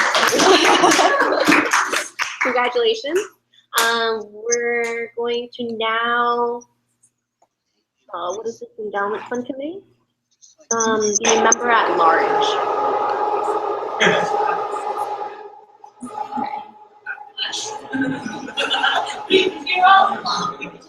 Okay, so do I have any nominations for member at large?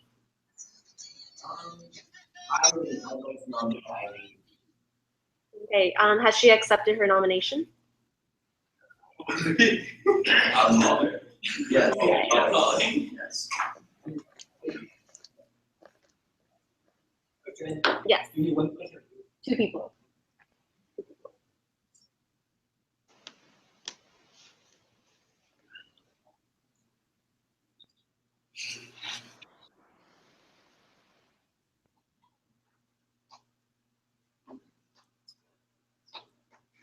Any nominations? We need two people.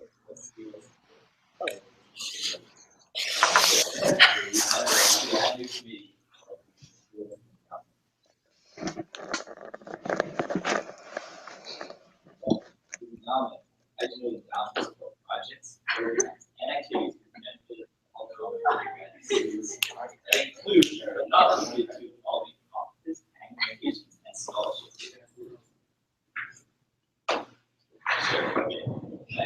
Okay, there you go. Oh, Yeah, there we go. Congratulations. That's us. Moving up the list. Great, great. Yeah, I didn't say that. Great. Thank you.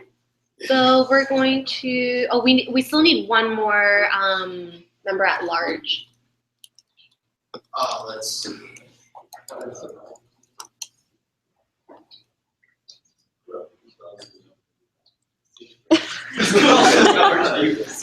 Only two.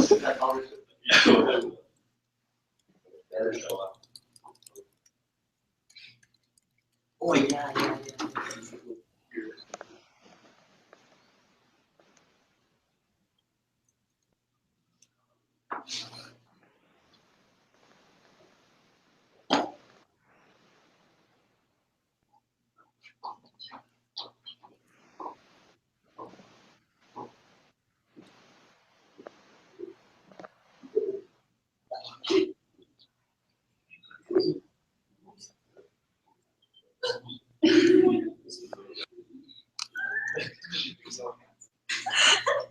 She is so handsome. I'm excited. Who is that? I agree. You know this guy. I vote to be on the committee. Should I be chairperson? Sit next to We'll have to move JDC. Okay, so the second member at large, we need to decide on that.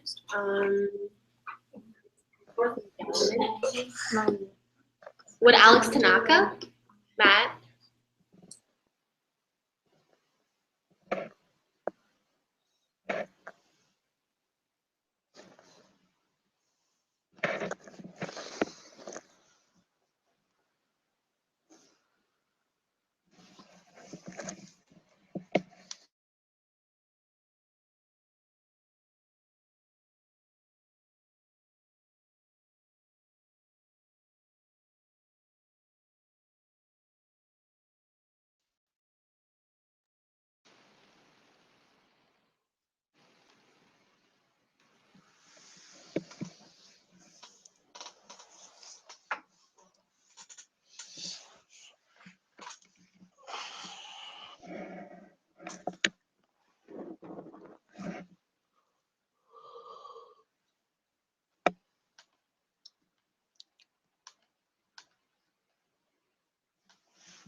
Yeah, she does.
So there's 4 members of the board of directors.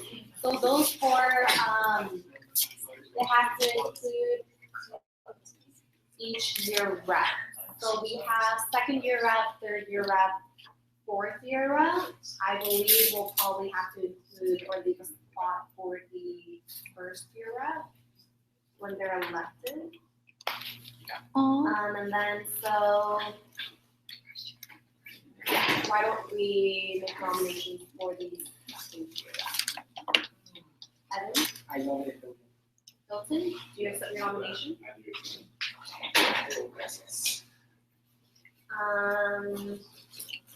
Any other nominations for 2nd year rep?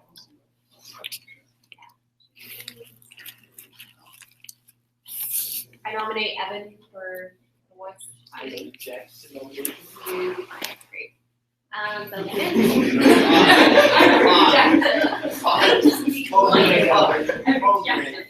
Okay, so moving on to 3rd year rep, Matt. So I nominate Samuel.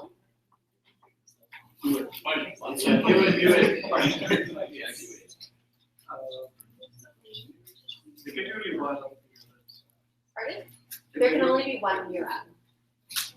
Go for it if you want to.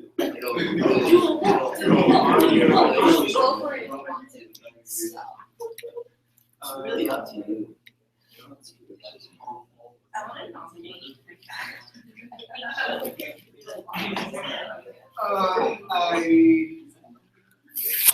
I accept. Okay, great. So we're going to order in the house. Okay. So we're going to have speeches presented by Matt Chambers and then followed by Sap Mill. So Matt, if you can give like 2 minutes, that'd be great. Okay, so for my past 2 years here at STAR, I have frequented many CUS events. And during my time at these events, I can see and say, these are pretty good, but this needed to be improved. This needs to be a little bit better. And I think that, lens of almost criticism is something that is required to be on the boards. Because you have to be able to judge something, and you have to even see past the fact that maybe my friends are on this executive board for this event, and just judge it in the most objective manner. That's something so that's what I bring. Thank you. Sap Mill?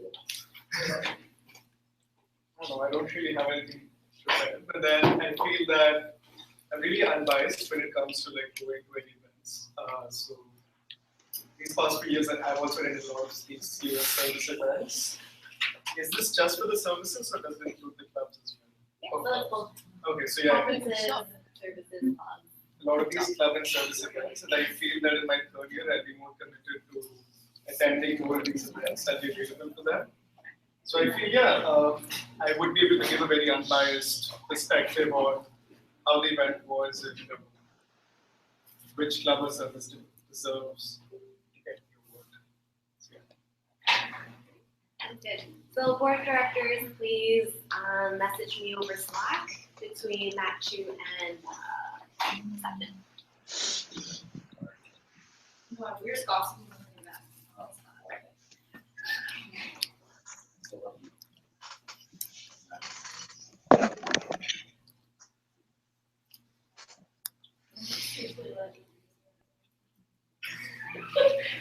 I was like, we're like moving it. You stopped it. And remember, you can only vote once for one person. What did I quote? CUS is. If someone's tired and getting antsy. Last week, 2 weeks ago. I gotta do all of that. Now I just in the chat.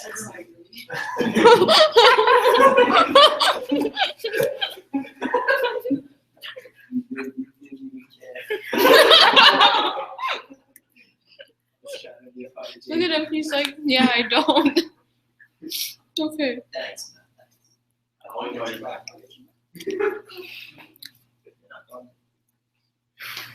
Well, it was a very, very tight race. Okay, so the results are in. Congratulations, Matt Chu, for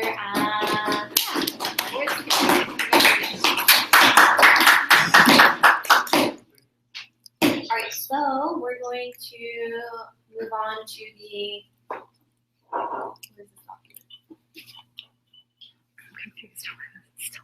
One member at large. So we need one member at large for the. Or you just take the. Oh, right. We need. What? So. Wow. Okay, order. Sorry, I forgot. We needed fourth year representation. So we have second year, third year, and fourth year. I nominate Alistair. I second that nomination. And I nominate Alistair. Do you accept your nomination? I haven't been on any. No. Yes.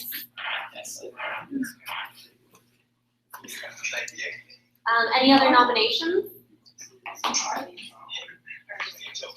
Kevin? So we're going to move on. Yes. One standing. Okay, so moving on, we need one member at large. So member at large again is not including executive and board director. I'd like to nominate Brendan Chang. Yeah, okay, cool. Let's hear your nomination. You did? Yeah, okay, great. Any other nominations for member at large? Seeing that are none, we're going to, how do you spell his name? Chiang. The O-N. O-N? Yeah, then Chiang. C-H-I-A-N. Okay. And we're going to, one other member of the Commerce Undergraduate Society, including but not, I'm assuming, limited to, a member of the Executive Council Board of Directors. I nominate Ryan Cabrera. Ryan, do you accept your nomination? No, you're not. Wait, You're not on the awards committee yet. oh, I thought it was. Yeah. That was in the previous year. That was in the new year. Okay. So right now we have the ex officio members. We have the 4 members of the board of directors, including one of each year rep. We're only missing the first year rep right now. So we haven't decided on that to be determined. But we have all the other three, Hilton, Matt, and Alistair. And we have one member at large, Brandon Chang. So we're waiting for one other member of the group. Yes. Yes. Yeah, okay, sounds good. Any other nominations? Great. Seeing that there are none, congratulations, Ryan.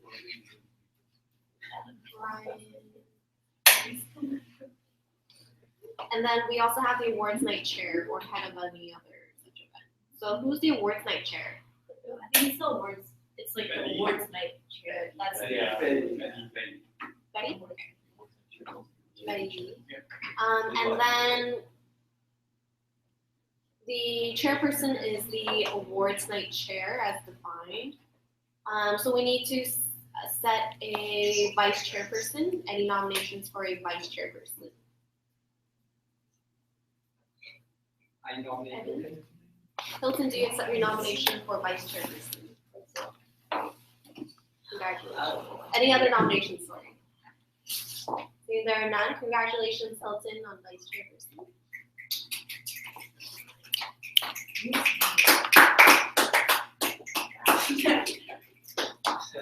Great. I believe that is the last of our committees.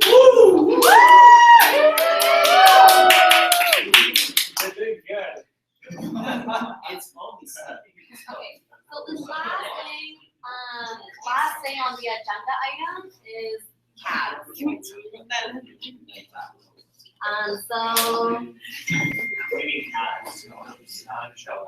is the Canadian Association of Business Students. So, guys, last thing.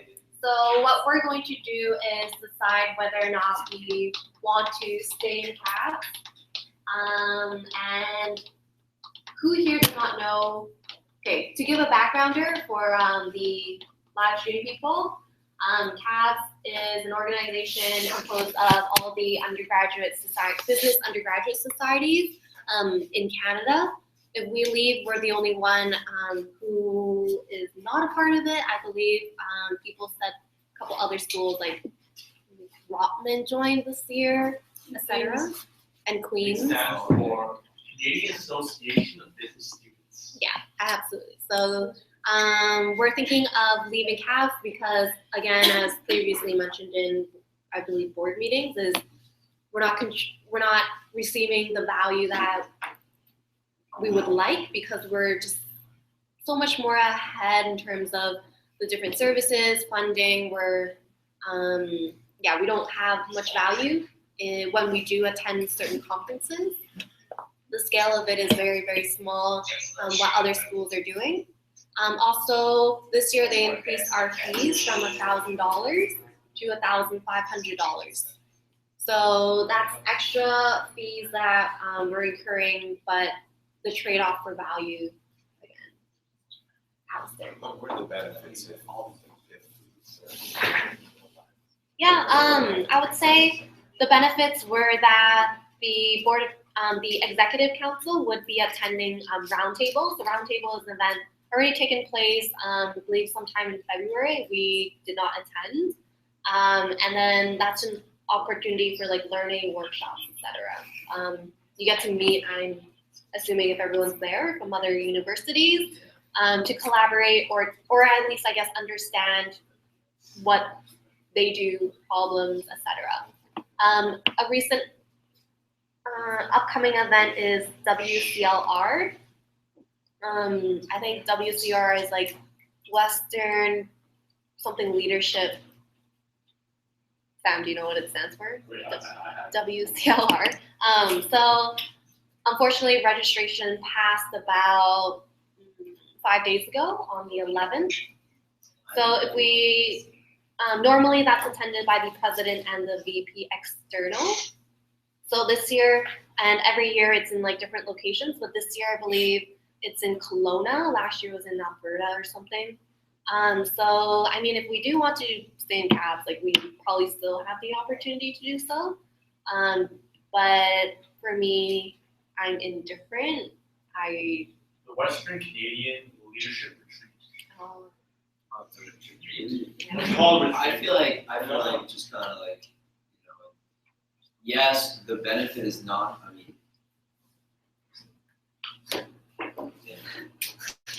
what? Sorry. What? Nothing. I just interrupted and I thought it was very rude, so I stopped talking. That's fine, it's fine. Yeah, that's pretty much all I have to say. So are we doing discussion now? Does anyone need more context or is it okay? Yeah. So we're gonna move on to discussion. So Yamjar and then Catherine. I personally, again, I was never a part of the CUS, so I will trust your judgment when you say that we didn't really receive any value from being a member of that society, from being a member of this organization. And also, like, just another kind of thing is, I think it's so cool that we're just like that one business school that's really, really good, but it's not in it. It's like, that's awesome. Yeah, there's a little bit of Okay, that's so branding. good. We can do that, yeah. There's a little bit of branding too, if you think about it, like relationship with other schools. They might think that we're better, or like we don't need them, or we're better. Yeah, we don't need them. Right? You know, like, yeah. Is the fact of reputation a big contribution? Actually, sorry, just gonna follow the speakers list. Yes, So, sorry. Catherine, Alistair, and then who have their hand up here? Hilton? Yeah. Okay. So I just want to say that it's ultimately up to, like, I think, since I'm not board or exec, it's ultimately up to you guys, like, whether you want to keep caps or not.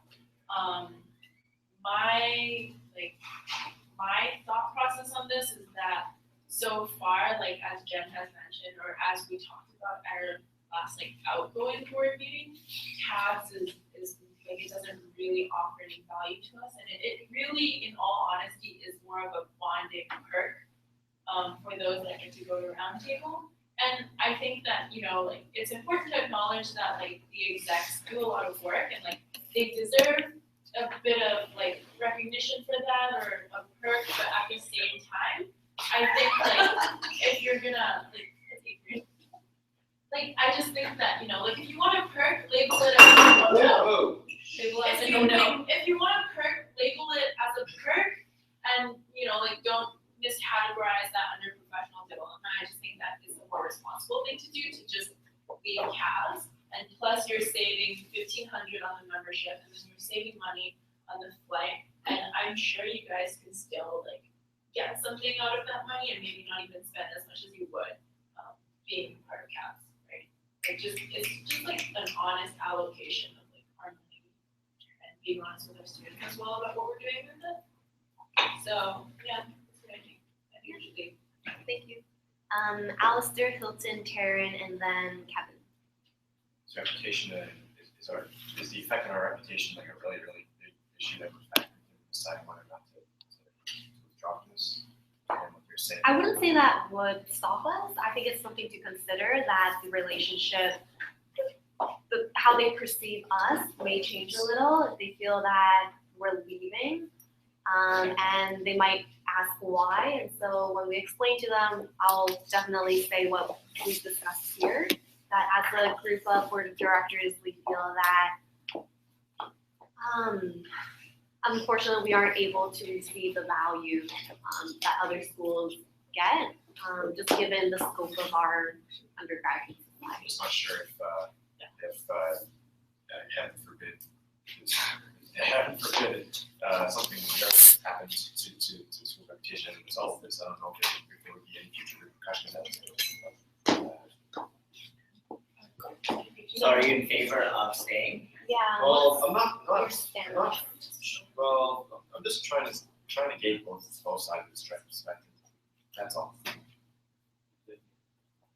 Yeah, I think that's a good point. There is that factor to consider, just how other schools perceive us. I'm just trying to gauge both sides of the spectrum. Yeah. Okay, great. So moving on, Hilton. Radio. Pardon? Yield this time. Okay, good. Taryn and then Kevin. All I heard from the last execs were that it just wasn't up to our level in terms of being valuable to the CUS. And even though it would be really great to like stay in and like be a part of that society to show that like Sauder wants to like be connected with these other schools, the old board found that it wasn't really fair or ideal to use the students' money to like keep sending execs and board to something that wouldn't provide value to the students. Like ultimately, it's our job to best manage the funds of the CUS to provide value to our students. And so if even our executives and our board members aren't receiving any value, then for the greater good, I would say that we should not go to these conferences. However, my question would be, can we still be a part of this society, but not go to the conferences? We can be a part of the society, but then what's the value of being a part of the society? To maintain like, the connections with the other schools and like to be a part of that society, because we'd be the only school not in that society. Yeah, we would be paying $1,500 to be a part of the society. But like at the same time, You're not are the Yeah, like you're, Kevin, okay. and I'm going to Close it. close discussion Close it. because we're, yeah. He's getting impeached. So, yeah, just economically speaking, debt loss, number one. And if that doesn't convince you, number two, board, we aren't representing ourselves. Think about the value that the student body will get, which is zero from this, right? We might make connections by going to these really poor workshops and partying afterwards. We might get a couple of LinkedIn connections there, but ultimately it's not going to benefit the people who we represent. And it costs $1,500 to maintain that fake relationship and that brand that will not be there. And so I vote Sharif. And also just to let you guys know, if you weren't here at the past board meeting, one key thing in WCLR is JDC West co-captains. All the co-captains around the JDC West meet there and they get to understand a lot of things. We asked whether or not we could still send them despite not being in cabs, and they said that yes, they will just be incurring like a $25 fee or something. It makes sense with them because those people actually get value out of it. Yeah. So no worries there. So we're going to motion to A motion to get rid of their membership to the CAPS. Ooh. Leave CAP. To leave CAP. To leave. Great. Sounds good. Do I have a seconder? Seconded by Alistair. All those who agree, please raise your hand and say aye. Aye. All those who oppose, please raise your hand and say nay. Any abstentions? Seeing there are none, we have officially. Pardon? He doesn't have a vote. Yeah, he does not have a vote. So seeing that the motion has passed, we will officially leave CAS, and I will leave their Facebook whatever group and their like WhatsApp group. You should probably talk about how they already charged us though. Pardon? Remember how they said? Oh yeah, so they've invoiced us, but we don't need to pay. Yeah, just like fine. I guess someone has to do that too. So Matt, who's taking care of the invoice for CAS? I wouldn't know. Okay, were you CC'd in that email? No. No? Okay, I can follow up with them. They'll probably understand. Yeah, I didn't get that. Yeah. Thanks, Rita. All right, so are there any further discussions for this board of director meeting? Seeing that are none. I motion to adjourn. Yes, so officially adjourn this meeting at 7:09 p.m.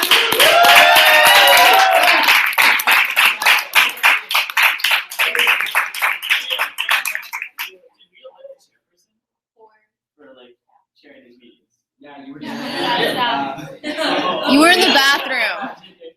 We just need to Everyone get a wave goodbye. photo of like each committee so that we can tweet it. Okay, so